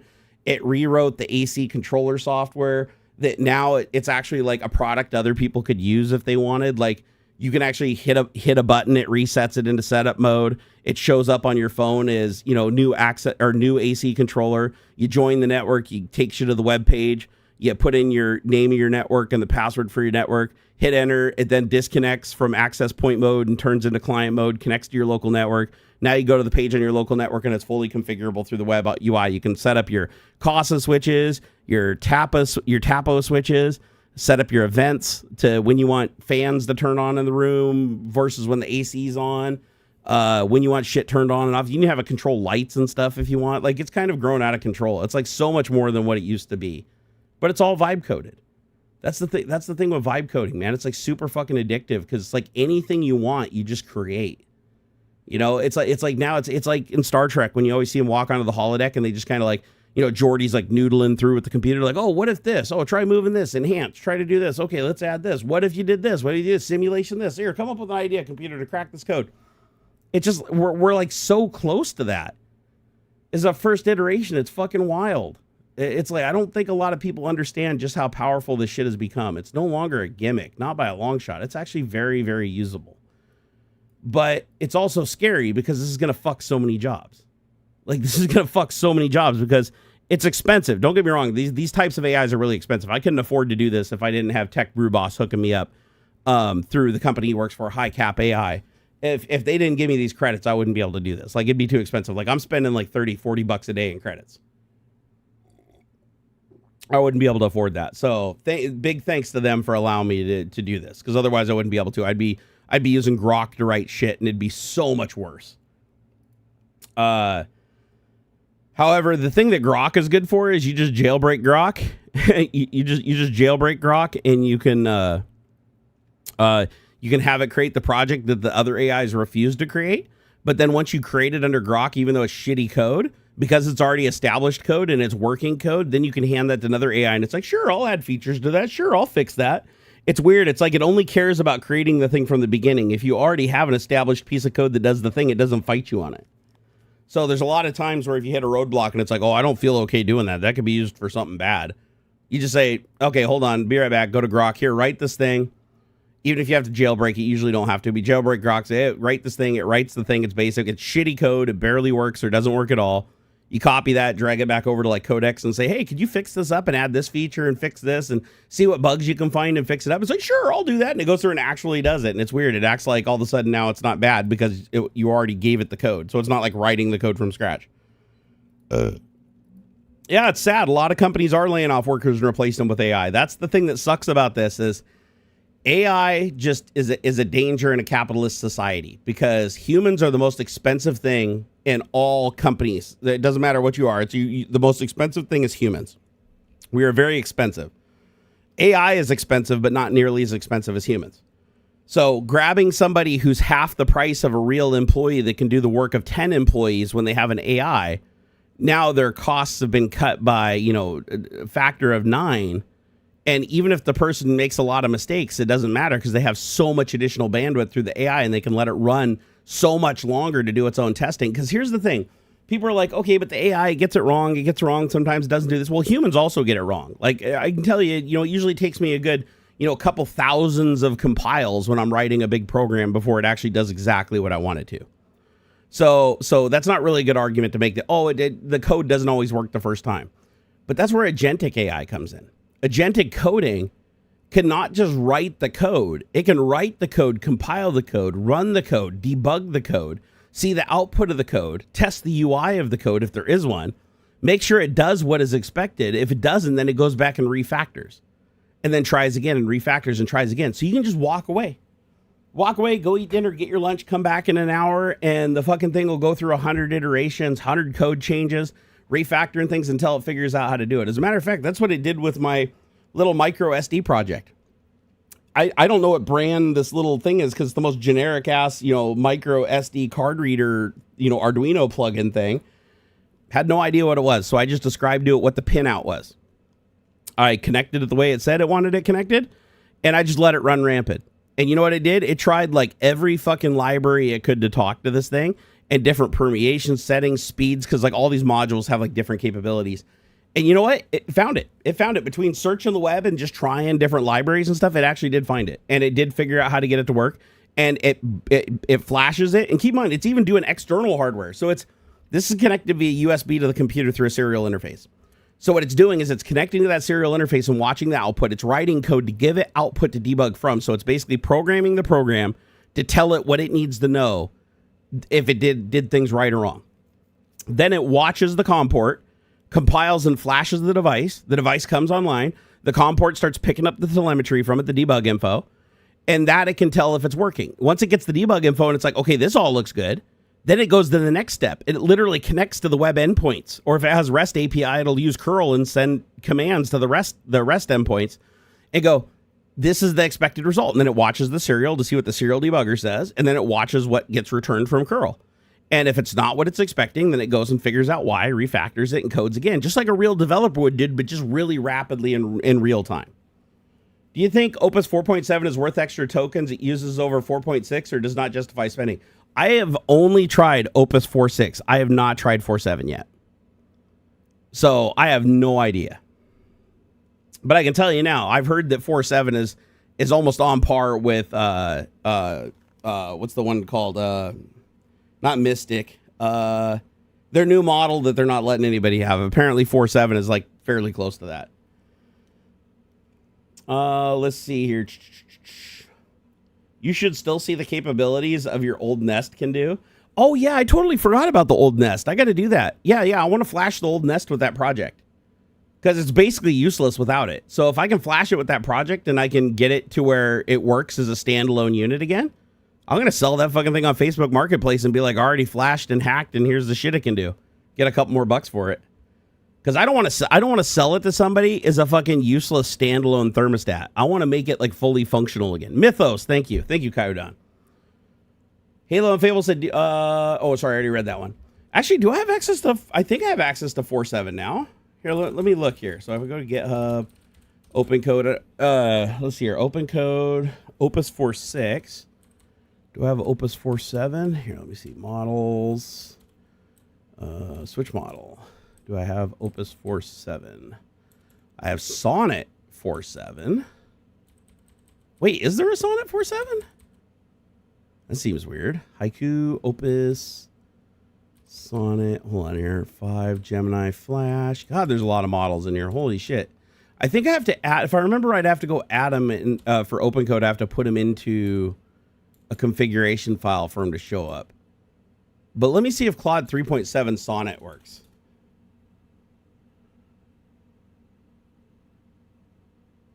Here, what model are you? Let me see here. Okay, Claude 3.7 Sonnet. So that's working. So let me try this. Here, let me get out of here. Exit. Go to users, Jerry. I think it's called Claude. And then where is it? Type settings. Is it settings? Settings, Jason? Nope, that's not it. Where is it? Oh, it's OpenCode. OpenCode. OpenCode. Where are you? Star OpenCode.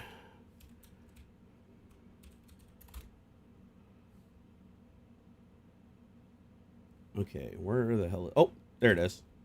So local, share, OpenCode, OpenCode DB, auth JSON. Is that it?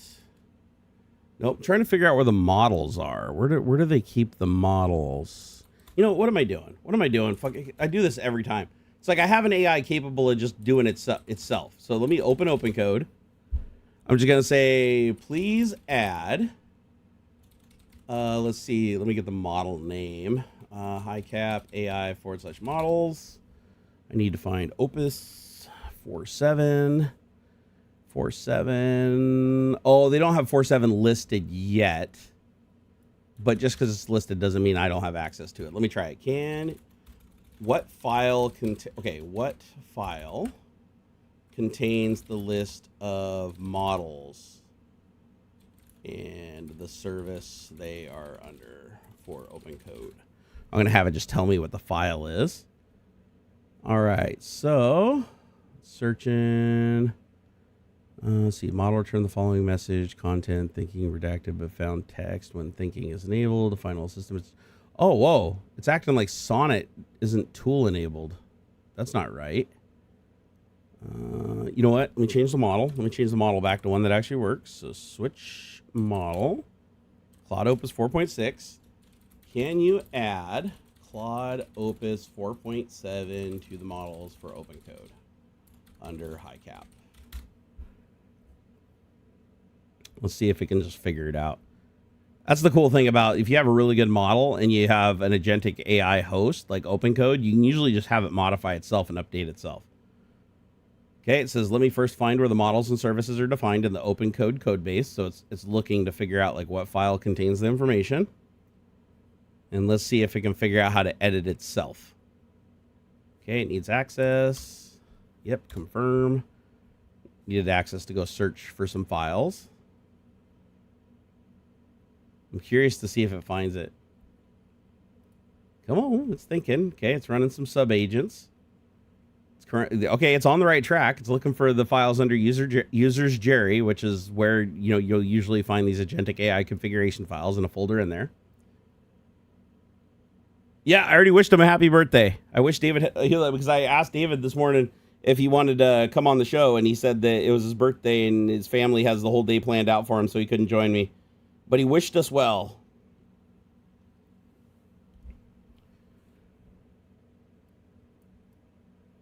We love David. David's such a great guy. I think we should give him a little happy birthday, don't you? Happy birthday to you. Dun, dun, dun. Happy birthday to you. Happy birthday, dear David Hewlett, a.k.a. Rodney McKay on Stargate. Happy birthday to you.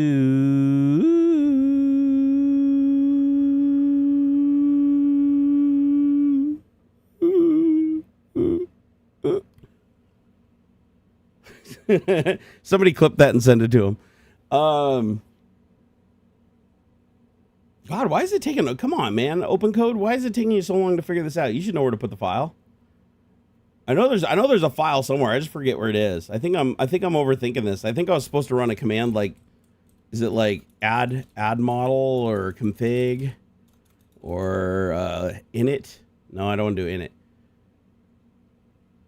Oh, guided agents.md setup. Is that where it is? Or help, fork, editor, connect, agents, model.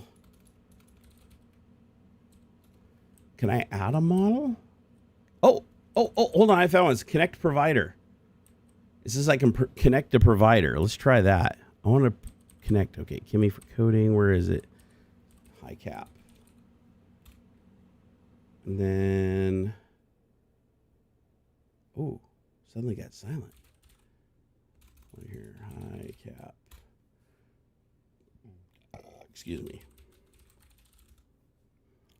Logging in. I need to get my key. Oh boy. Okay. Must resist the urge. Ooh, that was a heavy day. Jesus Christ. Okay. Let me grab this copy. I need to go find my window. There it is. Okay. And enter. Okay. Oh, now I added doubles for everything. Shit. I'm going to need to remove one of those now. So Haiku 3.7 Sonnet is there, just no Opus 4.7 yet. I know they have it. I just don't think that they've published it yet to the public stuff. It's in their dev stack. Yeah, it's not, because it automatically pulls the models from them. So it'd be nice if they had a way to remove models. You know what? I'm just going to tell. Okay, hold on. Let me first find where the models and service are verified. Explore. Find model. Tool execution aborted. Why? Whatever. It's fine. Yeah, I don't have access to Opus 4.7 just yet, but I will. I will soon, and then I'll give it a try and let you know how it's going. I've been using Codex a lot lately, though. Actually, wait. Can I? You know what? Maybe it's accessible through Klein. I haven't tried that yet. Let me go see if it's under Klein. So Klein is another built-in agentic AI tool for Visual Studio. There's like a million different ways to skin a rat with AI. Okay, so no, I don't want to use Claude. I want to use Klein. Where are you, sumbitch? Okay, click that. Go into settings. I want to find high cap. Oh, it does have Opus 4.7 in here. Okay. I don't know why it's not showing up under open code, but it's showing up in Klein. So let me try it. Let me try it in Klein. So that's okay. Model. Act mode is Opus 4.6. Coding model. I'm going to change both to 4.7. Opus 4.7. All right, let's see if this works. Done. I'm going to say, are you there? Oh, it's thinking. That's good. It didn't just blow up and say, oh, model not fit. Yep, I'm here. What would you like to work on? Can you confirm what model you are? Okay.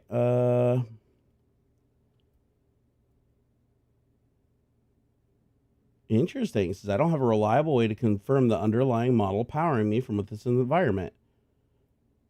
I guess I could have it look at something. I'm going to say, can you analyze the code under C GitHub? Here, I'll have it look at my latest program to see if it finds any problems, because it was written by Opus. So I'll go GitHub. Where is it? ESP32 VFD display. Let me go in there. I'm going to have it look at one of my programs with 4.7 and see what it does. Can you analyze here? Can you conduct a code review of the ESP32 program under C GitHub displays? There we go. Let's see what I'm curious to see if it does anything cool. This is my first time running 4.7. There it goes. It's loading up the files into context. I'm going to watch. One thing I like about HiCap that's really fucking cool is that you can watch your dashboard in real time and see all the transactions. So like as you're running API calls through any of these tools, or even in script calling into them, or even if you're using it with external tools, it tells you exactly every single prompt, what API key was used, what model was used, how many tokens were used, and how many credits were consumed.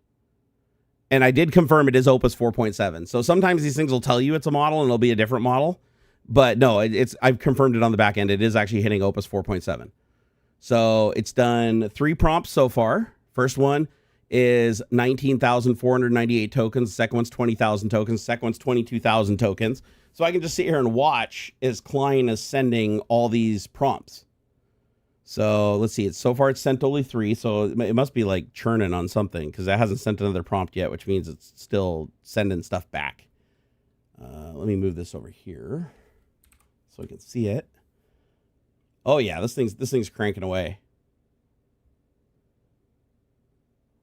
All right, so it finished its code review. Okay, this is what it came up with. So it went through and reviewed my program written by, I believe this code was written by Opus 4.6, and it was for my VFD display, where I basically have a REST endpoint on an ESP32 with a VFD connected to it, and I can send data to it, right? Just send text to display on it. So I said, analyze this code and do a full code review, and it gave me a huge report. It's actually a really, really in-depth report, but I'm going to go down to the bottom and look at like the suggestions. So we got, okay, here we go. Full code review. It even I love how it all formatted the document. So it said, I reviewed ESP32 VFD display INO sketch and the README. Overall, this is a well-organized single file Arduino sketch with thoughtful user design, a polished embedded web UI, and a clean REST surface, and an extra raw TCP streaming mode. The code style is consistent, Google-ish C++ with K constants, anonymous namespaces, and lambdas, and notably more disciplined than typical Arduino sketches seen online. It's already like buttering itself up. Below are the issues I'd raise in a real PR review. So it's doing like a peer review, grouped by severity. Okay, so here's the issues it found. First off, Wi-Fi credentials are hard-coded and committed to the code base, and it shows me where they are. And I did that specifically because I'm lazy and didn't want to put them in to an external file. It says the username and password for your Wi-Fi and password are baked into the source. It says, however, there is a get ignore that excludes them, so they won't be committed to GitHub. It says rotate the Wi-Fi password now and then move the secret to a separate secrets.h file. Oh, it said it's not in get ignore. Okay, that's stupid. I don't know why I didn't do that. So it's suggesting that I take the hard-coded network name and password, web password, and put it into a separate secrets.h file, and then add that to the get ignore file so that when I upload to GitHub, that file doesn't get sent up. But I can still build locally and have it go to the device for testing. That's a good idea. I should have done that from the start. That was my bad. It even recommended that, and I told it to fuck off and just do it this way because I wanted to get it done. Okay, it says NVS preferences library configurable via the web UI or a capture portal. So it's basically saying, like, consider just entering the username and password, through the website, like by connecting to it as an access point. And then it says you can also do a compile runtime flag of D Wi-Fi SSID equals, and then you can pass that build flag and compile with the password, and that way you don't have to store it anywhere. That's a good idea. I didn't even think about that. I didn't know you could pass compile time variables that get baked into the code, but obviously you can. All right, second problem it found. No authentication on any endpoint. Anybody on this LAN, or anybody who can reach port 80 or 8111 for streaming, can write arbitrary text on your display, clear it, or hold open the streaming socket so you can't use it at minimum. It said you should add a shared secret token header called XAuth token checked on every mutating endpoint, or HTTP basic auth via server authenticate, or bind stream server similarly, or drop it if unused. So basically saying add some level of authentication. Okay, third issue it found.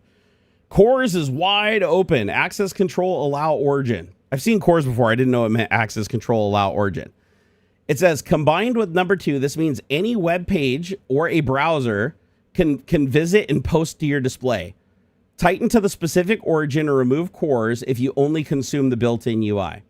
Okay, number 4, stream server only accepts one client and never times out. So it shows the code, and then it says a second connecting client is silently not accepted and left hanging in the listening queue. That's why I'm having a timeout. It found a bug I actually am aware of. I noticed that sometimes when I have 2 different things streaming data to the screen, alternating every couple of seconds, because that's the cool thing. You just send a packet to display. So if you want to overwrite that, you could have like 5 different scripts running doing 5 different things, and it's just going to flip through them. The problem is if 2 of them connect at the same time, well, one's waiting to write or in writing, the other one connects, so the other one gets rejected. So it needs to be able to handle more than one client connecting at a time. So it said a second connecting client is silently not accepted and left hanging in the listening queue. A connected client that never sends start block, the socket will hold forever. There's no idle timeout. It says you should call stream server available in a loop to drain and reject extras or accept multiple and track the live activity MS to timeout idled clients so they don't just get stuck waiting forever. Okay, and then number 5, it said streaming append uses unbounded strings and trims in the wrong direction. Oh, wow. Okay, it says incoming can grow without bound on a fast stream and fragment heap. Append display text rebuilds the full history every single call, and it shows the code doing it. It says this behavior over the session. It says the fix is to cap incoming per loop iterations to 256 bytes and store the scroll state as a small ring buffer of KDisplay rows lines instead of recompiling from the rendered display. So it told me how to fix it too. Okay, so those were the security correctness issues. The second list is bugs and logistic issues. Number 6, falls back to JSON parsing. So it says request text falls back to JSON parsing only when text is missing, but normalized text runs over a JSON blob otherwise. If the client sends client type application JSON with foo and bar as the text field, the JSON body itself ends up being normalized and printed. Should explicitly reject or return empty when JSON is without text. Here's the code to fix it. Okay, so it shows the fix for everything. Okay, it says JSON field parser is broken for escapes. You append a backslash, then decode JSON string later interprets the backslash X. But for a backslash B, you terminated the escaped quotes because the very next iteration sets escape equal false before checking the quotes. Additionally, rereading the if, not escape, and C equals quote correctly skips when the escape is set, so termination is okay, but the decoder semantics are slightly off because you're rerunning decode JSON string on the raw string, including double backslash. It says recommending replacing this whole hand-rolled parser with just one Arduino JSON static document call. It's far more or less surface, more performant, and less bugs. Okay. Yeah, it just goes through. I mean, it literally found like, we're up to issue 14 down here at the bottom. You know, and it's like, oh, this thing you're using in the namespace, you're not even verifying. Some versions of the library expose enums and file subs are incompatible, so you need to be more specific. Something about init display can fail if the display isn't plugged in at boot. Display stays false. However, the plugin later consider periodically re-initing the loop when display. That's actually a good one, because if the display gets disconnected momentarily from the board, like a pin comes loose, you have to reboot the whole thing for it to reinitialize the screen. Otherwise, it just shows garbage because the timings are all off. So it's basically saying that in the event that the screen gets disconnected or the module's not detected, you should actually re-init. So if the screen gets disconnected and reconnected, it still works without rebooting. And then there's a whole section on style and maintainability. So that's 15 through 23. And then after, so it's found 23 things wrong that it wants to correct in this one tiny itty bitty little project. Hold on, I think I just got a message. Stand by. Hell yeah. Oh my God, that's funny. Okay, so we do got things done well. So it found 23 things in Opus 4.6 codes. Now to keep in mind, I did rush it along on a lot of things. If I had given it more authority, it probably wouldn't have made half of these errors. But things done well. So this is the list of things that it thinks that Opus 4.6 did well. And this is Opus 4.7 checking its older ones work. Okay, it said clear separation of concerns, parsing, rendering, and transport, consistent naming, and const expressions for tunables. It's polished, accessible web UI with live status and a faithful preview. Multiple sensible endpoints, set, append, wrap, and clear instead of overloaded ones. Graceful behavior when the display is missing. Server still serves status JSON. And proper use of prog_mem for the static HTML. And Core's pre-flight handling exists, just needs to be tightened, not added. And then the suggested prioritized action list is to rotate the Wi-Fi password and move the secret out of the source code, add authentication, fix the streaming server, replace hand-rolled JSON parser with the Arduino JSON library, move HTML to little fs, and shrink the INO, and then start server before Wi-Fi blocking wait, so remove delay 2, re-init display on demand when missing at boot, and general polish, named constraints, consistent logging, scrolling loops, etc. So now what I'm going to do is I'm going to switch it to action mode. And does it do it? Yep, automatically does it. So all I did was just switch to action mode in Klein, and now it's going to go ahead and implement all of those changes. So right now it's like the code review is complete. You've now switched to action mode, but haven't specified which fixes to apply. Which would you like me to implement? Apply top security fixes, replace hand-rolled JSON, fix the streaming server, move embedded HTML to little fs.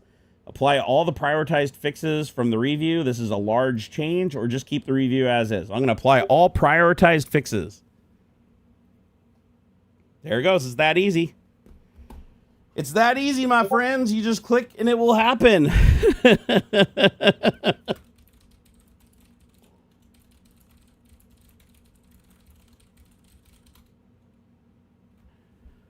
That's Tech Brew Boss messaging me right now.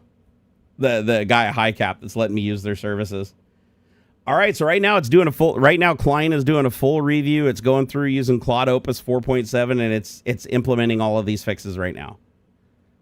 So I mean, this is fucking crazy. This is just fucking crazy, and it keeps getting crazier, guys. Seriously, we have software now. Now, granted, it's very computationally heavy, which makes it expensive. But we literally live in a day and age right now where we have technology that can code things from thin air, take existing code and make it much better, find bugs and fix it, code review humans and tell them what's wrong with their shit and how to make it better, learn how to adapt and update to new APIs, port code from one language to another, port code from one architecture to another, reverse engineer binaries back into readable source code, modify it and recompile using things like Ghidra and using external tools and search the web and pull information and integrate it into its context.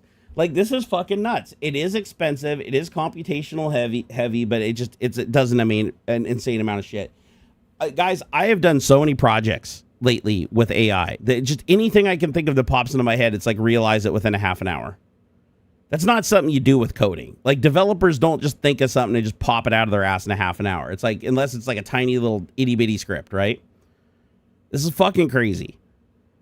Did I tell? I think I told you guys the other day. You know what I did? I haven't tried it on the sim itself yet because I recently put my audio transducers on my sim. They're not hooked up yet, but I put 5 audio transducers on my sim because I got the software called Sim Hub that can listen to telemetry over the network from the PlayStation 5 and Gran Turismo 7 in VR. So when I'm on the simulator in Gran Turismo in VR, the Sim Hub software can translate all the brake lockup, all the telemetry, acceleration, motor rumbles, shifting, clunk, clutching, disengagement.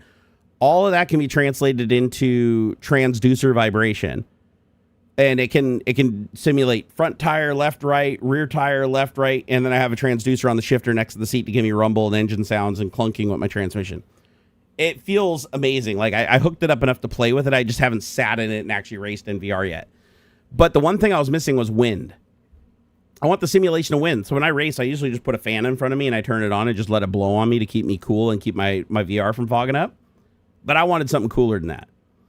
So I see all these rigs on YouTube where these guys are building these Arduino things with like PC fans, and they're mounting the PC fans next to their steering wheel, and it actually simulates wind because SimHub can pull the wind speed from the PlayStation by looking at the speed of the car. The physical speed of the car, it can derive how fast the wind would be moving because it's relative, right? If you're driving at 5 miles an hour, the wind's 5 miles an hour. But it also knows the wind direction in the game, so it can computate that into it also. So what I did is I didn't want to build this Arduino thing. I didn't want to have to go buy, more MOSFETs and shit to power the fans and stuff. I didn't want to have to go get a power supply. So you know what I already have? I have a leaf blower that can be activated over DMX using a industrial light controller that has 4 or 8 110 plugs on it. And it can power up to 1,500 watts per plug. So I can plug, and you guys remember back in the day when I had smoke, I remember I could turn the leaf blower on and like change the speed of the leaf blower. So what do? I go grab the leaf blower right here. I have a leaf blower. I can demonstrate. Let me open up DMX Workshop. I was like, so I think it's on, I'll have to remember what channel it's on. I think it's on channel 25. Let me double check that. So is it opening? Come on, where you at, software? Show yourself. Did you load? There it is. It's taking forever. There it is. Okay. So I'm going to open up transmit, go to dynamic transmit. I'm going to put in channel 25. Standby, ArtNet manual, automatic. I want to do on. Turn the speed down so I don't blow my fucking head off. Okay, I think it's channel 20. Oh, there it is. I found it.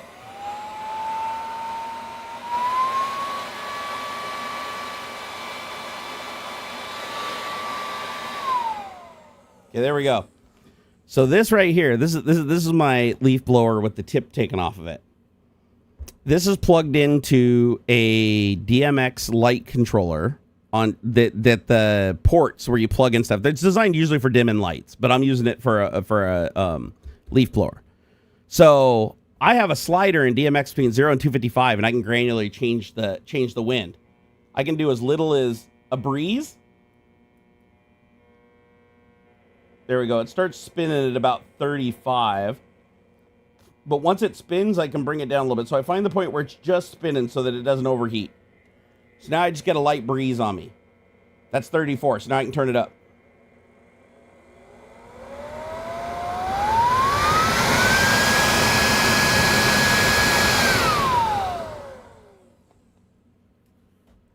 So that was controlled through DMX. And so why that's so cool is DMX is a protocol just like anything else. I have an ArtNet controller that's connected to my Ethernet on my network. And all I have to do is just broadcast a packet that says channel 24, universe 1. I want you to go to a value between 0 and 255. And it instantaneously turns the power of that port to be proportional between 0 volts and 110 volts, right? And so I can use that to speed up or slow down a fan. Anything analog it can control. Can tell you're not running broadcaster anymore? Cannot tell I'm running not bro. Oh, yeah. No, I'm not. Yeah, I'm not. The noise thing, I'm definitely not running anymore.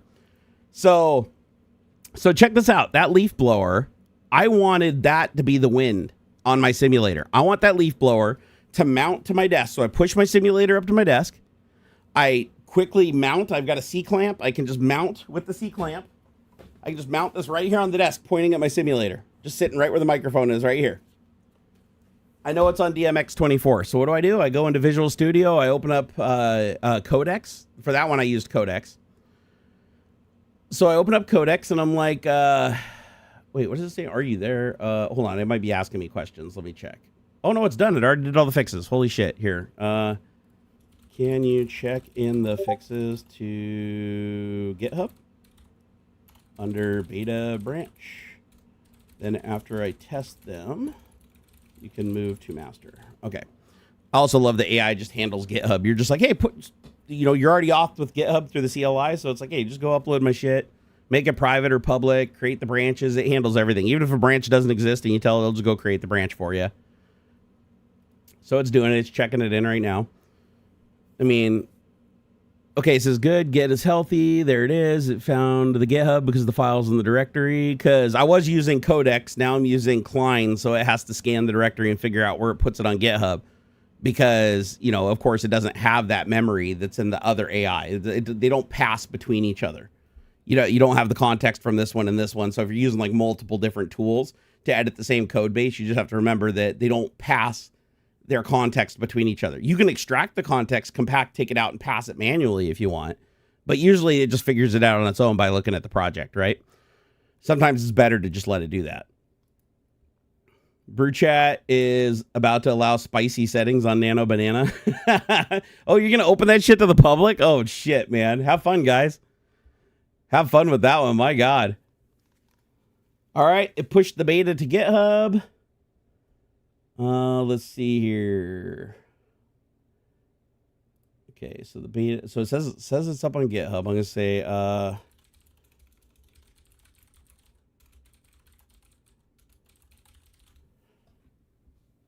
Let's see, is it doing it? Okay, it uploaded it to the beta branch. Yep, it's good. Okay. I just had to double check and make sure it was private because it's got my fucking Wi-Fi password in it. Don't want that open to the public.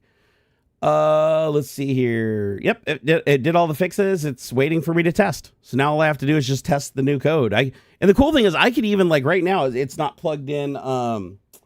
It's not plugged into the computer, so I can't flash it. But all I have to do is plug it in the computer. And then I can just say, flash it and test it, and it'll just do it. Just walk away, come back, and it'll tell me if everything worked or fix anything that's broken and check in the new changes and tell me about it. It's pretty fucking crazy, man. And yes, I agree, Stargate Atlantis is legitimately one of the best shows of all time for sure. This is just fucking wild, though. Like, as a software developer who spent so much of my life learning how to code, learning how computers work, learning different architectures and languages, and this just changes everything. Like, absolutely everything.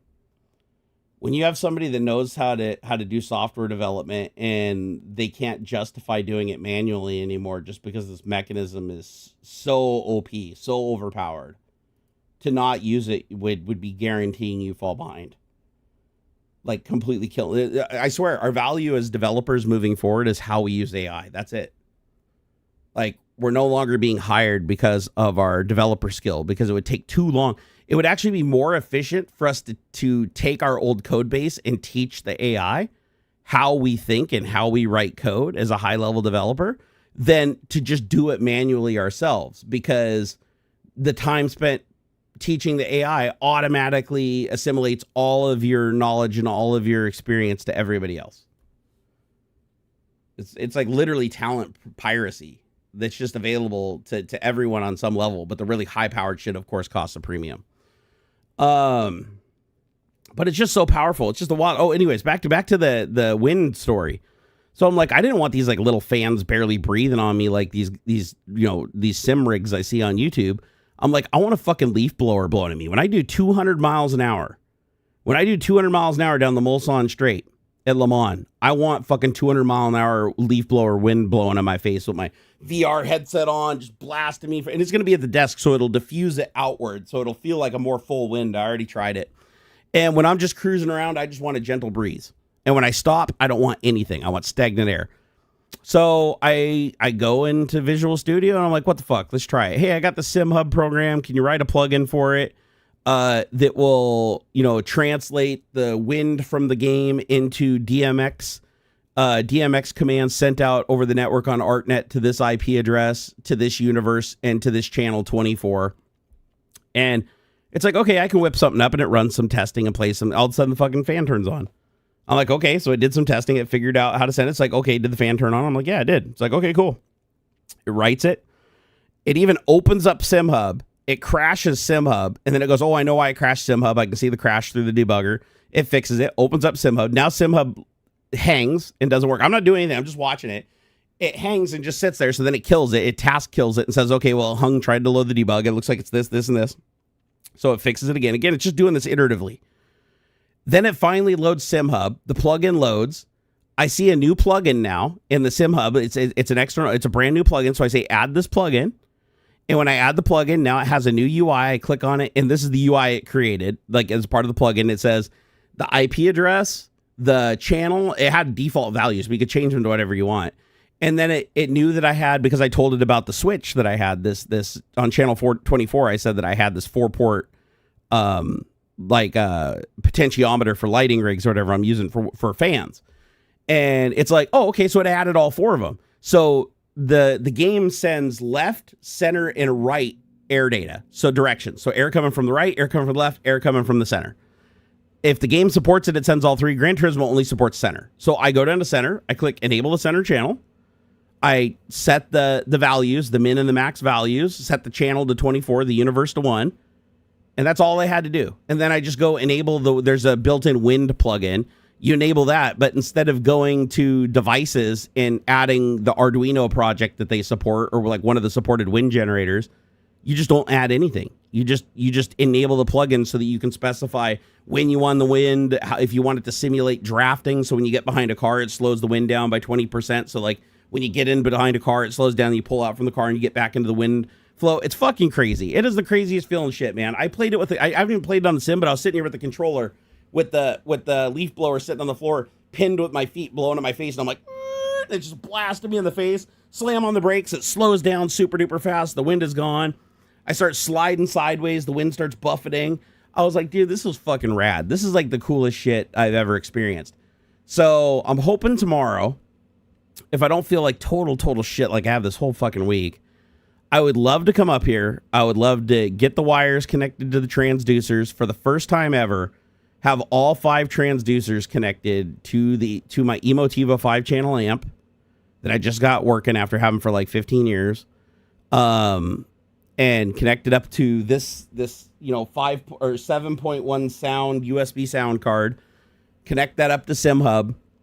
Have it send all the transducer data. Have it send all the wind data. Fire up GT7. Put on my VR headset.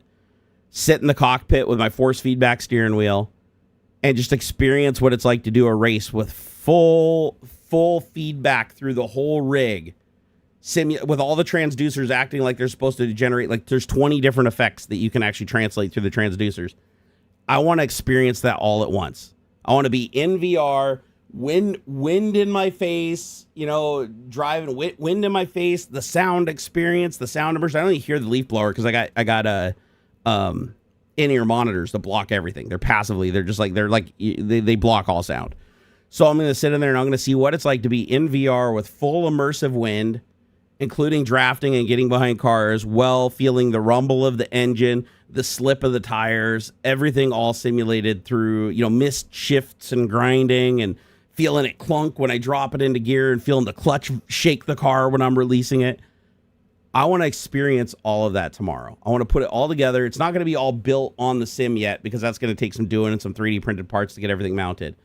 But I just want to experience what it's like to have that full immersive experience in VR, because sim racing and GT7 in VR is my escape. It's the one thing I do where my ADHD completely melts away. My focus is 100%. I can't think about anything else, because it takes every fiber of my being to keep that car where I need it. And it's the best therapy in the world. But I want to experience it after all these years and having the transducers and having the amp and never being able to bring it all together, ever. I want to finally do that tomorrow and experience what it's like to have that full immersive, experience with just everything.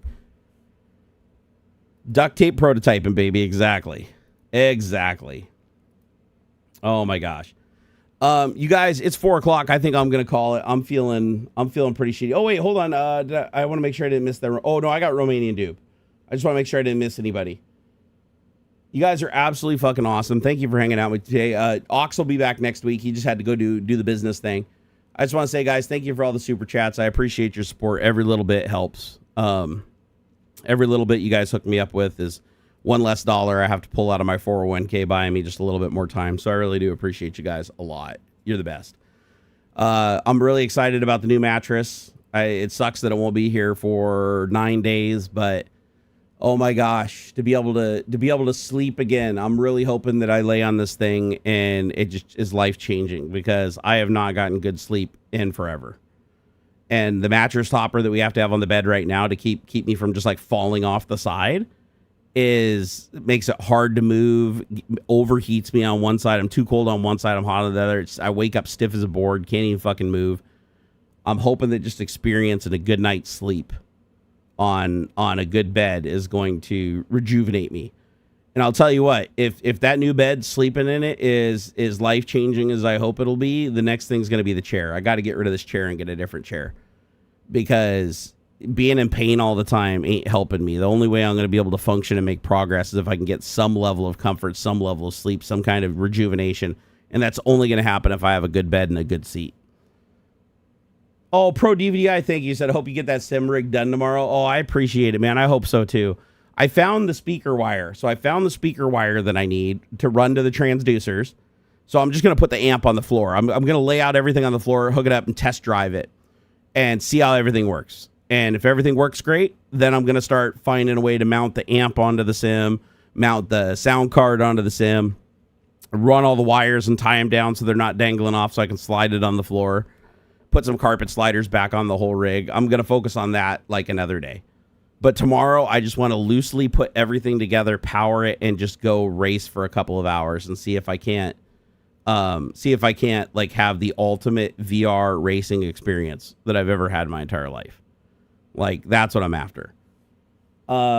George, it's always great to see you, my man. Hey, Bolt, how's it going? Let's see here. Wait, a new bed can be life-changing for anyone for real? Oh, 100%.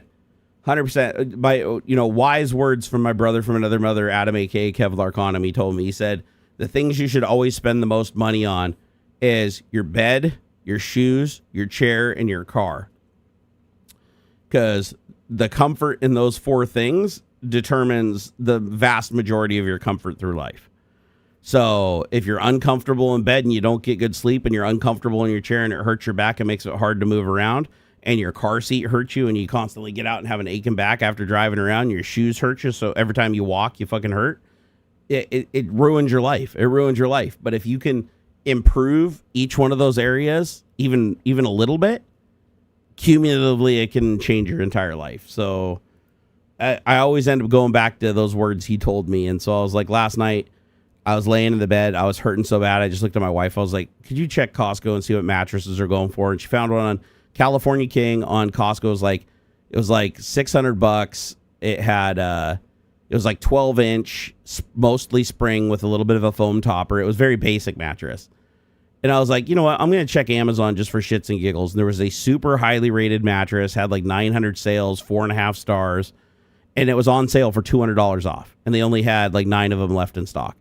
So it's like, it was like $200 off on this mattress. It was $420 out the door, I think, with tax and everything, 400 and something. And it's a 14-inch. It has like springs plus 9 separate layers of foam and breathing layers and stuff like that. And every single review said this is like super high quality. It's nice and firm. It's super comfortable. It's very plush. Quality's decent. So as long as everybody in the comments weren't like fucking bots that were lying, I've got something big to look forward to. So that's actually pretty exciting. Let's see here. I'm curious. I'm looking at how many Opus calls it took. Yeah, I'm going to tell you right now, Opus is expensive. Opus 4.7 is very expensive. Okay, so let's see. There's 1, 2... No, wait, hold on. Let me go back. I want to see. 1, 2, 3, 4, 5, 6, 7, 8, 9, 10, 11, 12, 13, 14... So to do that code review and to do all the fixes, it was a lot. I mean, each prompt, each of the last like 2 pages of prompts were between 80 and 95,000 tokens. And for 95,000 tokens, it was 48 credits. So for context, I believe with Opus 4.6 for 100,000, it was, let me see if I can find one here. 100,000. Oh, wow. Okay, I'm kind of surprised. Never mind. So it looks like Opus 4.7 is pretty much on par with 4.6 for cost per token. Who would have thought? I didn't expect that at all. So maybe 4.7 is just a tweaked model. It's not necessarily bigger and requires more RAM. It's just a better tweaked model. That's what I'm thinking. All right, well, I'll keep fucking with it and I'll get back to you guys. But I've still been trying to use Codex mostly lately. Codex has been really good to me. All right, I'm gonna get some rest since I didn't sleep very much last night. And boy, I'm super feeling like shit, guys. But I'm glad I got to hang out with you guys. This is always a blast. I seriously love hanging out with you guys. Thank you. Oh, I've got a great pillow. That's the one thing I've got a buckwheat pillow that my buddy Adam recommended, and I love it. It's super heavy. It forms to your head. It doesn't move. It doesn't deflate. It's the best pillow ever. They're super expensive. I want to say I spent $100 or $150 on it, but I've had it for like two years now, and it's been life changing. It's the only pillow I put my head on. Oh, you're very welcome for the stream. I'll let you guys know how the sim experience goes. if I'm not completely broken down tomorrow, which I'm sad may happen. If it does, I'm going to end up in the hot tub. But if the experience happens tomorrow, I will definitely share it with you all and let you know how it goes. All right, take it easy, guys. Love your faces, and until next time. Oh, wow. Joey, thank you for the 35 months being a member of the show, man. Super appreciate you. You are the best. Seriously. I really do appreciate the support, though. You guys are fucking awesome. All right. Till next time. Later. I have to wait a second before I hit the stop button. Otherwise, the show gets truncated because YouTube's stupid.